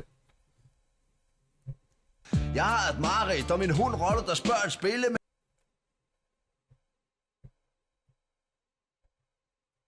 Spil af tid, så slår BSD solid. Rager det mig, nu er det jul igen. It's reading like rap. But I can't tell if it's good rap because I don't know what he's rapping about. Det er jul på Vesterbro. Do you notice that one of my own archive videos is actually in the related links on the side here? What the fuck? Vesterbro, nu er det jul på Vesterbro.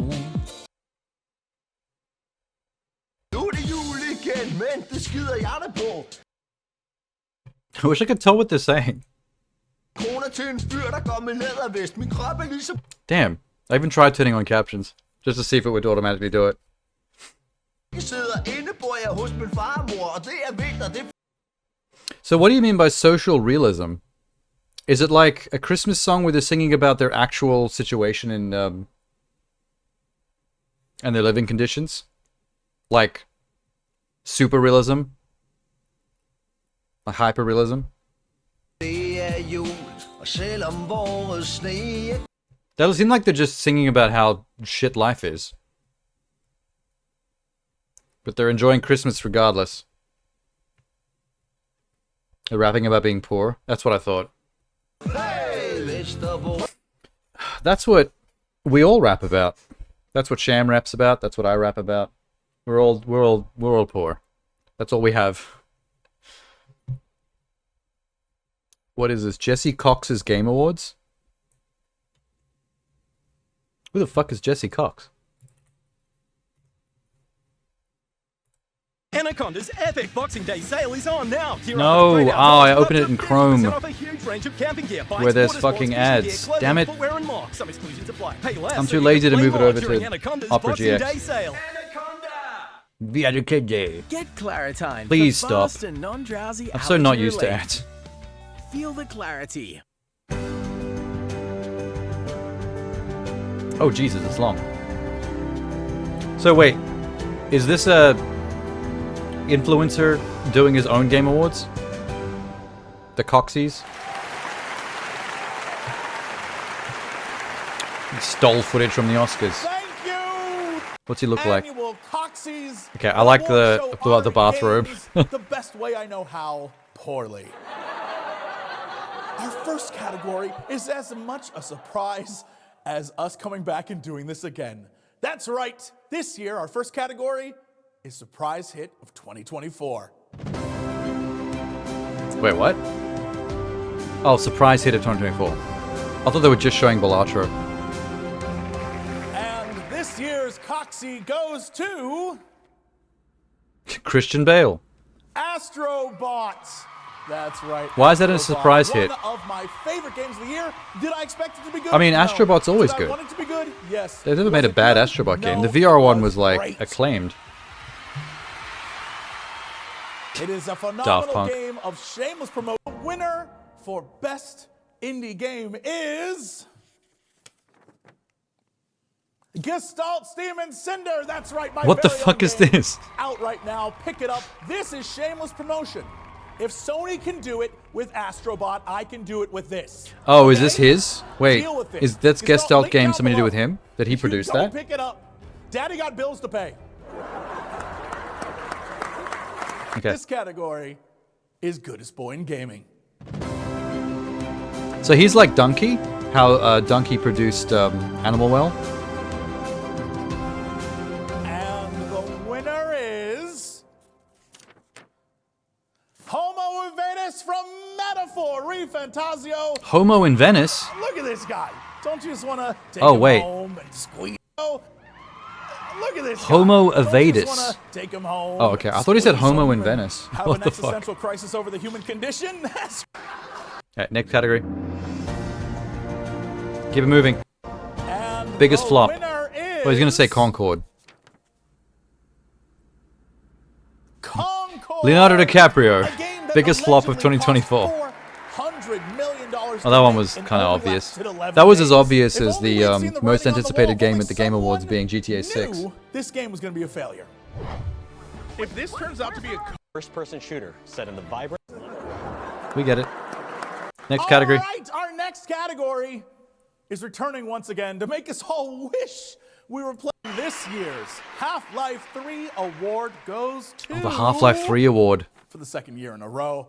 Beyond Good and Evil 2! 2 years in a row. What happened to Beyond Good and Evil 2? They've shown teasers and gameplay trailers for that, and it's just vanished. What the fuck? Creator of the Year. Please say yourself. And Say our Coxie. winner is Jenny Nicholson. Who the fuck is for Jenny the Nicholson? 4-hour Star Wars Hotel review. An incredible video if you haven't watched it. Oh, it she is reviewed the Star Wars essentially a Hotel. glorified Yelp review, I but thought it's maybe he was awesome. just going to give the But award to was some like the best Yelp review influencer ever e-girl read, that he except had the watched hots it, for to try to and impress her. You just can't beat it. It's super The fun. Simp Award Sorry goes to Expanded Universe 2024. Year in a row goes to, and the Coxie goes to, for the second year in a row, Overwatch porn. Overwatch Porn Best Expanded Universe. So this is the category that Fallout won at the Game Awards. It's basically the same category. Our next category is one that is about honoring those who are free. That is a Lifetime Achievement Award. Lifetime Achievement Award. Epic Rap Battles of History. Interesting.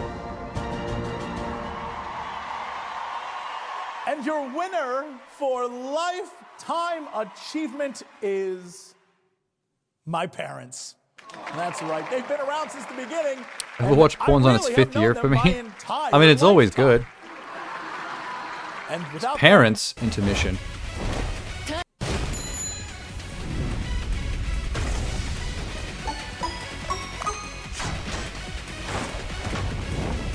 America said, well, hold on, everybody. The employees has announced. Okay, where's the next award? Concord. I was like to celebrate This all is the these year in efforts review. as economic headwinds with communications origin blue. And you're watching JD Sonic. 20.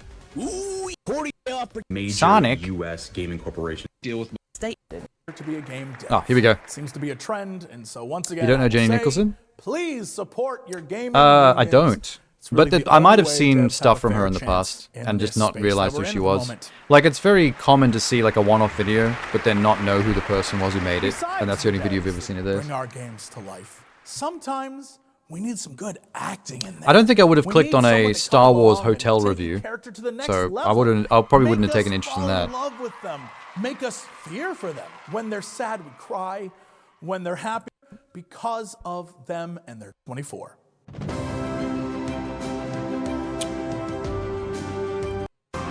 Best performance.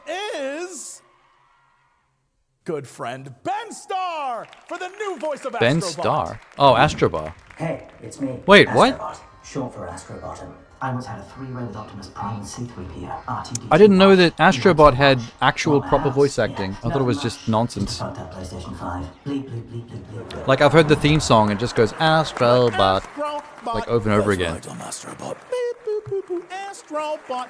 He's doing it now. This year we had a lot of games. And some of them amazing. I mean, we got Robert De Niro DLC found that really for Elden funny. Ring that was the games that were right down the middle. Games that weren't. Best 10 out of 10 game. The winner is This is a good. Super Mario Party Jamboree. What? Super Mario Party Jamboree? No. Because you'll lose 7 out of 10 friends. I wouldn't have given it to Super Mario Party Jamboree. There's a lot of 7 out of 10 games. 7 out of 10 games need more love. For sure. Humans who work together to make the world a better place for all of us. Best product placement of 2024 Best product placement. is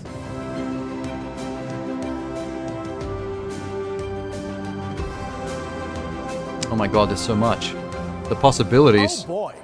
When I get thirsty after a Oh, long day himself, of hosting a Mountain show Dew. like this one, nothing Final quenches Fantasy? my thirst Oh, 14. like the crisp, cool, refreshing flavor Is Final Fantasy of 14 Mountain actually full of Dew. Mountain Dew advertising? Mountain That's Dew. fucking weird. It's cold, all right. That's like a medieval, and delicious. um, From the mountain and the fantasy dew. universe. Suck those mountain and the YouTube members by giving them a category all their own. And this is their game of the year. Animal Well. Where anyone's skin for fun and it'll look cute. Patreon Game of the Year. Animal Well.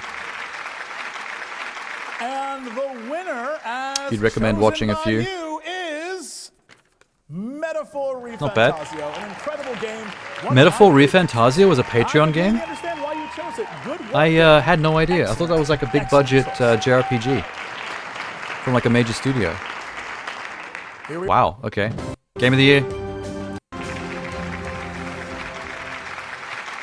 Al Pacino, very interested. Al Pacino was at one of the Game Awards. Remember he, was it last year? He actually announced a category. Alan Wake 2's DLC, The Lake House.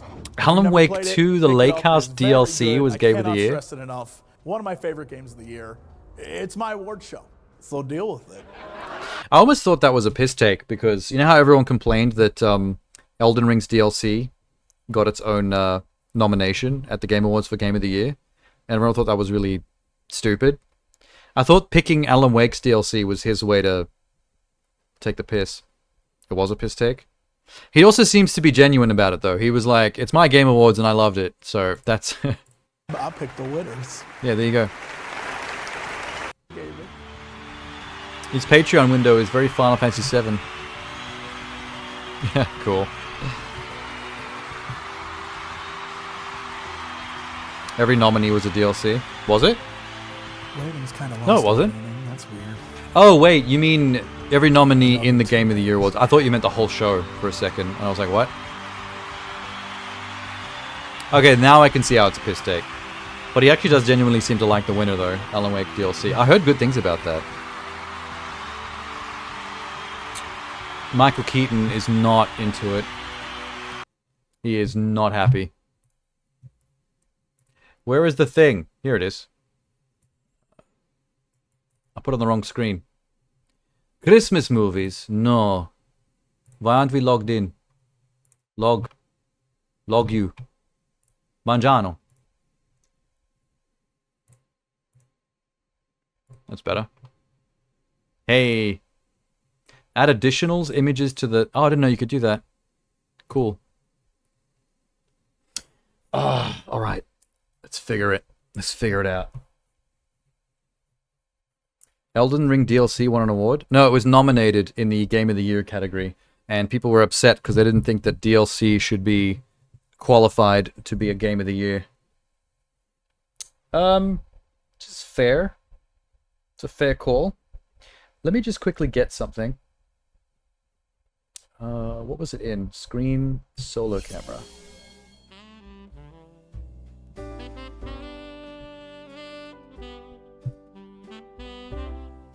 Okay. What?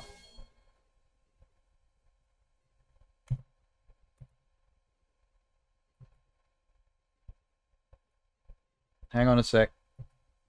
I'm pasting something. There we go. Now we don't have to tier list in silence. Oh, you thought it might have won. No, it was just nominated. It didn't actually get through. It's all good. No dramas. Should I turn on the house? Should I turn on the house channel point redeem? I still actually have it. I never deleted it.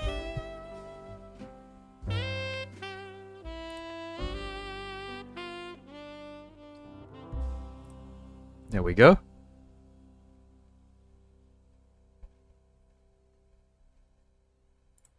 I did it. Thank goodness L-Tree didn't win. I mean, I did hear it was very good, but it does seem like it would be a bit of a downer if Elden Ring won one year and then its DLC won the next year. It would be a little boring if that happened.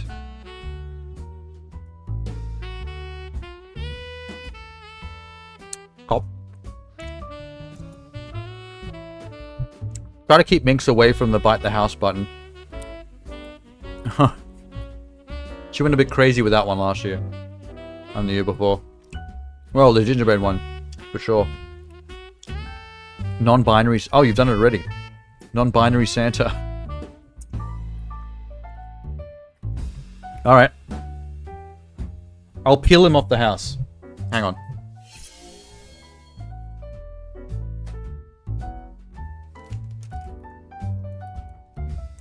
He's stuck there.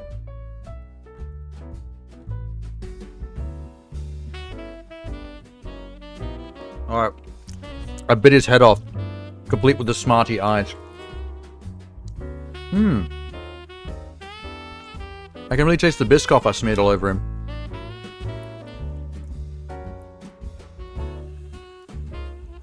If they did make a DLC expansion category, they could have had a section with the expansions from FF14. You know what? That is a good idea. Having a DLC category. Anything that's been additionally added to a game. Like Cyberpunk, Liberty, whatever. That would have been up for an award in its year. If they had that as a thing. Oh god, that's so chocolatey. I didn't eat the whole Santa, I bit him in half. I'll only eat as much as I can fit in my mouth. That's at least, that's half a non-binary Santa.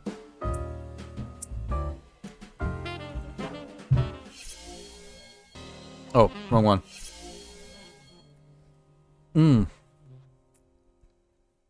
Okay. Let's do the thing. Wait, someone said something before. Was it, it was Elizabeth. I think she said Jingle All the Way Arnie should be S rank. I don't know if he's an S rank though. Instead of Cyberpunk being put into best ongoing, would have been in DLC. Yeah, I think that would have made much more sense. Ah, ba dee da doo da poopy. Na na na na na na na na. Okay. I personally think that I would put Jingle All the Way Arnie in maybe like B rank. But Elizabeth thought he was S rank. So I'm gonna split the difference and we're gonna put Arnie in A rank. I mean, it's wholesome. He's trying to get the toy for his kid. You gotta stand by that.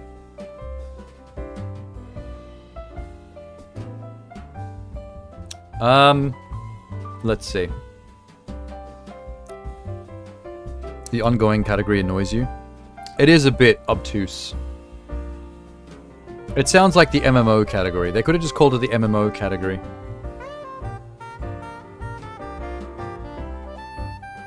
Alright, I see an immediate S rank. This, I have to do this right up front. Jack Skellington from Nightmare Before Christmas. That is an S rank man.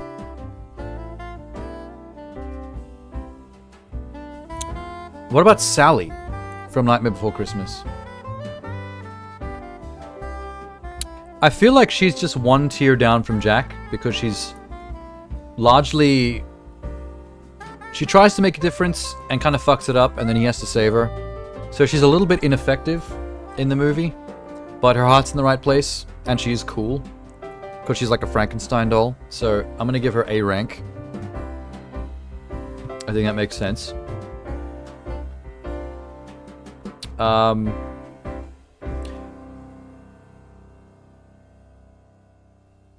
Was that Kermit? Oh, it's Kermit from Muppets Christmas Carol. Wait, which one's Kermit? Which one's his little froggy son? What's the kid's name? Bob Cratchit's son in Muppets Christmas Carol that has an illness? Tiny Tim? I think it's Tiny Tim. Okay, you know what? I would say Kermit the Frog in all iterations, not just Bob Cratchit Christmas, is always S rank. Kermit is just an S rank kind of guy. His son, Tiny Tim, is F rank because he died. Little shit couldn't even stay alive for Christmas. How dare you? After all the effort your dad put in, Kermit, to give you a life you deserve, you just go and die on the family, make it a tragedy for everybody. So rude. Tiny Tim is S rank, is F rank. Denied. Did he commit suicide? Oh my god. I wish I had the opposite of my air horn button. I need to hit like the boo button. Boo this man. Wait, I think I actually can. Wait. I don't have a boo button per se, but I can activate my own stuff. Here we go. This one for you, Sham. Fuck you! You suck!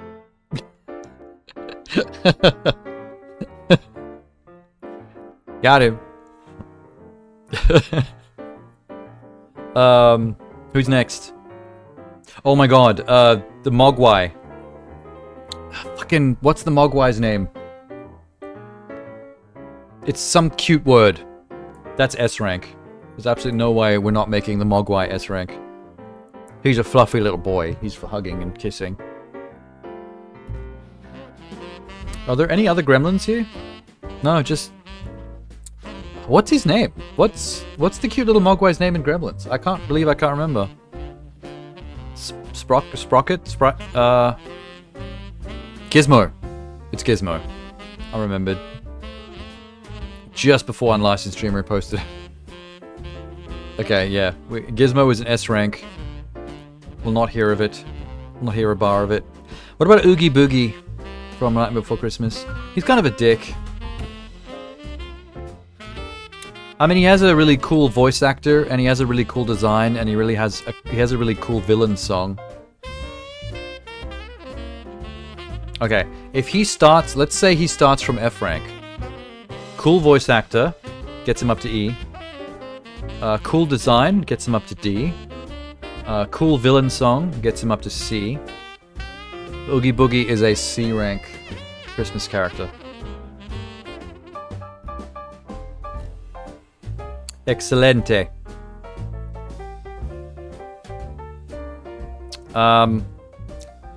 Okay, let's get Die Hard out of the way because I know everyone's thinking about that one. For the sake of argument, I'm going to accept Die Hard as a Christmas movie for the sake of this quiz. And on that level, I'm going to give John McClane an A rank. Only because, let's say if he starts from an S rank, I'm only busting him down one space from S to A because as a character in a Christmas movie, his character doesn't really have anything to do with Christmas. He's just a cop that doesn't want to be there and doesn't like Christmas and has to shoot some people.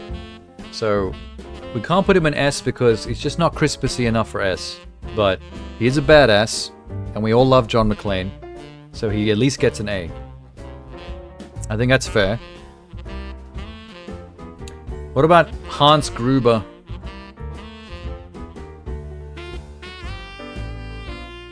Hans Gruber's a pretty good villain. I feel like that deserves something. He was a meanie, so he can't go too high, because, you know, you're bullying people on Christmas, so mean. And also, you fell off a building, cringe. I'm gonna give Hans Gruber B rank, just below John McClane. He was a super cool villain, but ultimately, falling off a building is cringe, so...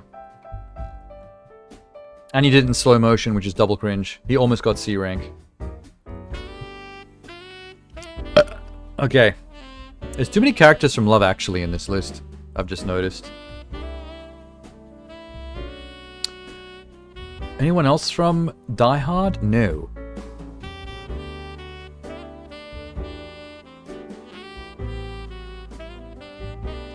What about Kevin McAllister from Home Alone? How do we tier list Kevin McAllister?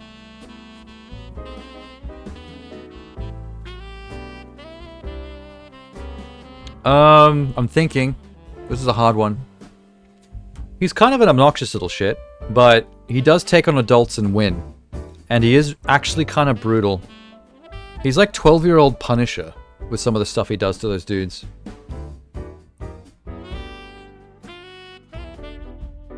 I feel like Kevin McAllister deserves at least an A rank. He is pretty much John McClane level of effective against bad guys. He doesn't get S rank because he didn't get any kills. He did a lot of horrible stuff to those dudes. Some of the things he did should have actually got a kill. That would have killed a man in real life. But the fact that he couldn't pull off a KD ratio means he gets busted down from S to A. So there's Kevin. What about Marv and what are their names? I know one of them's Marv. I don't know. I can't remember the other one. Okay, you know what? You guys couldn't even kill a child. You are the worst criminals. But you are kind of funny and you were trying your best, even though that makes it even more pathetic. So I'm going to give them an E rank. They get an E rank. The only thing that kept them away from F rank is the fact that they are kind of entertaining in their bumbling buffoonery. And they were trying their best, and they did weather a lot of damage. Lesser men would have died. So that at least keeps them out of the F rank. Trump wasn't Home Alone too. Is he even on this list? That would be pretty funny if they included him on this list. But I don't think there's a low enough rank. The list only stops at F. I would have to add a bunch more letters. Oh, his mum. Kevin's mum. That's an F rank. No, okay, let me be fair.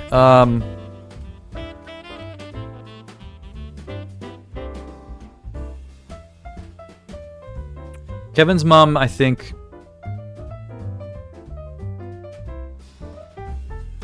gets an E rank. I'm gonna upgrade her to E because it wasn't on purpose, and she did panic and stress a lot when she realized what she did. So there was remorse. So I'm gonna give her E. But terrible mother. Almost got an F for that. Is this Kevin's dad? Why is his dad here? I don't remember his dad doing fuck all in that movie. Aside from own a really expensive house and pay for a really expensive vacation.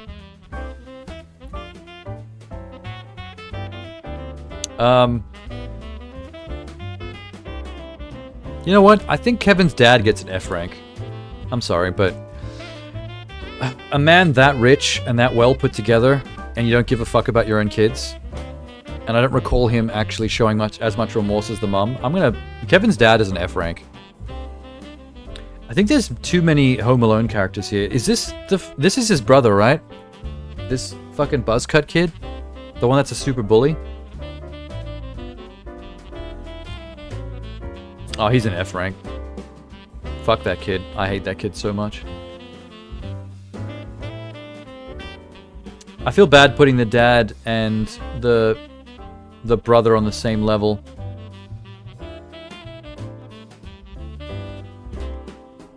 Maybe we should cut the dad some slack. I mean, he is paying an arm and a leg for a lot of creature comforts for his family.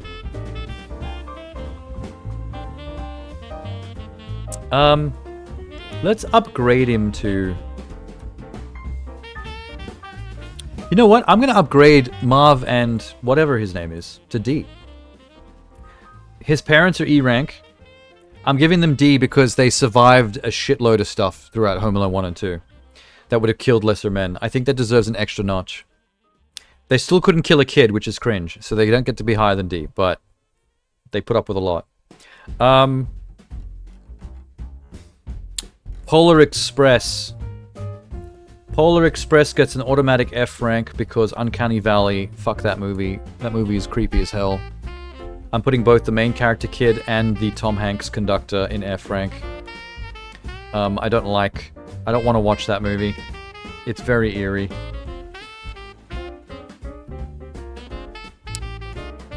Cool. Who's next? Who's easy? The Grinch? There's a couple of characters. Wait, what? Hang on, this is weird.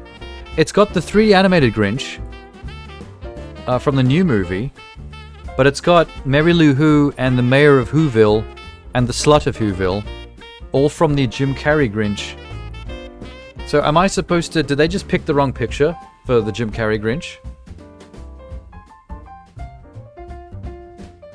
This is very dubious. Because I would give the CG animated Grinch and the Jim Carrey Grinch very different ratings. Let's just say this is the Grinch in general. But leaning closer towards Jim Carrey Grinch. We've got to give him an S rank. The Grinch is S tier. I mean, if you talk about iconic Christmas characters, the Grinch is one of the first characters you think of, surely.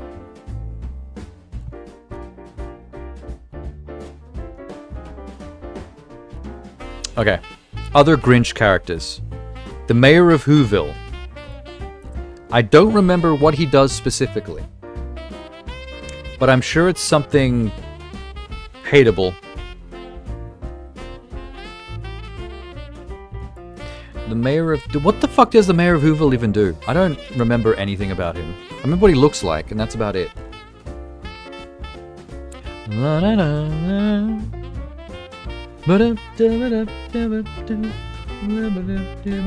Oh shit.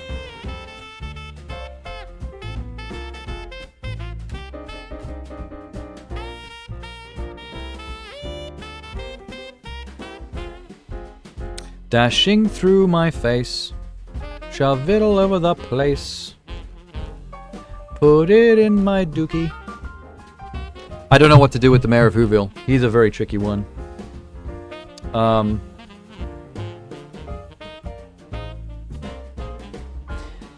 Cindy Lou Who, on the other hand, peachy, very adorable. I'll give her a B rank.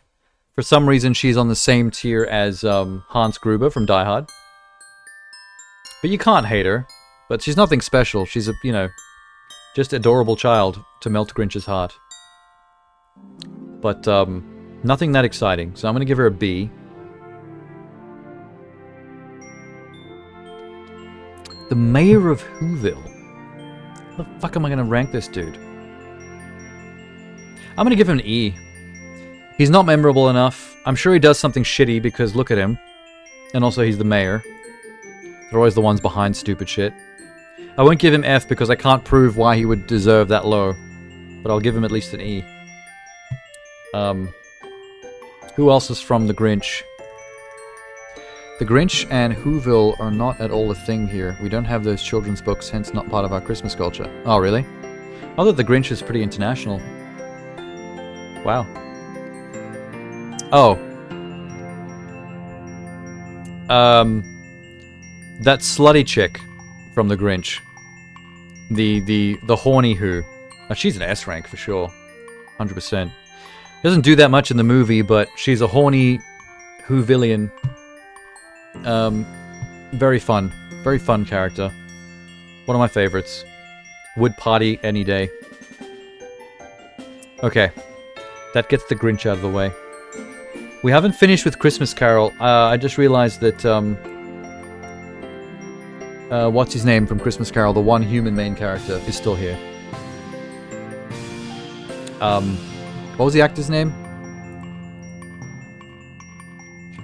Muppet Christmas Carol. That's how you spell Muppet. Michael Caine. It's Michael Caine. That's right, Michael Caine. He was good in that movie, actually. He was really good. But was he Kermit level? No, he was mean to Kermit. But he was a very good actor. He brought the Shakespearean chops to a Muppet movie. So I'm going to give him A rank. He gets busted down only 1 rank because he was mean to Kermit. But A rank, I think A rank is good enough. Hell yeah. Is that Matilda? Why is Matilda here? Oh wait, the actress that played Matilda, she was in that Miracle on 34th Street movie as well, wasn't she? Horton Hears a Who alliteration would be hard to translate. Oh, so Dr. Seuss in general is not very easy to translate for most cultures, I believe. That'd be a bit crazy.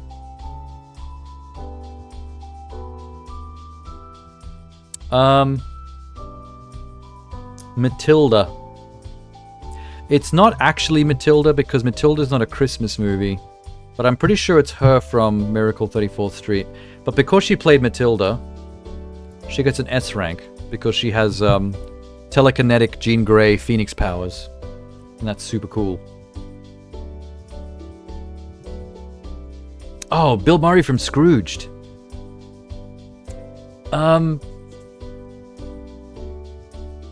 Pretty iconic. I'm pretty nostalgic for that movie Scrooged. I had it high on my Christmas movie list. There's nothing special about Bill Murray's version of Scrooge though. It's more the movie that's iconic and nostalgic for me. But his Scrooge was, for example, not as good as Michael Caine in the Muppet movie. Not as iconic as that. It just is serviceable for a very memorable film. So I'm going to put him in B. With Hans Gruber and Mary Lou Who. He comes just below Michael Caine. Because Michael Caine definitely takes the cake for best Muppets Christmas Carol protagonist. 100%. Why is Vaughn here? Vince Vaughn. What Christmas movie stars Vince Vaughn and he wears a leather jacket? I don't remember any Christmas movie that had Vince Vaughn in it. Holy shit. We can type it in, hang on. Xmas Vince Vaughn. 4 Christmases. I don't think I've seen 4 Christmases. Also stars Reese Witherspoon. Oh my god. I don't know, man. Vince Vaughn. Fuck that guy. I'm putting him in E.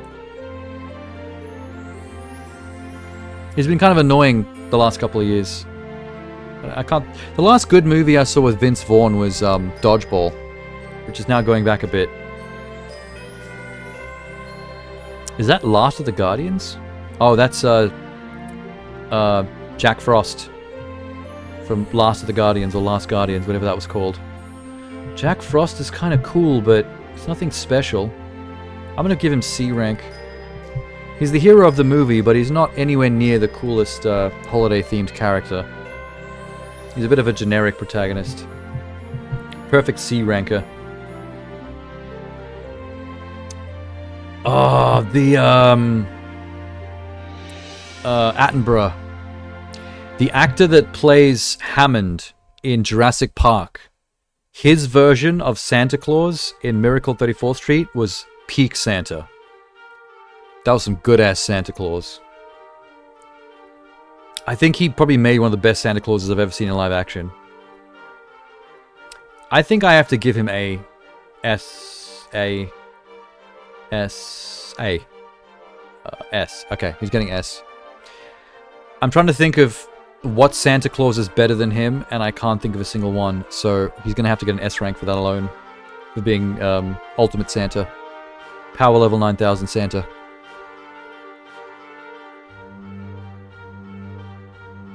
And there's fucking, oh, what's his name? From that Netflix Santa movie. The actor. I'm not remembering names very well tonight. Kurt Russell. Okay, I've heard those movies are decent. I haven't seen them. But based on just the look and the way he acted in the trailers alone, that's a pretty good Santa. If you're going to do a younger, more spry Santa, as opposed to traditional old and fat, I think he's the best you can get. So I'm going to give him an S rank. No, sorry, not S, A. Hammond is going to hold on to the S rank for Santas alone. But I think Kurt Russell will bring up the rear in A rank as second best Santa. He's just too cool. Now, Tim Allen in those fucking Santa Claus movies, don't really know how to feel about that.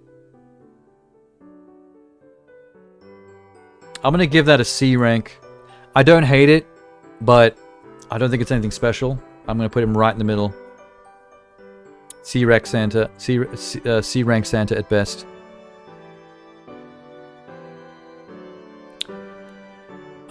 What about Elf? I still haven't seen Elf. It's like one of the most famous Christmas movies that people love, and I still haven't seen it. But I don't like the clips I've seen from it. I've seen clips, I've seen trailers, I've seen scenes. And I generally, out of context, I find Will Ferrell's character kind of annoying. And it makes me worried about seeing the movie. Like, maybe in the context of the film, it makes more sense, and you jive with it more. But out of context, just clip-wise, it's kind of infuriating and obnoxious. So, based on that alone, seeing the movie might change my mind. But based on that alone, I'm going to put him in D rank. Just below mid. Because the clips of him are just obnoxious enough to make me kind of not want to see the movie. And I think this guy is his dad in the film, who's just like a regular businessman. I forget the name of the actor, but he always plays like gangster characters. Or white-collar criminal characters in movies. I do feel bad for him having to deal with fucking Will Ferrell Elf.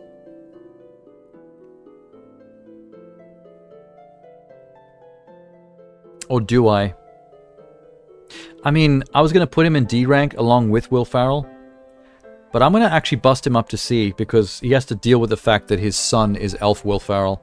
And that makes me feel sorry for him, so I'm going to give him a C rank.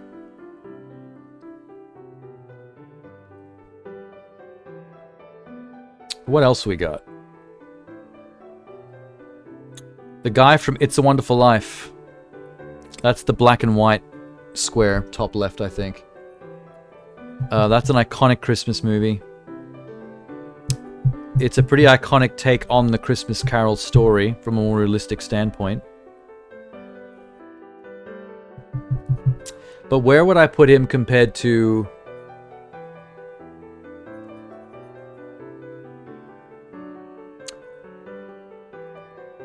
compared to Michael Caine and Bill Murray?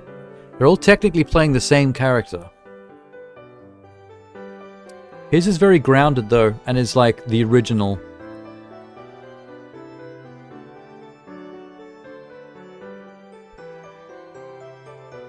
I think I gotta give him S rank. He predates all the others. So, Wonderful Life guy, S rank. Michael Caine and Muppets, A rank. And then Bill Murray from Scrooged, B rank. That's the tier of that particular movie. That movie got its own tier list within a tier list. What else do I recognize? There's some weird shit in here that I don't recognize. I think this is Tim Allen again. In a white shirt and tie and a Hawaiian shirt, looking kind of fat. I don't know what that's from, but I'm gonna say fuck it and put it in F rank. We don't need any more Tim Allen on this list. He's going right down the bottom. To hell with that man. Get out of here. I think he's from National Lampoon's Christmas Vacation. But if he's here, where's Chevy Chase? Why do I see no Chevy here? Why would you have the comedy relief but not the main character? That doesn't make any sense. Okay, I think these other two black and white images are also from It's a Wonderful Life. But most of the other characters in that movie are foils to the main character. I'm gonna put them in mid, C rank. They're there to be shitty people, but they are well acted. So that gives them mid, at least. There are so many Love Actually characters, holy shit. I think that's Krampus. Krampus is cool. I don't think it's the correct Krampus though. Not the one from the actual Krampus movie. There's another movie. There's other movies of Krampus, but there's another modern one that also had Krampus in it. I don't like that Krampus as much as the Krampus from the movie just titled Krampus. I've just said Krampus so many times it lost all meaning. I'm gonna give Krampus an A rank because I'm pretty sure that's the Krampus from the other Krampus movie, the lesser one. And the one that I like is not actually on the list, which is annoying. Who else do I recognize? Let's do The Vacation.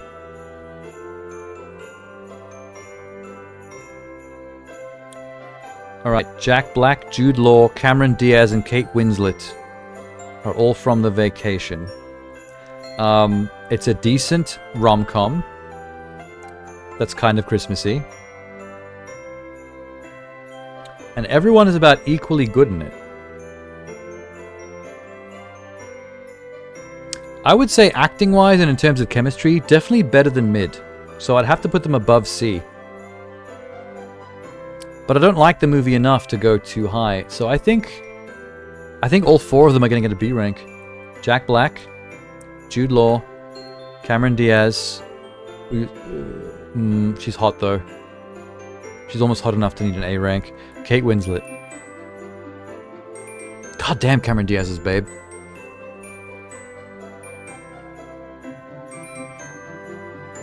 I almost want to put her up to S. Well, not S, but A rank.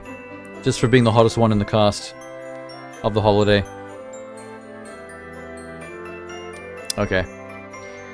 At a certain point, we're going to have nothing left except characters from Love Actually, it looks like. The guy... well, what's he from?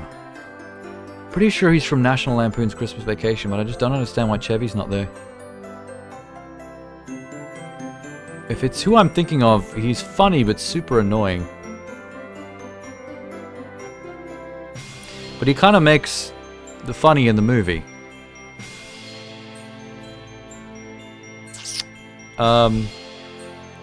Definitely not mid.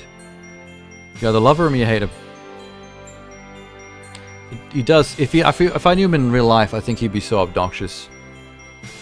Your favorite Christmas Carol cover? Oh, sweet. I'll get to that when the list is done.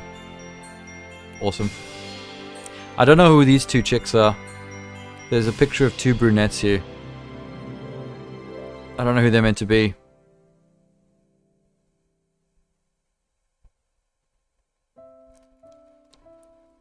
I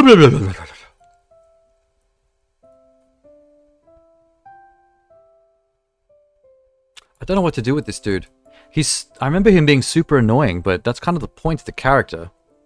That's what makes funny things happen. But in real life, I would hate his guts.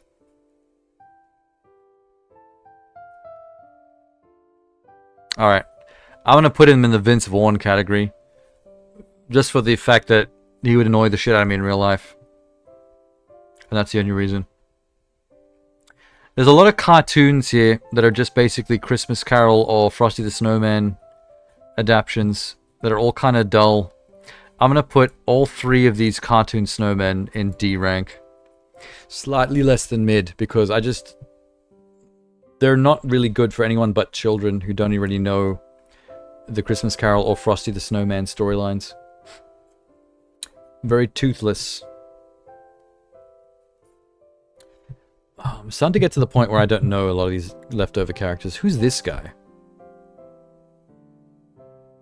Who the fuck is that guy? There's some pretty good CG. Pretty good CG Santas here. I like their designs.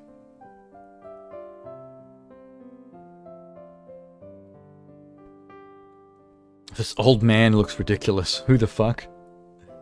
What the hell? Just because his character design makes me laugh, I'm putting him in B rank. And this little elf kid from the same movie probably as that old man creeps me out a little bit. Creeps me out a lot. How much does he creep me out? E rank level. Not quite bottom, but almost there. Oh, Rudolph from that stop motion thing. Oh, Rudolph, my guy. I mean, Rudolph's an A rank at least. Everyone loves Rudolph. Is this a claymation Santa? No, it's not even Santa. Who the fuck is this? I can't even make out what this is. F rank. If I can't tell what your character... If the character design isn't solid enough to even know what I'm looking at, fuck you, F rank. There's a really slick CG Santa. All 3 of these are. There's some pretty good looking CG Santas here. I'm going to put them all in C rank. Because I don't really know what movies they're from or what they're like personality-wise, or what their films are like. I'm just going about the fact that they're really cool CG designs for Santa that are all very different from each other. So they get to all tie at C.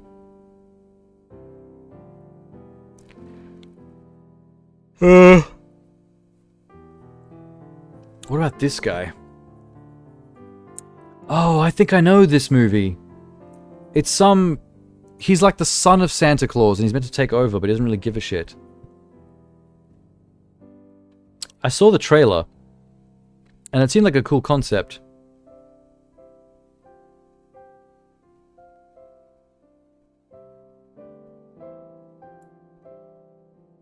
But I think I can only justify giving it a C, a mid grade, since I don't know it too well. Same with this cartoon dude. Alright. We're down to 1 row. This kid.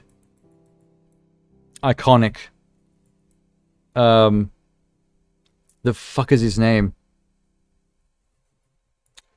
He's a really good character. Is he S rank worthy?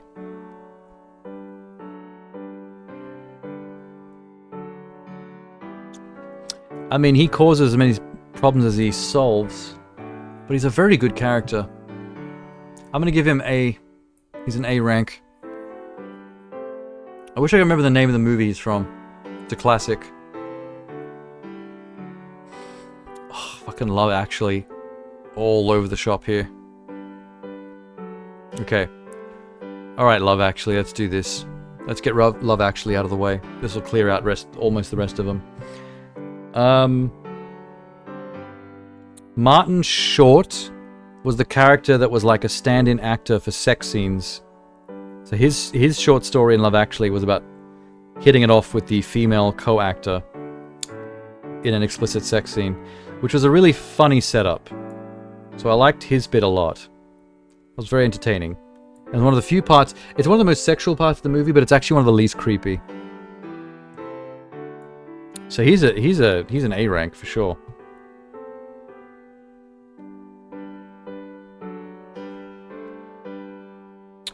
Alan Rickman, great actor. His character is a business owner who creeps on his employees.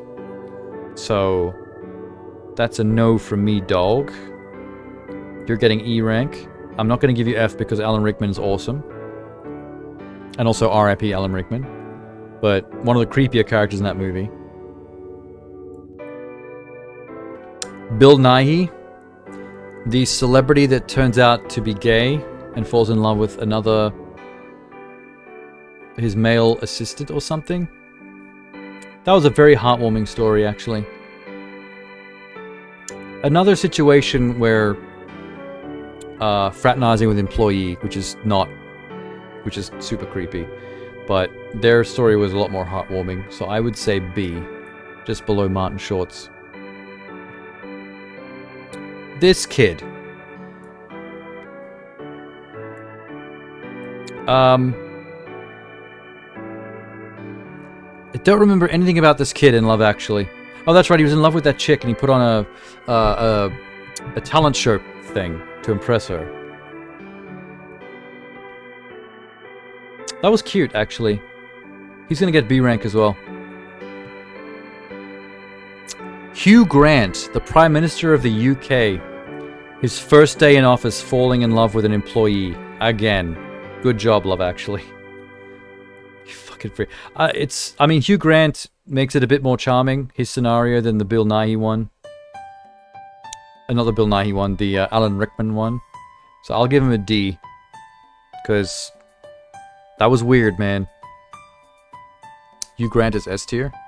Hugh Grant, the actual actor, does get S tier if we were ranking actors for how cool they are or charming. But the character from Love Actually, his storyline was weird. It was like the entire time I was like, why are you threatening your prime ministership by fraternizing with your staff? You're not supposed to fuck your secretary. Look what happened to Bill Clinton. You're going to bring the country down from the inside. Who is this Santa? I don't know what Santa this is. There's a random ass Santa in Utah.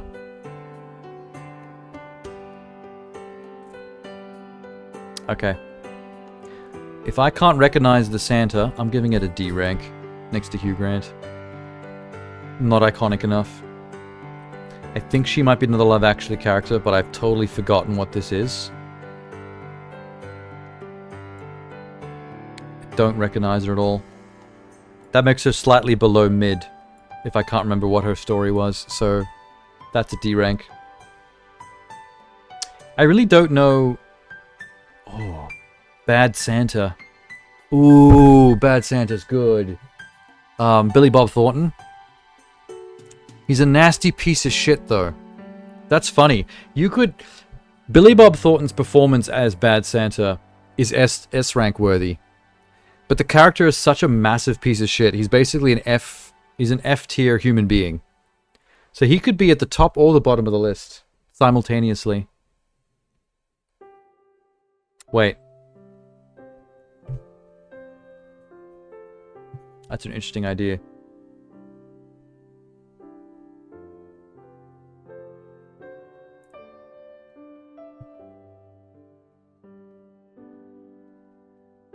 I have an idea. I'm adding a new row. Add row above. New. How do I name it? The fuck? Ah. What the fuck, man?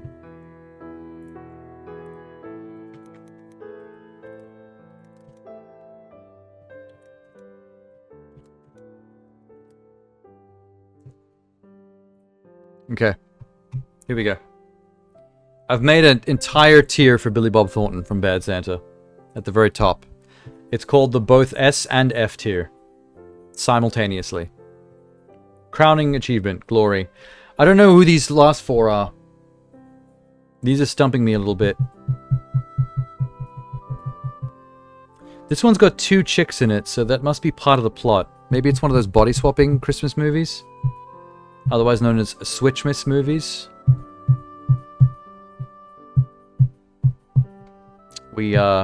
Switchmas is lame. Switchmas movies are cringe. That's going in F. What about these 3? I don't know who you are. This man in particular looks extremely obnoxious, the guy in the yellow shirt. He's getting an F as well. I just don't like the look of him. These two look like they might be good actors, but in something not iconic enough for me to remember what they're in. So...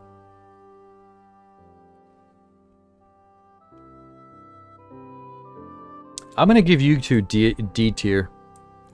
You're slightly below mid because you can't be remembered from whatever movie you're in, so that makes you fairly non-iconic. So you need to be just below C, just below mid. There it is. There's the tier list. We've done it. We have done it. Mandragono. Save. Title of tier list. Wait a minute.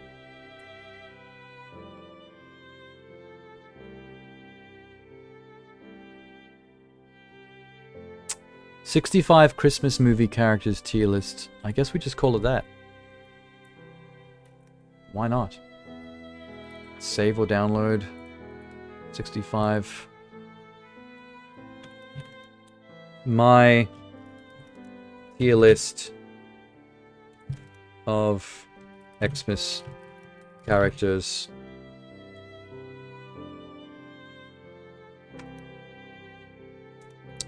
From the 65 provided. Full stop. Where would you put Chris? Who the fuck is Chris? Download image? Oh, cool. Save.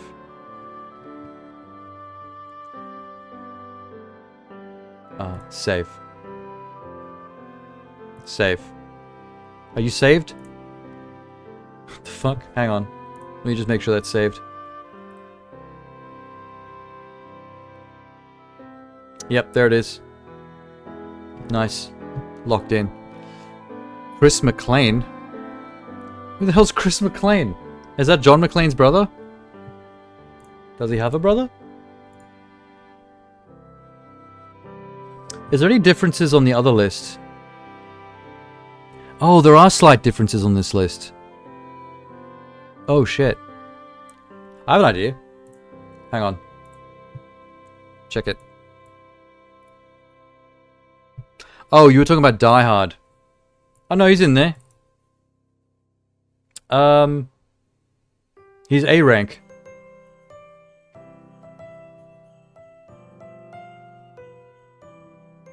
Next to Kevin McAllister from Home Alone. He's not quite peak level like Kermit the Frog, Jack Skellington, Gizmo, or the Grinch. Or the whore from Whoville in the Grinch. That Sloot. But, you know. He's a good one. Yeah, it was John McClane. Did you change it in your brain and you thought it was Chris McLean? That was random. Let me copy all the characters that are the same on this list. So we said Kevin was A tier. He only missed out on S tier because he didn't get any kills.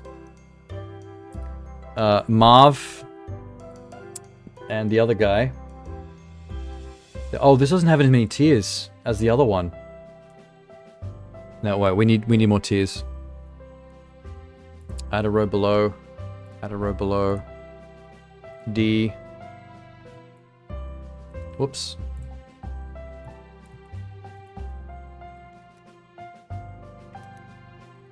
E. And then F.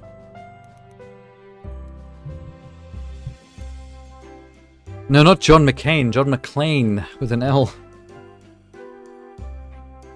You're on Pasta stream, one of the guys I used to play Danganronpa with. Was it his stream that was Danganronpa, or was it just one of the people that were voice acting on the stream you were on? Oh, he's one of the people you had a fallout with. Oh shit. Okay.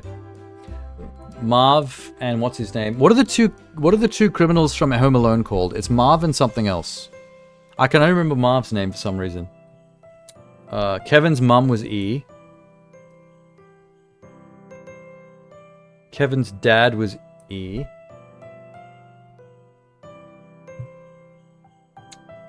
Kevin's bully brother was F. Will Ferrell's elf was D. Will Ferrell's elf dad was C. The entire cast of The Vacation was a B. Cameron Diaz, Jack Black, Jude Law, Kate Winslet. The Die Hard villain, Hans Gruber, was a B. John McClane was an A with Kevin. Hey, they got the cop from Die Hard there as well. The Wet Bandits. No, what was the other one's name? I can remember Marv. I don't know why I can't remember the other one's name. But because they say Marv's name out loud a lot, but not as much the other one. Where would the cop from Die Hard go? He doesn't really do that much. He's just a good actor. He was from one of those sitcoms. Which one was it? One with Urkel, maybe? I think he was. Okay, the cop character in Die Hard is a C. He's not bad, he just doesn't do that much, so I'll leave him in mid. There's a surreal moment when at one point there was a girl talking to him off cam and it was Silva, one of the girls that played with us, and I'm pretty sure her and Pasta live together now in a relationship. Oh, like, yeah, the whole scenario is different from what you remember. Oh, Jingle All the Way. That's an A rank for Arnold Schwarzenegger. Sinbad is the postal service worker guy. He wasn't in the other ranking list.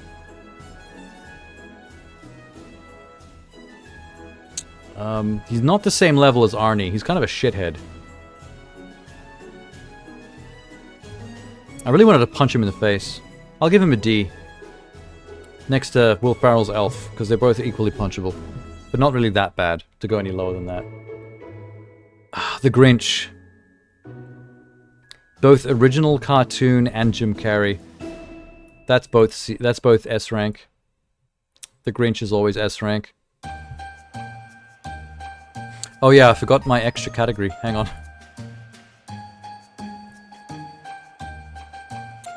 The top category is called both S and F. And that was Bad Santa, Billy Bob Thornton. That fat, wholesome kid from Bad Santa.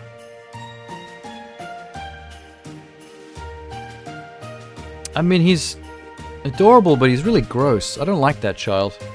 I don't like that child at all. I'm putting him in E.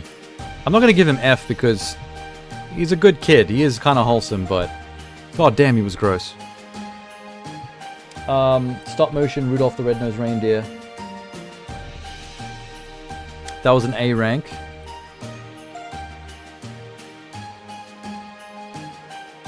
Oh, there's that stop motion guy that I didn't know what it was when I looked at it. That's an F rank, because whatever the fuck. That little kid from Such and Such Story. He was an A rank. He's a cool actor. A little obnoxious though, so he doesn't get S. Jack Skellington, S rank. Hell yeah. Bill Murray's from Scrooged, who is just below Michael Caine in B, because Michael Caine got A. There's Michael Caine, he's A. The guy from It's a Wonderful Life was an S rank. That's them three, in order. Kermit the Frog was an S rank, as Bob Cratchit. Tiny Tim, Kermit the Frog's son, was an F rank because he died on Christmas, the little shit. That annoying guy from... That's an E rank, from National Lampoon. Chevy Chase from National Lampoon. His character is also a S and F rank. He's F rank because he's kind of a dickhead. If you were his neighbor, you'd hate the fuck out of him. But as the main character of National Lampoon, he's kind of the center of the storm. Like, he is funny. Like, untouchably. There's Krampus again, but the wrong Krampus. So that's an A rank. It would be S if it was from the other movie. Ooh, Bob Marley and what's his name from the Muppets one? The Muppets Christmas Carol. That's not in the other list. They were cool.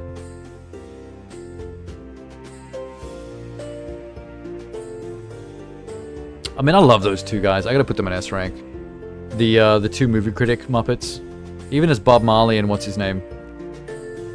Okay, C rank on Tim Allen's Santa Claus.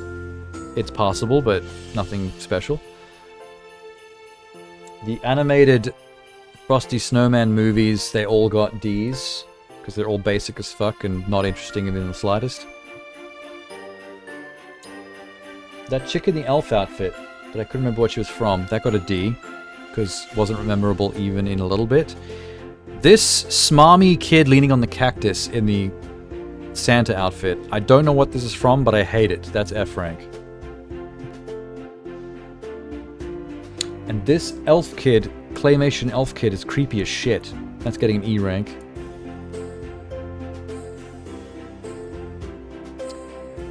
The other characters from Elf, the actual elves, played by teens and children's, they seem possible from the clips I've seen from that movie.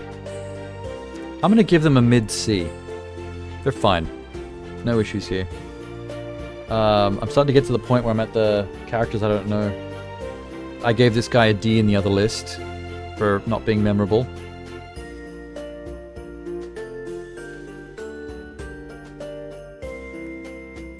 I remember him from something. I'm gonna give him a C rank because I like that actor, but I'm mental blanking on the film. This animated villain-looking dude with the mustache. He looks hateable. I'm giving him an F rank. Okay, now we're down to Edward Scissorhands, which is a easy S rank actually. One of the Tim Burton's best. I love Edward Scissorhands. The Christmas movie I'm a little surprised with. I don't think I've thought of that as a Christmas movie, but it is very snowy the entire time the movie's playing.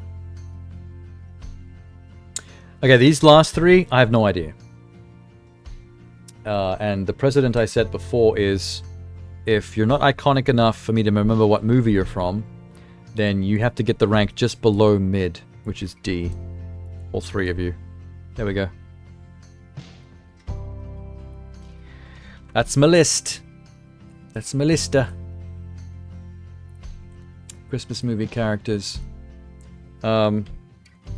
My tier listing for Xmas movie characters as provided by this list. Full stop. Very profesh sounding. Download image. Boom. Save. Are you saved?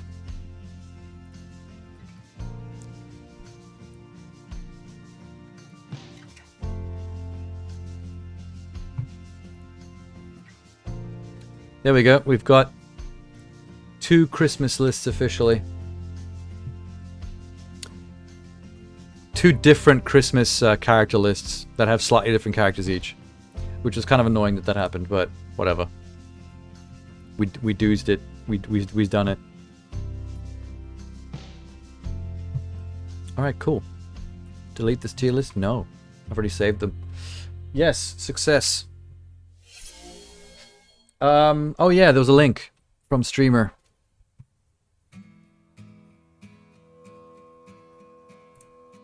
Hang on a sec. Let me grab the link real quick.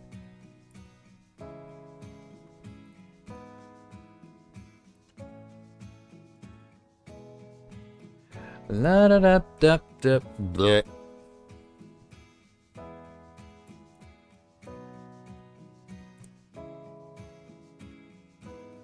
Huh. This is awesome. So it's Eldritch Horrors as a Christmas Carol.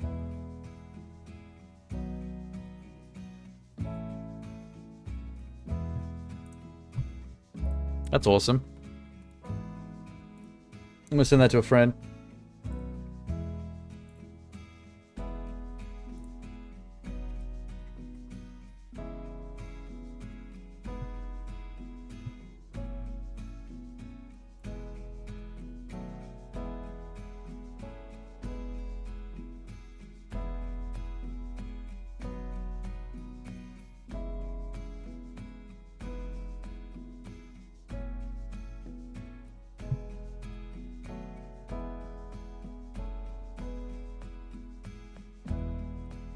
Awesome. You played the original and I kept remembering these lyrics for it. There is so many different parody covers of Carol the Bells. Do you know what my favorite version of Carol the Bells is? I'll show you. It was actually on the last year's top 10 Christmas music list that we made. We made a list of top 10 Christmas songs and it was one that I put on there.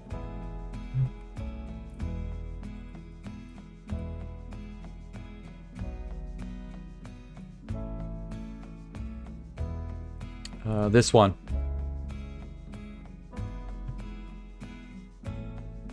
I better be ready for... Oh, wait. Oh, did I have it off screen? Whoops.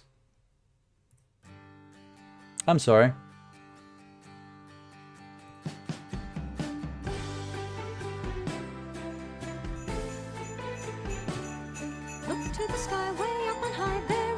This is what I just listened to. From Streamer.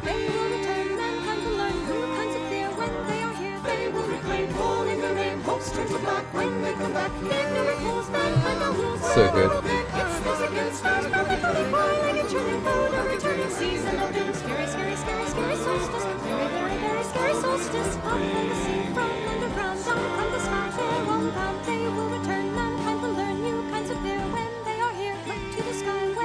It's well done.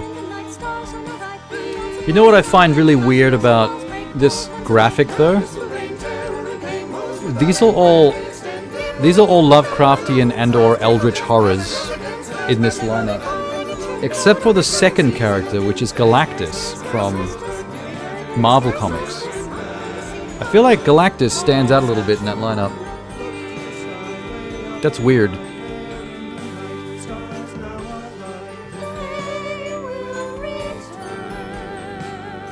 Doo-doo-ba-doop, doo-doo-ba-doop, doo-doo-ba-doop, right up your bum. Nice. I like it. I'll give it a thumbs up. I'll give it a thumbs up. Here's the one that I was saying was my favorite version of Carol of the Bells.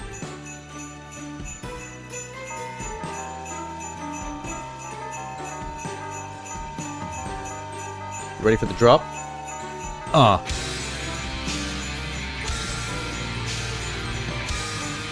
Turn it up.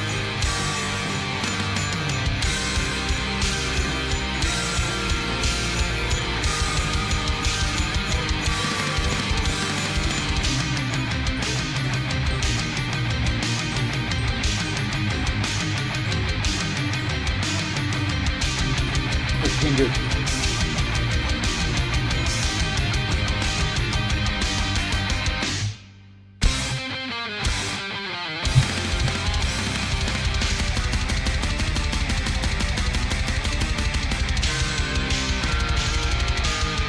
Pingu is here. Pingu the boy.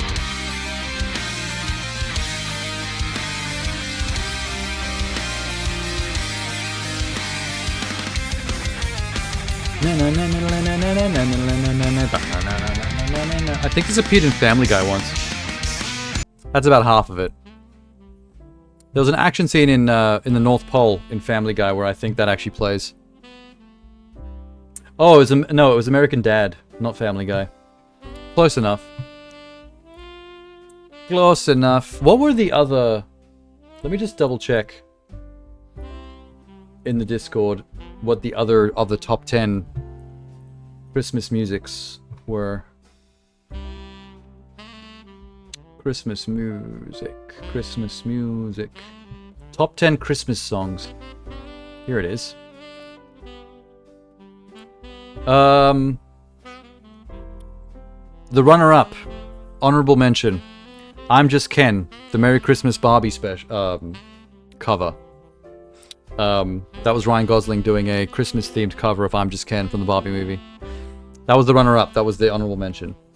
Number 10, All I Want from Christmas Is You by Mariah Carey.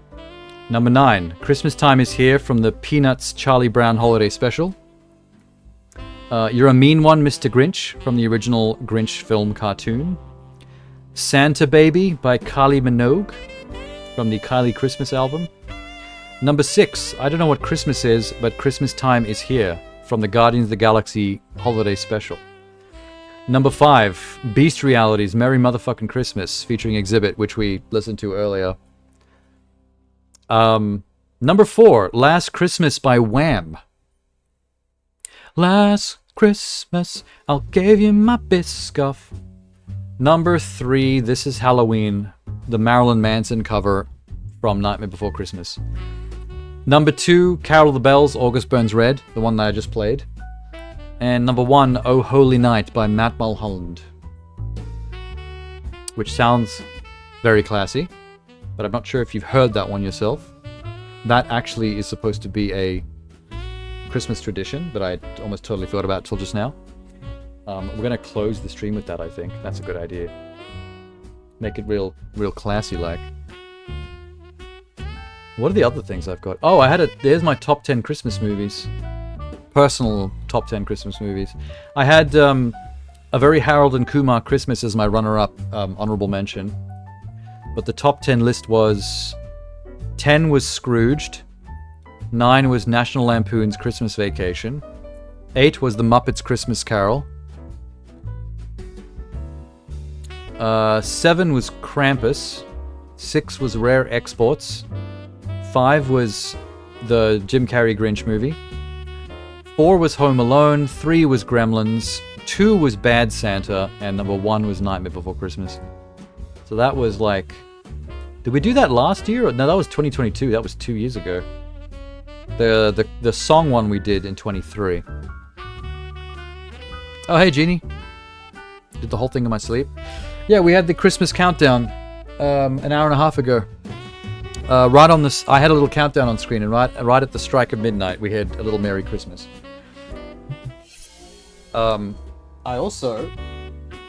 We also celebrated with Pingu. Pingu's here. Meep Meep. Wait, he dropped his hat. He's meant to be Sonic the Hedgehog. He's meant to be Sonic Pingu. Like this. Wait. It's not staying on right now. I need to put it on correctly. But that's his Sonic hat. Merry Christmas. Sonic pilled. Hell yeah, Sonic. What do we do tonight to fill you in? Oh. I figured out, check this out. I figured out how to set up a second camera with a backup webcam that I had. And I had a picture-in-picture with a different angle of me building the house from close-up. The KitKat House. Yeah, so we had camera angles. Check it out.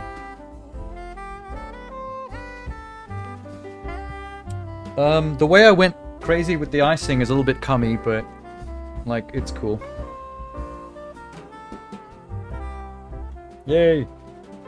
Looks like my webcam. It is a Logitech HD 1080p kind of thing. Very basic. You can redeem a bite. Ginny probably remembers that from previous streams. What else did we do, streamer? Oh, what am I forgetting? Obviously, we talked a lot.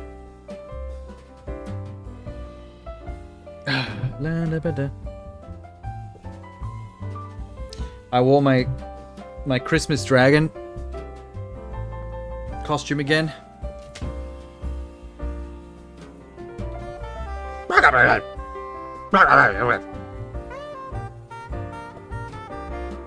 Always Christmas dragon. It's we have to do it. Hydrate, okay. What if I just turned around with a blowtorch and melted some of the chocolate and drank that? That'd be gross. One of those little blowtorches they use in bars. to light the drinks. Those look like fun to play with. I just want to melt food. Like, I want to use one of those to toast s'mores. You can get one of those, like, drink blow torches and just, like, toast your marshmallows. It's your diabetic funeral. I still have to eat that. Streamer made me bite Santa Claus in half. And it was actually kind of nice because his face is covered in Biscoff. We Biscoffed him up.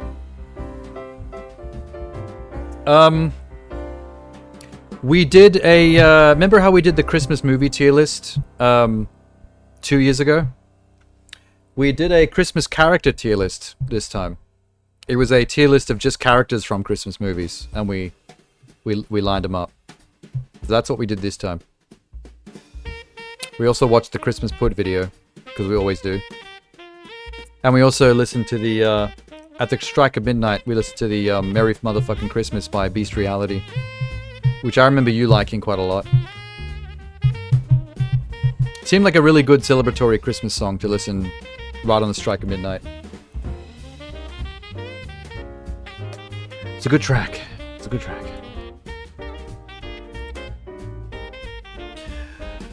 Happy birthday, Jesus. So can't think of anything else. We spent a lot of time building the KitKat House. That was the thing. That usually takes a while. You want to take a quick peek at our list? I can show it to you real quick. Where did I put it? Oh, there were two lists. Because one list turned out to have more options than the other, so we did both, because some of them have different characters.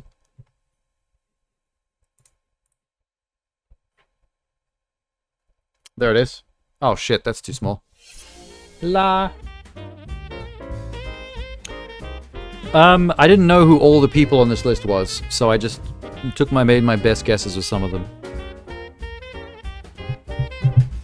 Although, I don't know how well you can see those itty-bitty squares. Who's at the top? Oh, that's a special category I made myself. That's not actually the top category. The top category is the second row. That's S. The category I added is called both S and F. That's Billy Bob Thornton from Bad Santa. Because it occurred to me that his character is kind of an S rank and an F rank at the same time. Because he's a great, unique, hilarious Christmas character because of how well Billy Bob plays that role. But he's also an absolute trash human being and really disgusting. So I was like, let me make a category called S and F. And he can be both the best and the worst at the same time. But a lot of the rest is the usual suspects. John McClane's in there.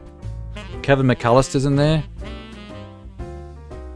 Bunch of Grinch and Whoville characters. Night Before Christmas. Polar Express, Love Actually, all that kind of stuff. Wonderful Life, a bunch of Christmas Carol movies. Those are the kind of characters that are in there. Scrooged. Even Hans Gruber is on the list. Why is Mom from Home Alone in D? Because she left her son home alone after going on vacation. That's some trash mom behavior. The only reason I didn't give her F, I upgraded her to 1 rank up, is because it wasn't on purpose. It wasn't on purpose. She gets a slight upgrade based on that alone. But that's a pretty next level motherfuck up to do. Also, the dad from Home Alone also got the same ranking because he's almost not a character. Like, originally I gave him 1 rank better because it's like, well, at least he provided, at least he's rich and provided an awesome house, awesome life, awesome vacation for the fam. But that doesn't mean he's any less responsible for leaving Kevin behind. So I was like, all right, they both get the same tier. I almost put Hans Gruber and John McClane in A rank together, but I demoted Hans Gruber to B because he fell off a building, which is kind of cringe. So he had to be dropped 1 rung. But John McClane, you know how we had that argument last 2 years ago about the whole is Die Hard a Christmas movie thing, and I'm in the no camp, you're in the yes camp. For the purposes of this list, I'm accepting Die Hard as a Christmas movie. Just because whatever. The characters are already included on the list, so I'm like, okay. As far as I'm concerned, for this list purpose, I'm accepting Die Hard. Just so I can do it properly. Was Robert De Niro from Meet the Fockers on either? No, he was not. In fact, even though, not Meet the Fockers, what was the one, Christmas with the Fockers, I think it was called? The second or third movie was Christmas themed. But none of the characters are on either list, even though that third movie was on the Christmas films list. But the two lists are a little random. I put Will Ferrell's elf character in D because I haven't seen the movie, so I don't actually know what everyone likes about it so much. But all the clips and out of context stuff I've seen from the movie were kind of annoying.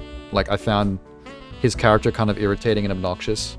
So I had to rank it based on that. And I feel like if I watch the movie, I might get it more. And he might get an upgrade.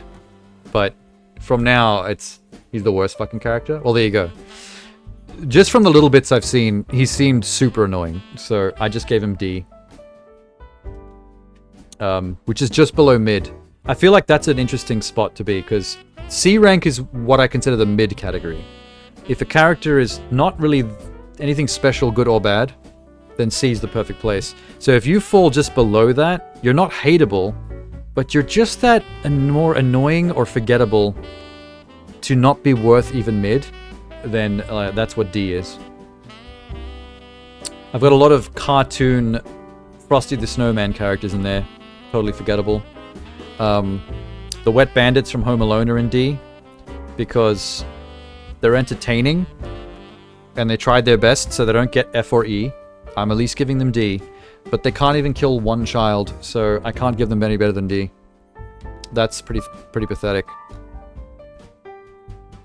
Kevin gets an A because he can take on 2 adults, like the fucking Punisher.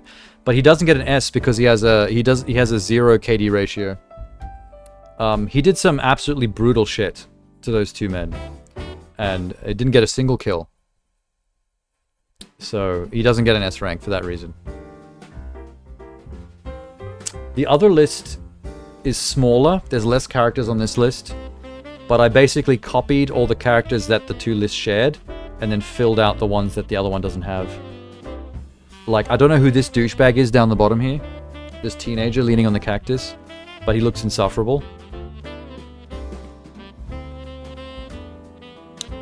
I don't like the kid from Bad Santa. He's a nice kid, but he grosses me out. The fucking snot on his face all the time. Ick. All the characters from The Vacation are in B rank. Because they are well acted and serviceable for a rom-com. Tim Allen's Santa Claus got a C, because it's like, it's a decent Santa, but I don't give a shit about those movies or Tim Allen. So I was throwing him a bone mainly. This list has Edward Scissorhands. How do you feel about that?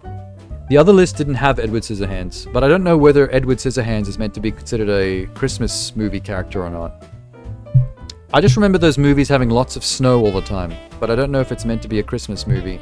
I never thought of it like that. This week's been crazy for YouTube journalism, Coffeezilla and Megalag. Yeah, the Megalag one was interesting. That was the honey scandal. Honey being a massive scam. And in case anyone else is wondering, I don't mean honey the food from bees. The app on your browser that gets you coupons. Holiday games next year? Yes, I think that's a good idea. I was actually thinking of doing it this year, but I am running on a very unfortunate lack of sleep. So I didn't have enough time to set that up. Nobody else has a good Christmas games list in the tier maker, so I have to make it myself and source all the images. And I really didn't have the time to, with work and sleep issues and other streams going back to back. Kind of fucked me up. But I wanted to do this anyway, so I pushed this one ahead. This probably made more sense to do first because we've done the movies, we've done music, we may as well do movie characters, and then next year we can do Christmas video games, which will be a very interesting list. I've actually done some preliminary research on that, and there's some weird fucking games in there. Hey pal, honey. Yes. That was crazy. I was looking into that.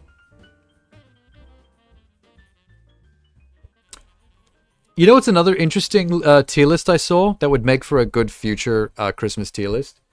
There's a Home Alone traps tier list where you can tier list all the traps from the 2 Home Alone movies. How cool is that? That's a really nice idea for a tier list. Every Yakuza game takes place during the holidays. Yeah, see, that's what I mean. When you start doing research into Christmas and video games, there's some stuff you wouldn't expect. They're like all over the board. There's all kinds of weird entries. Some of them are much more obvious than others. Like, obviously, there's a Nightmare Before Christmas game, Oogie's Revenge, which is actually written like a sequel to the movie. That's a good one. Dead Rising 4 is a Christmas game. That's basically Dead Rising 1 again, except what if the mall was Christmas themed? That's a really good one. There's not as many examples of, like with movies, there's not that many examples of specifically Christmas-themed games, like games about Christmas, without going into bullshit, like Flash games and stuff. But there's a large amount of games that use Christmas in interesting ways, or have like DLC Christmas stuff. For example, here's a good one, Viscera Cleanup Detail. Viscera Cleanup Detail itself is nothing Christmas-based, but there is a Christmas-themed Santa's Workshop free update. So basically, there's like a whole DLC series of levels that are like you cleaning up a massacre at the North Pole. So that's a good example of how weird this gets when you really dig into it.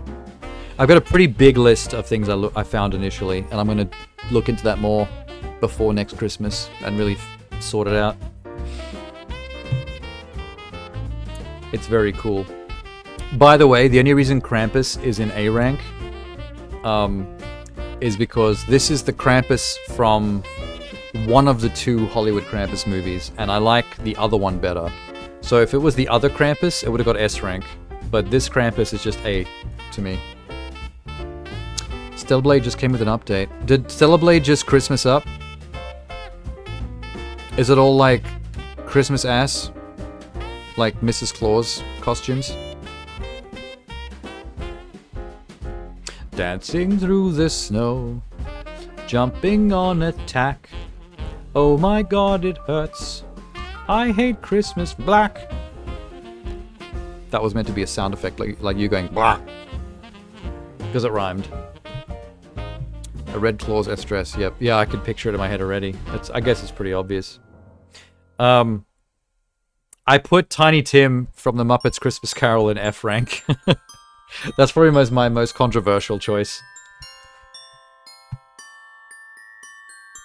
But he's staying there as far as I'm concerned. Well, that was fun. That was fun.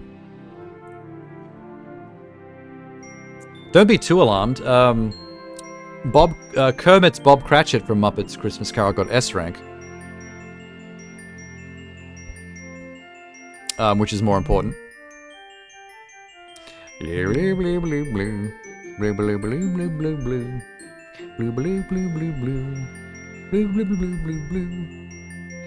is so many Love Actually characters in this tier list, by the way.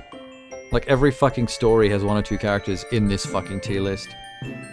That movie is insane. Most of those stories are just weird and oddly problematic. I don't know if it's a today's standards thing or if it just always was. But yeah, it's a bit bizarre. That's why I ranked Hugh Grant lower than I'd ever rank him in any other tier list, because I love Hugh Grant. He's a very charming actor. But his Prime Minister character and what he was doing in his short story was like, come on, man. Problematic how? More than half of the stories have very sus behavior. Especially characters that are lusting after employees or people that work underneath them. Like, Alan Rickman's character is a boss of a company, and, you know, he's crushing on some chick that works for him. Not cool. Hugh Grant, it's his first fucking day as the Prime Minister of the UK, and he's hotting for the secretary like some Bill Clinton shit. There's so many like that. Are we supposed to like them? I don't know. I think you are, because people generally do like the movie a lot. And I guess part of the point is love is so messy that it's a lot of it is about flawed human beings struggling to express or find love, and often battling with the idea of love being in the wrong place, and in a lot of cases going for it anyway, to mixed results. Like, even the Bill Nye character, which is one of the more wholesome ones, because he's a famous actor who discovers he's gay, and then ends up crushing after an old friend who used to work as an understudy or an assistant or something, which is still technically sexually fraternizing with someone below you that works for you, but that one was a bit more wholesome with how it was handled, with the gay storyline and stuff. It's weird, man. Like, one of the most famous short stories in Love Actually is the guy from The Walking Dead, the main character, Rick Grimes, right? That's his name? I forget the actor's name. The short story with him and Keira Knightley, where the whole story is about his best friend getting married to Keira Knightley, and he's the wedding videographer because they're mates. And throughout the course of videographing the wedding, he discovers that he has a crush on her, on Keira Knightley, and on the honeymoon night of the wedding or whatever back at the house, they're watching the wedding tapes, and it becomes eerily obvious that he's basically just like filming her.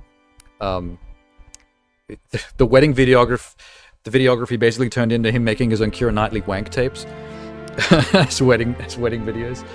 And then the whole short ends with him coming to their house with those cards that's the most famous moment in the movie. Like, even if you haven't seen the movie, you've probably seen memes of it, where he's got those, he puts the stereo with the romantic music playing, the caroling music, sorry, and he's doing the cards thing, flipping them, and it's got his whole expression of love written out, like a full essay from card to card about how he like loves her from afar.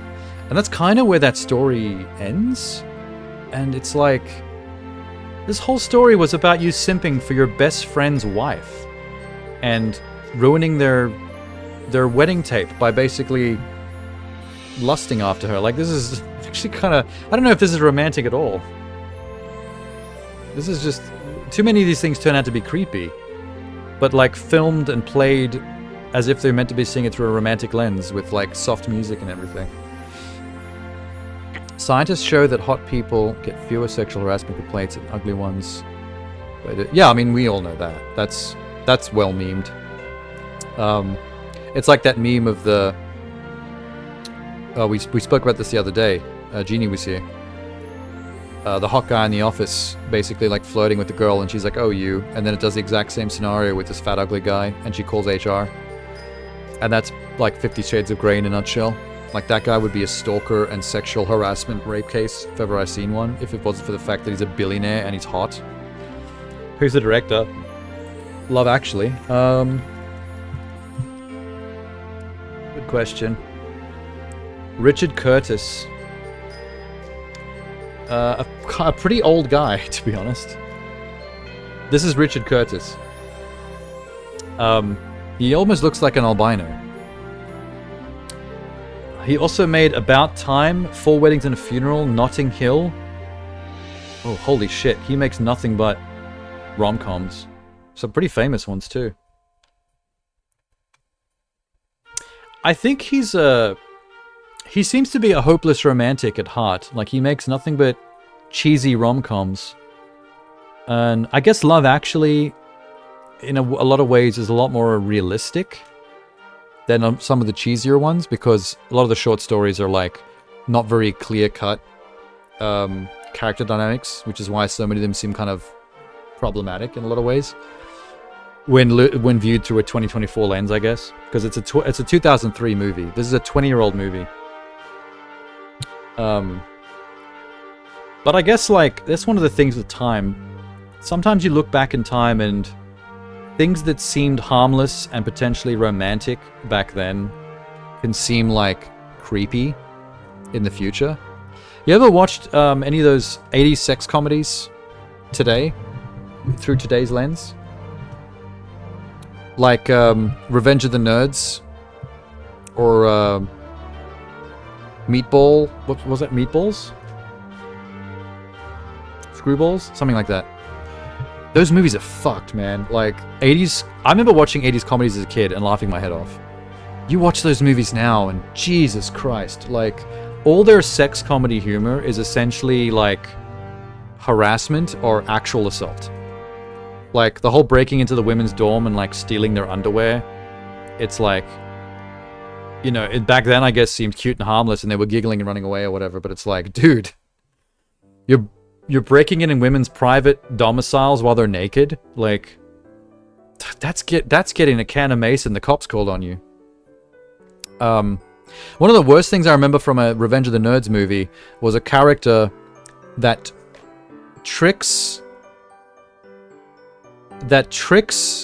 his girlfriend or ex-girlfriend into thinking that he is his friend so that his friend can fuck her under the guise that she thinks he's someone else and he's got like a mask on and stuff, and then they reveal it and they're like, oh fuck you, damn you, and she chases them out of the house or whatever, and it's all like all slapsticky.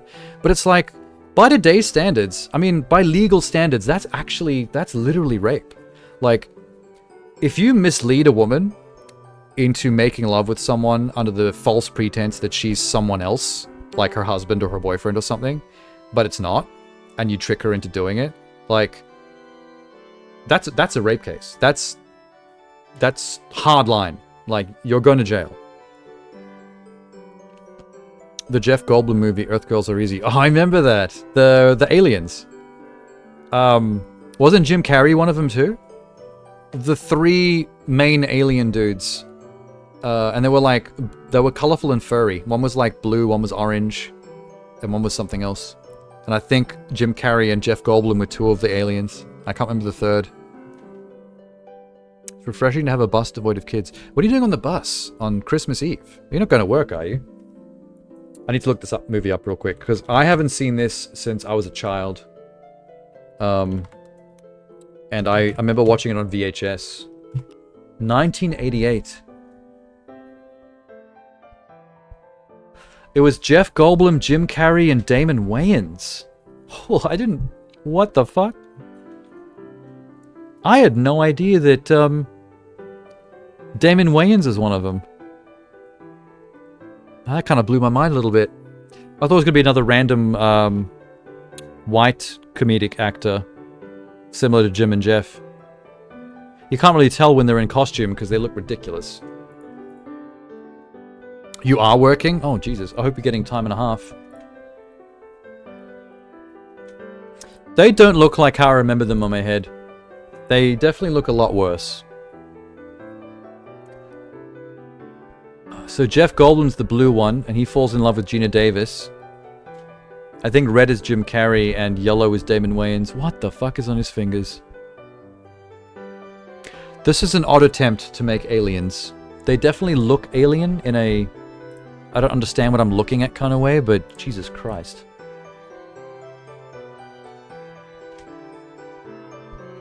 Also, they kind of just look like humans in stupid cosplay outfits, now that I see a close-up. Jim Carrey was so young here. They look terrible. Yeah. Have you seen this movie, Jeannie? I forgot this movie existed. I saw this when I was like probably 10, like 9 or 10. Like I was literally a child on VHS, and I just totally forgot it existed ever since.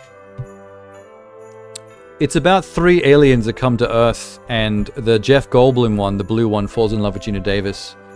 And it's kind of got that slapstick sex comedy vibe of fish out of water alien not knowing how to romance an Earth woman. and all the weird shit that happens because of that. You always passed it up. The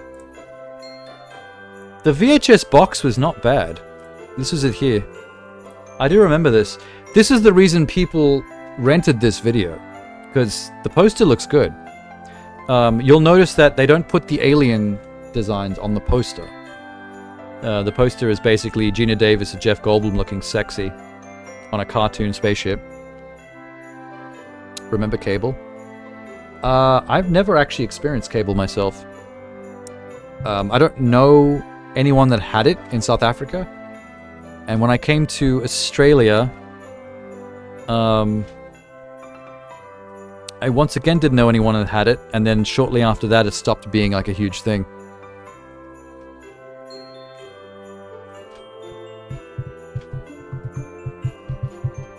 Like, there was two ways we watched I remember watching movies.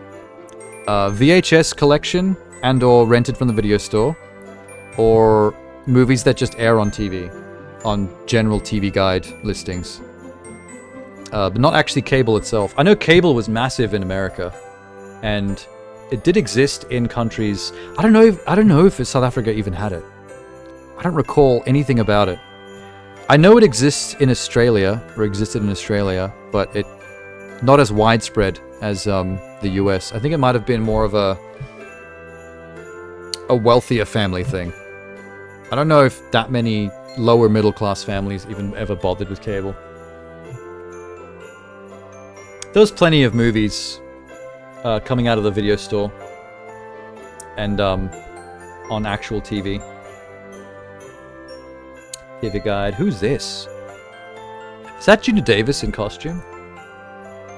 God damn, she was quite attractive in her youth. I was not the kind of person that was like that ever crushed on Gina Davis from any of the more iconic movies that she was known for. But I don't know. This is selling me a little bit. This is the hoest. This is probably the hoest I've ever seen Gina Davis. God damn it, I'm easy. Earth Shawns are easy. I want to watch this movie again to see what it's like today, because I don't remember most of it. I was way too young. I just remember it existing. I need to know what this was actually like. Like, is it cringe or is it like iconic? Gina Davis kind of seems iconic. Everything else is like, I don't know.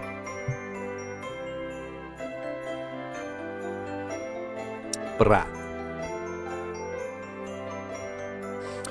Da-da-ba-dum.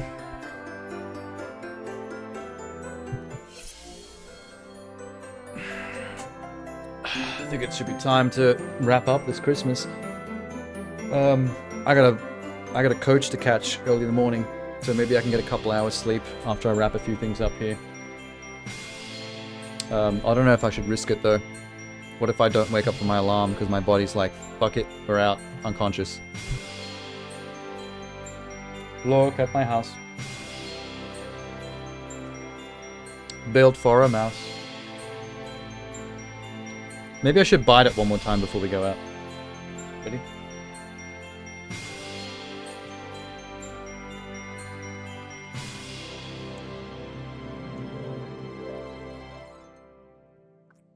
You can't find it on my streaming service? I haven't even tried looking, but I'm not surprised if it's hard to get hold of. It is a very obscure film.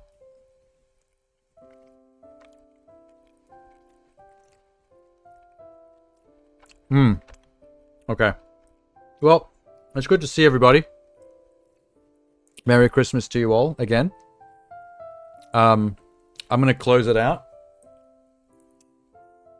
I'm going to close it out with the #1 Christmas song ever made. Hold on a second. I did not have it pre-prepared.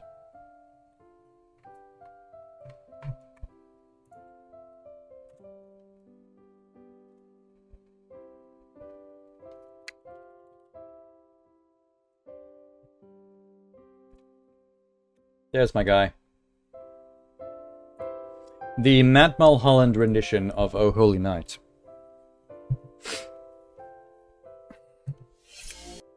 Not the right button. There we go.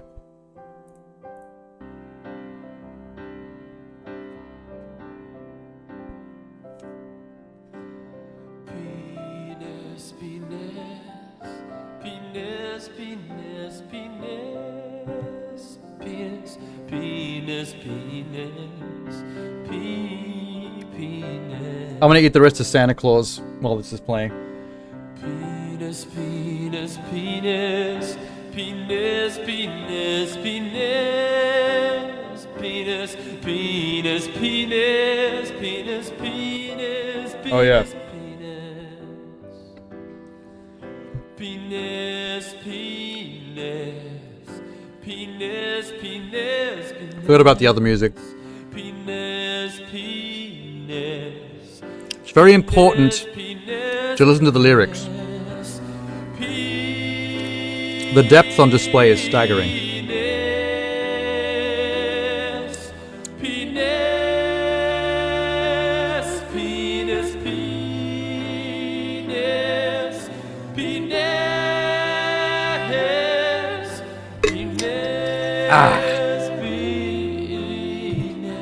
This man woke up one day and said, "You know what? Penis.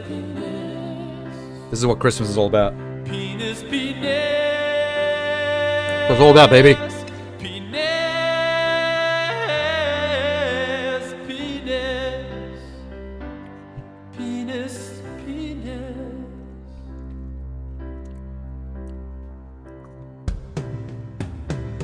Penis, penis, penis. Something about a pen that is something. Yes. Let's go with that. Jeannie's rewriting it herself as we go to her preferred version.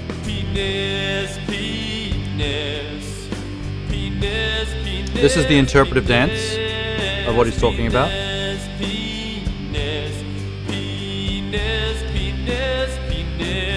Just wait for the high note. Towards the end of the song, he hits a pretty spectacular high note.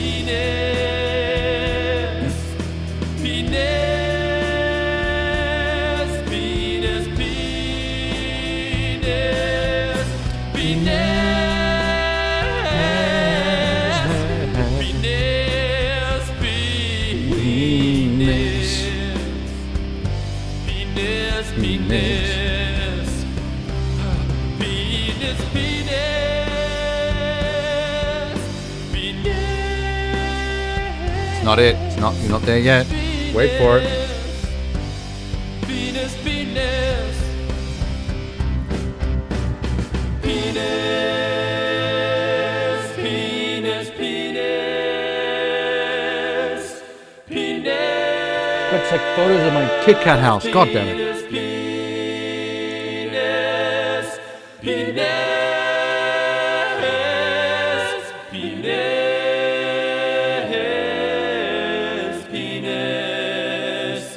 penis, penis. We're almost there. We're almost there. Hold on your hats.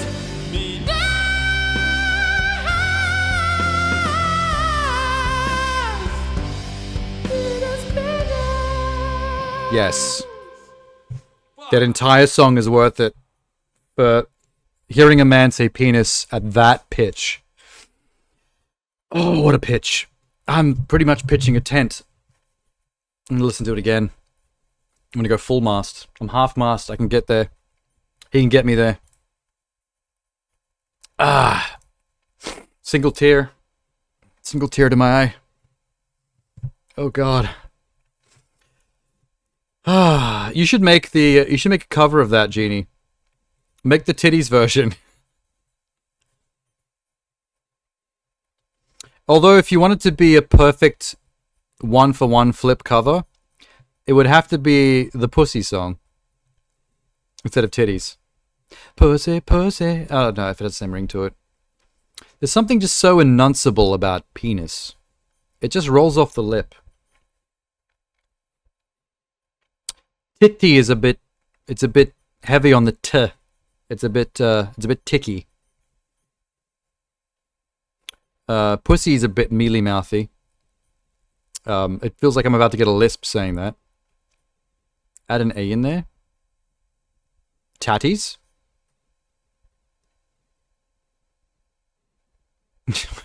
Wait, which word are we adding an A to? Penis. Penis. Oh, poussé. Poussé. Add a little bit of class to it. Drag out that vowel. Poussé. Well, why did I start turning into like evil Lord Sauron version of Alan Rickman? Potter.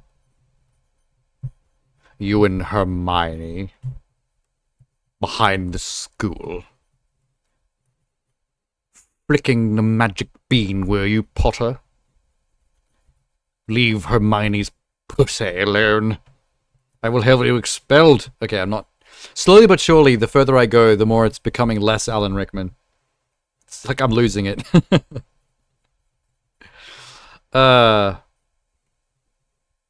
Anyway. Yes. Christmas. We're done. We got there. What is the average of a Christmas stream? What are the length of the last ones we did? I think the New Year's stream is a longer one because there's more stuff to do. I gotta look at all my end of year stats and recaps for like Twitch and Xbox and everything. Steam. The fucking Pornhub end of year stats. My end of year 2024 games played tier list. I thought of a new thing to do on New Year's. After the 2024 games tier list. A top 10 anticipated games. I should do a top 10 list of anticipated games for 2025. But only 2025. If it falls outside of 25 into 26, no dice. There are the later HP movies worth watching. I only saw the first 3. They're interesting. I was never a fan. I saw the first one in the cinema, and I was like, this is fine. This is a fun adventure movie for kids. But I've never been like a huge magic person. Like magic doesn't enthrall me as much in stories. So I didn't latch onto it for that. I just was like, this is just a passable, decent, cool kids adventure film.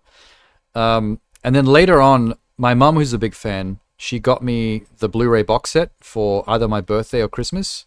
Like the entire collection of Harry Potter movies on Blu-ray. So me and my ex, I think she'd only seen 2 of them. The first one as well, and then some random one from later on, just out of context. So we both sat down for like a weekend, and we had a Harry Potter marathon where we just watched through all the Blu-rays. It's a fascinating journey because those movies change dramatically. Like the first movie is very childish. It's very much a kids-centric adventure film, and the cast is quite young and, you know, peachy-cheeked, fresh-faced, and adorable. And then as the movies go on, they grow up, and they become, I think by the final film, they're like in their late teens, and they're much taller, and they've got fucking stubble and stuff. And the way the film's storylines kind of evolve in terms of the seriousness, the stakes, and essentially like the edginess, like they do get a lot darker. And that doesn't mean they get better or worse in that sense. Like being dark or being more adult doesn't make something automatically better. But it's fascinating. It's like if you can truncate time like an accordion down and just think of it in terms of like, imagine keeping up with this from childhood till when you're older. At the same pace that the movies are coming out, one every couple of years. So you're essentially growing up with the cast. It's an interesting kind of thought experiment in terms of like a story evolving in maturity along with the fans that are like the same ages and are growing with the films. If you watch number 1 and then number fucking 5 or 6, or like 6, for example, it's like, it doesn't even seem like the same tone. This doesn't seem like the same franchise. You hated them before you found out about the transfer? I never found anything to hate in them.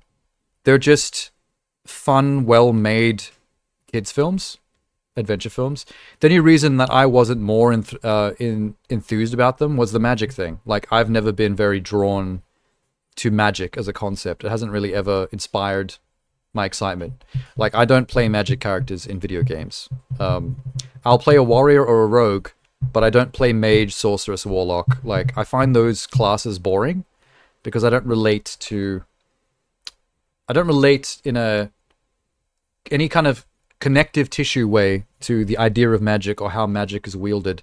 I can't imagine myself in a role-playing setting. I can't imagine what it's like to have magic, wield magic, conjure magic in your hand, in the sky, like saying spells, like all that stuff is, it's just, it doesn't excite me because it's too made up. There's no one-for-one with something I can latch onto. Like, I can imagine being a warrior because there's a grounded one-for-one relatability to picking up something and hitting something with it.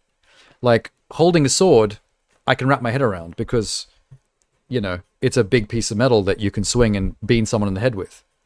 That I understand. Being a rogue, talking your way out of situations through charm and using sleight of hand, pickpockety, stealthy intelligence to trick your way through stuff, I can see the human connection there.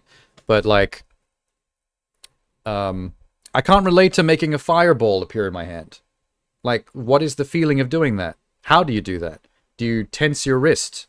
Do you squint your eyes at your palm and go and like make a constipation tension kind of feeling with your brain until heat appears in your palm? Can you feel the heat in your hand, or are you immune to it because you are the conjurer? Like, it's all just fucking nonsense. Like, I'm not as immersed by that.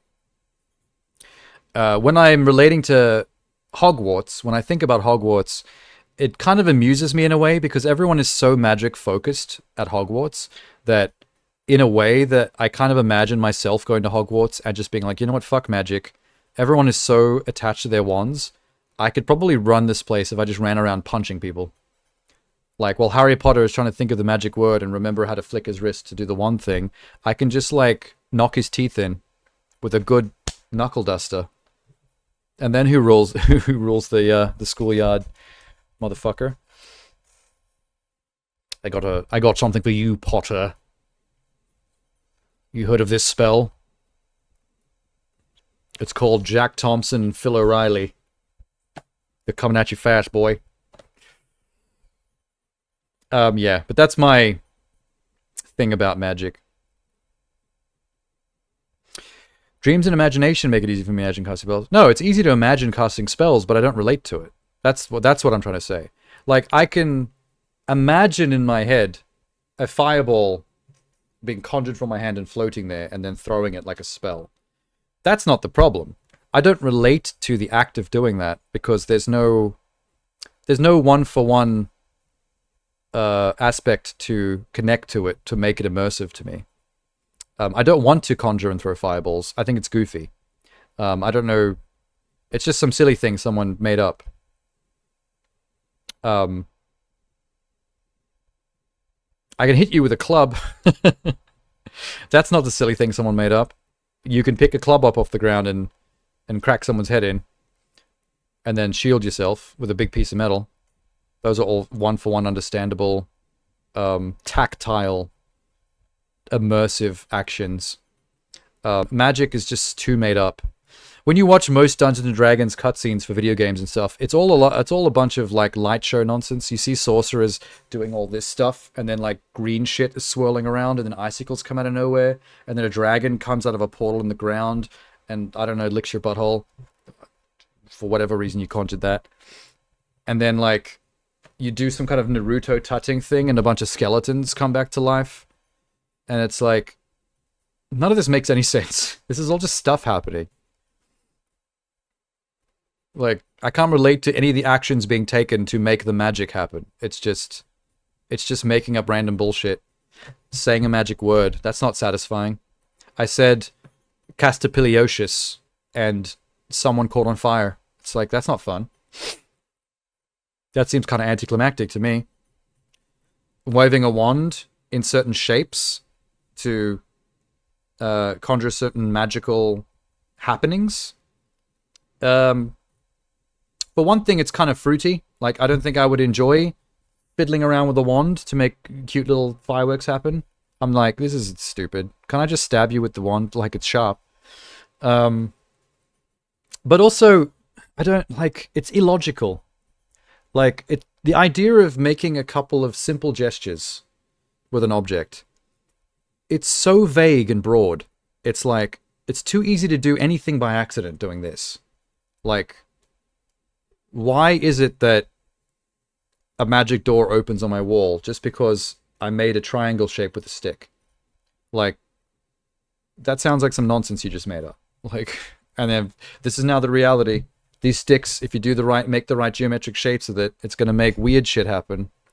Do you want a dog unicorn dragon to appear? Just make the shape of an oblong with your pointy stick, and then your familiar will arise and offer you wishes 3, but he now owns your soul. See, I'm inventing a magic story as we go. I just invented the rules of magic. Read my book. Make me a millionaire, please. Anyway, I'm over-exaggerating the negativity that I have towards it. I don't really care that much. It's just not something I've ever found very immersive or interesting. I like more tactile, imaginary role-playing scenarios. So I just generally avoid, when I get a choice, I generally avoid magic characters because I'm just not driven. I'm not drawn to that kind of behavior in a role-playing setting. It's a bit too airy-fairy. You can relax to the act of casting spells because I've experienced it in dreams. I do understand what you mean, though. But not in the way that you probably think. Okay, let me put it this way. Have you ever had a sex dream? Like, doesn't necessarily have to be a wet dream, but like just sexual dream where it's too real. Like, while it's happening, you can swear you can feel it, and then when you wake up, you kind of wake up in a startled panic because in that one little moment when you were between awake and asleep, when you're starting to come to, there's a sudden panic moment of your body going, wait, is this actually happening? Like, why can I feel that?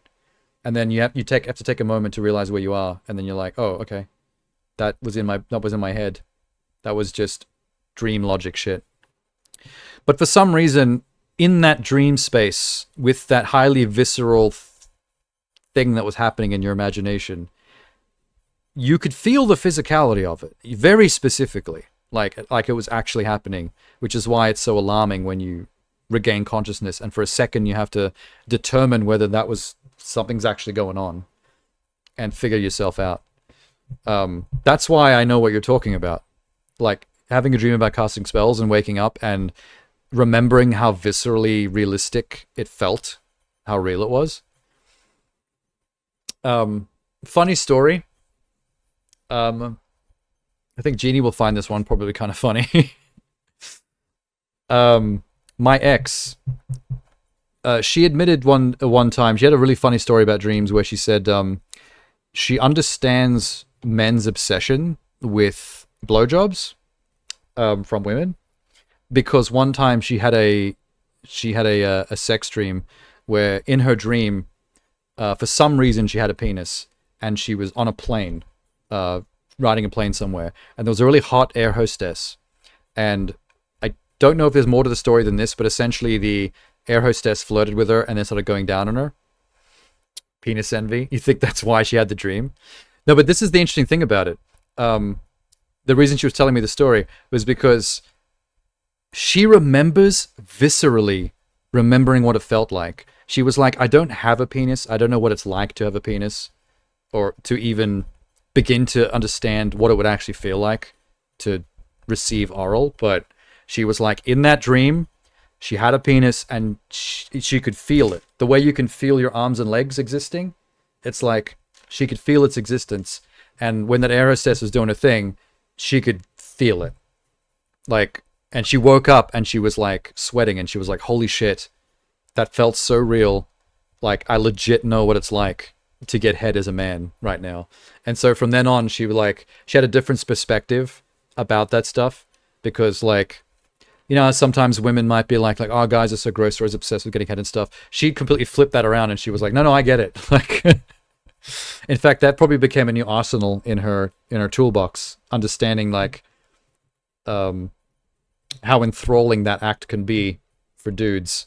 Of like, all she needs to do is pull out that skill, and she knows exactly how much they're gonna like it, because she's been there in Dreamland. It's funny that we ended up there, because yeah, but that's what I'm saying. Yeah, like what Streamer was saying, there are definitely things in dreams where they can be so visceral that you know what they feel like, and you can remember what they felt like when you woke up, as if they were really happening for real. And it's weird how the brain does that.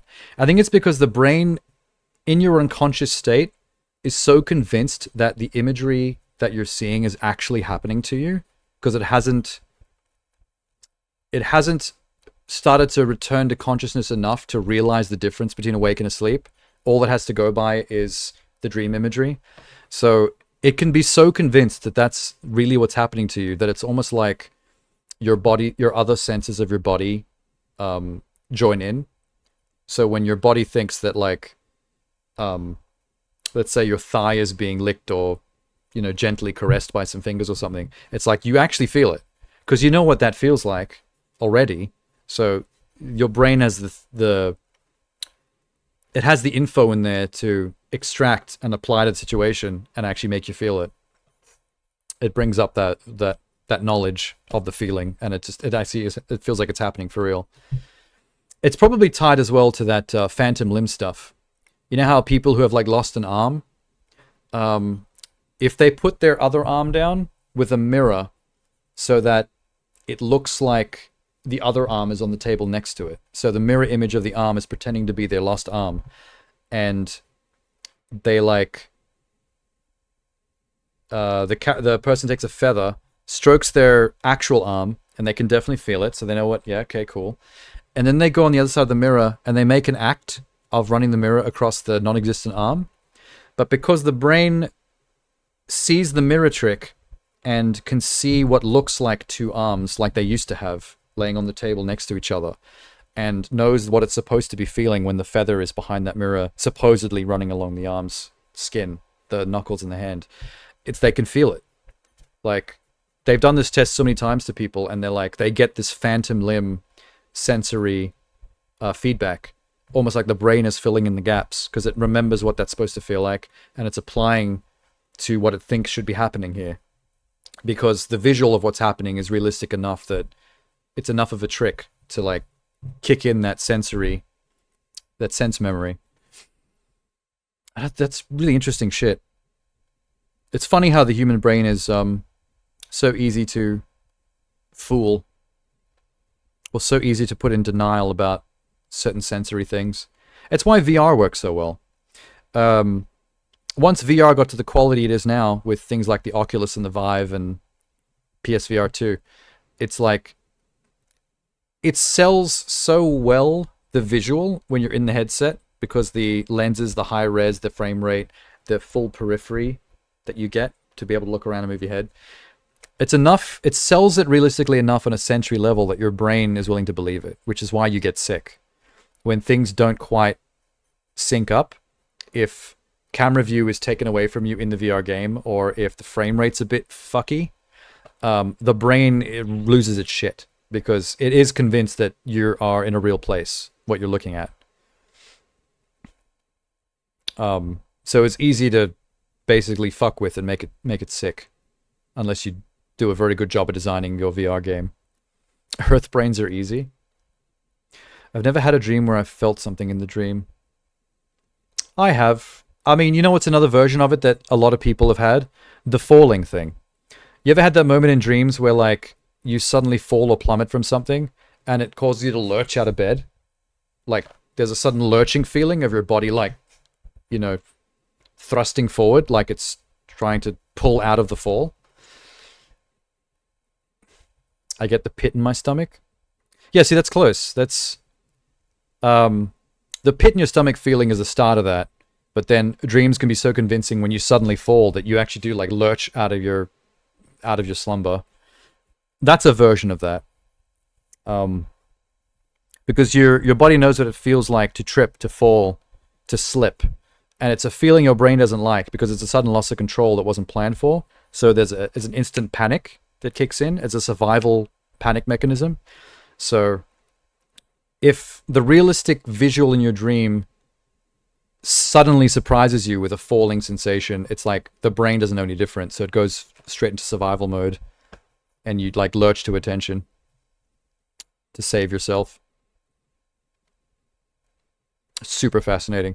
Anyway, I'm going to start getting a little sweaty if I don't tie up soon. I've been dressed as a Christmas dragon for many hours. I should probably wash this thing. Hydrate is a good idea as well. I think I should have some real food. I didn't actually have dinner tonight, so all I've eaten is sugar. So that's not great. Hey, Tenna's there. Hey, Tenna. Thanks for popping in and saying hey. We're about to shut down, but thank God we dawdled a bit so we can say hello.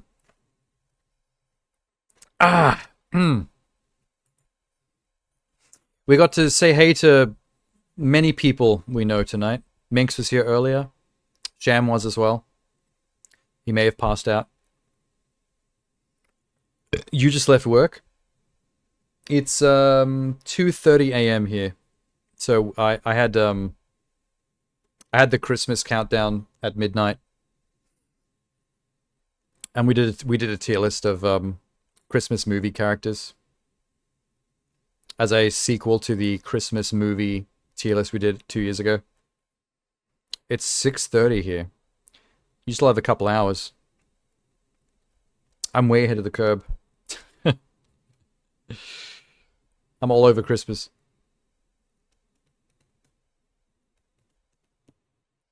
I don't know whether I should try to get sleep or not. I got a bunch of stuff I need to get done before I leave the house tomorrow for my mum's place.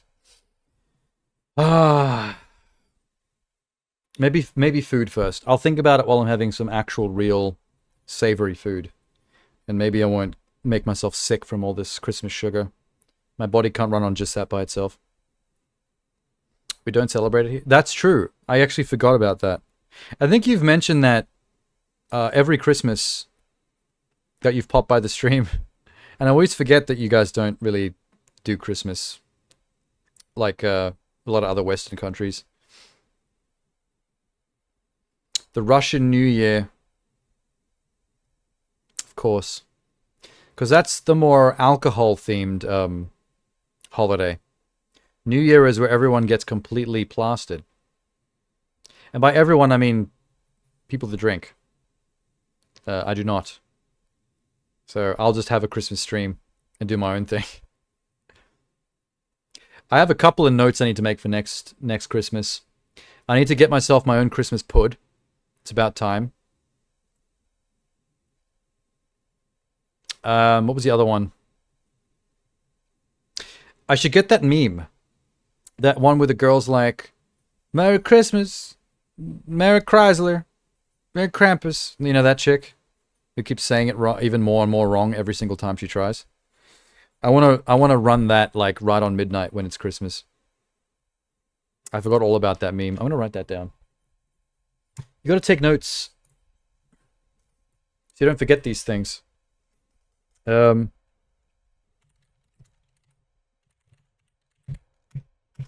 was the other thing? Xmas Pud. I'm gonna have to find some kind of pud that's not fruitcake based because that's disgusting. Why Cookie House is still not in your stomach? It's not Cookie House. It's KitKat House. Did you see the new picture-in-picture I figured out, Tenna? I've never had a double camera set up before. Look at my other camera. I found this in the cupboard and I was like, wait, I could use this. We can get fancy with it.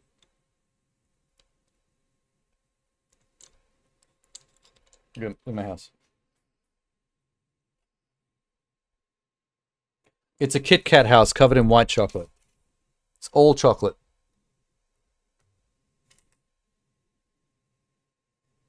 Why is it so dark?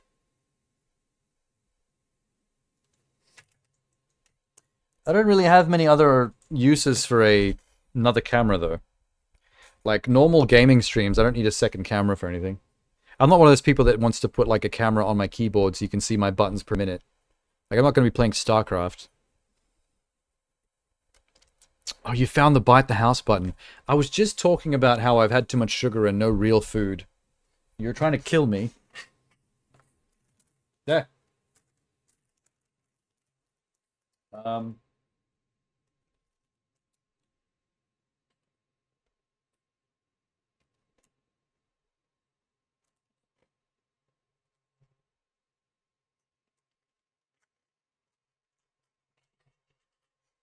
Hmm. Okay. Oh. As much as I love sugar and chocolate and cakes and sweets and stuff, I have a feeling I'm gonna get a headache. My body's had nothing but sugar. My brain is kaput.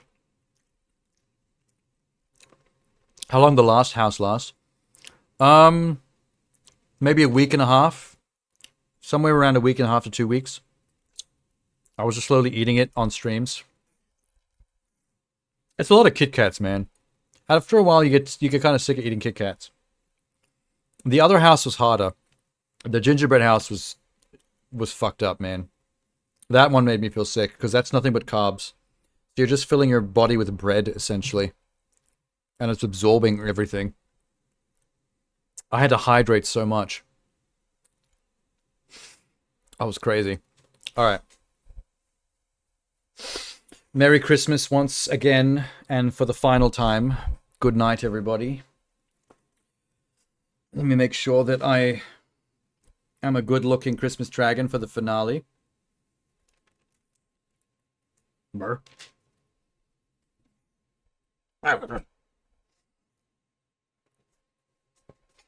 Enough points to make you eat the whole house. I mean, I will eat the whole house, but I'll have to do it a bit at a time. The next couple of days, I'm going to be down at my mum's place, seeing her and my brothers, and I'll be back like Friday or Saturday. So I'm just gone for like 3 or 4 days before the next stream, and then the New Year's stream happens shortly after that. So that'll be fun. I don't have to wear a Christmas dragon onesie. It'll be a little bit more comfy. I mean, this is comfy, but it's just, you know, it's a bit warm for this time of year in Australia, to be honest. That's why I've got the fan going crazy. That's a bit good. This was harder to deal with last year. The fan has been awesome. I'm so glad I got that. Did you ever see my, Did you ever see my setup, Tenor? Yeah, we don't have snow. It's summer here. Our Christmas is summer in Australia, so it's not like a white Christmas like America. Now that I've got this picture-in-picture, I can show you my my desk. I mean, aside from this thing. There's screen number 1. There's screen number 2. There's screen number 3. And the camera. There's screen number 4. And a ring light. Lots of lights. Light down here as well. There's a light.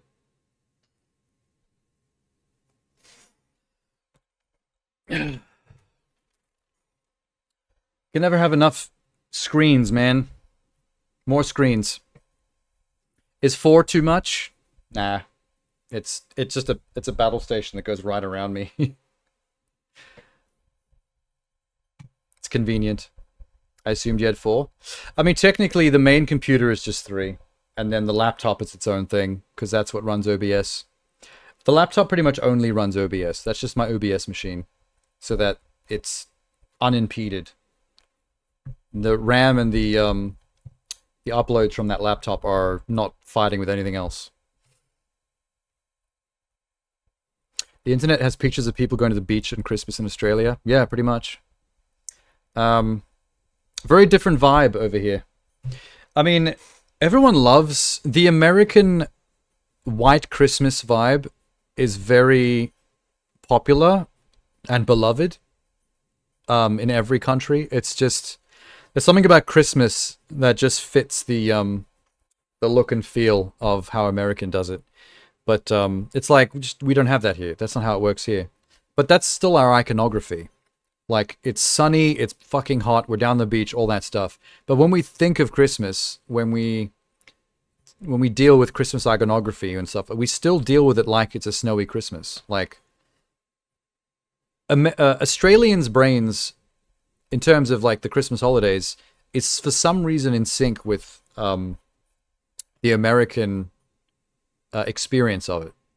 I don't really know why, because it's not like we've ever experienced a winter Christmas. It's just not part of our terrain, but it's still how we think about it. I feel like all Western countries, their vision of Christmas is pretty much the American commercial vision of Christmas, which is the Coca-Cola vision of Christmas. I mean, a lot of people don't know that. Coca-Cola invented the Christmas iconography as we know and love it. The idea of Santa Claus as a big, jolly, fat guy with a white beard and the red outfit, that came from Coca-Cola marketing for their billboards. White snow represents purity. There's something about Christmas lights in the blinding white snow that is very holiday holiday coded, even if that's not your experience of it. It feels like family, friends, joy, hope, holidays, being away from work, being away from school, freedom. It's just the iconography that's attached to it, even if it's not your experience of it. We got rain for Christmas. Oh, that's interesting. I mean, not iconic Christmas vibes, but still vibes. I'm a big fan of rain. I love overcast, stormy weather. I'm so into it. It's such a vibe. It's so cozy. Not what people want from Christmas generally, but still. It's whatever. Maybe more of a Halloween thing. Not even really. People like a clear Halloween because they want to go out in either spooky or slutty outfits and just run amok, wreak havoc. Midwinter celebrations when food is scarcer and depression high. I mean, when you're coming into an actual depression, like an economic depression, like America has on its horizon, once the tariffs fuck everything up, we'll see how well Christmas pulls through that one. Is it going to bring back together people in hope, or is it going to be like the last vestige of an insult? You've now ruined Christmas because the economy can't keep up. Good job, Republicans. My family has a fit, and I'm like, whatever. Oh, like a fit, like they are Christmas obsession. Like they do all the things, the decorations, the spirit. And you're like, eh. It's funny how everyone we've talked to tonight has been 50-50 about their relation to Christmas. I'm a meh Christmas person. Jeannie is a meh Christmas person.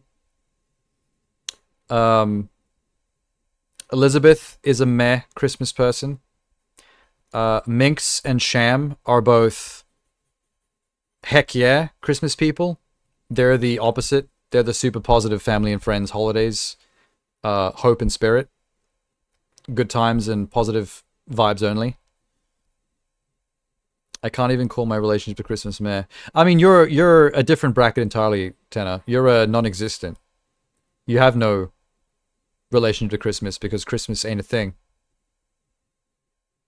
It's not even on the table for you to even relate to. That's a whole third bracket, like in the middle. Wow.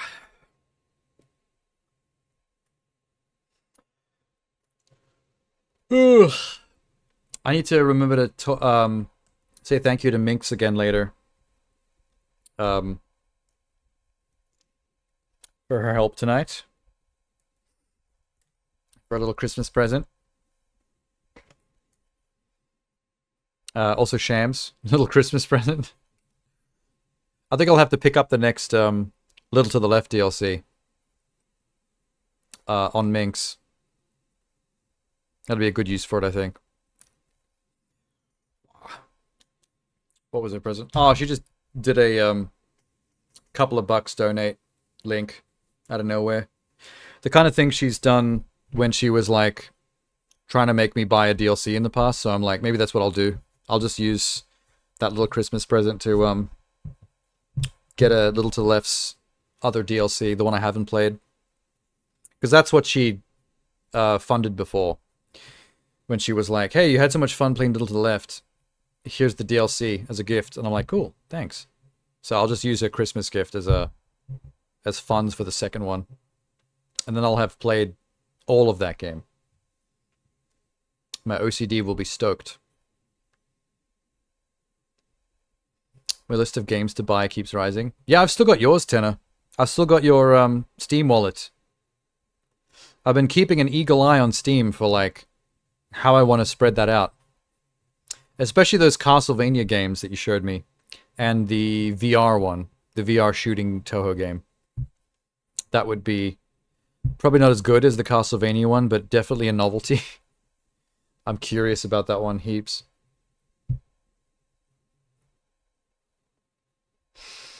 Okay. Merry Christmas and good night, everybody. Thanks for stopping by and saying hi. Have a good one, whatever you're doing. I know Ten is not doing much, but he's probably still loving life. More Toho in the future for you. Good night, streamer. Good night, Genie. I don't know who else is still hanging about. A few people have straggled off or fallen asleep. But to the Shams and the Elizabeths and the Minxes, good night to you too. I think there might have been another random or two. But I have no idea. Whoever's still lurking in the bushes. See you later. And good morning to you as well. Ten is preparing for New Year's. He's making his cat costume. His slutty cat costume he didn't get to use in October. He's gonna do it for New Year's. I'm gonna go take care of this chocolate house. I might have to put it in the fridge. If I leave it on the desk like I did with the gingerbread house, it's gonna melt and be disgusting. Alright. See you later. Merry Christmas.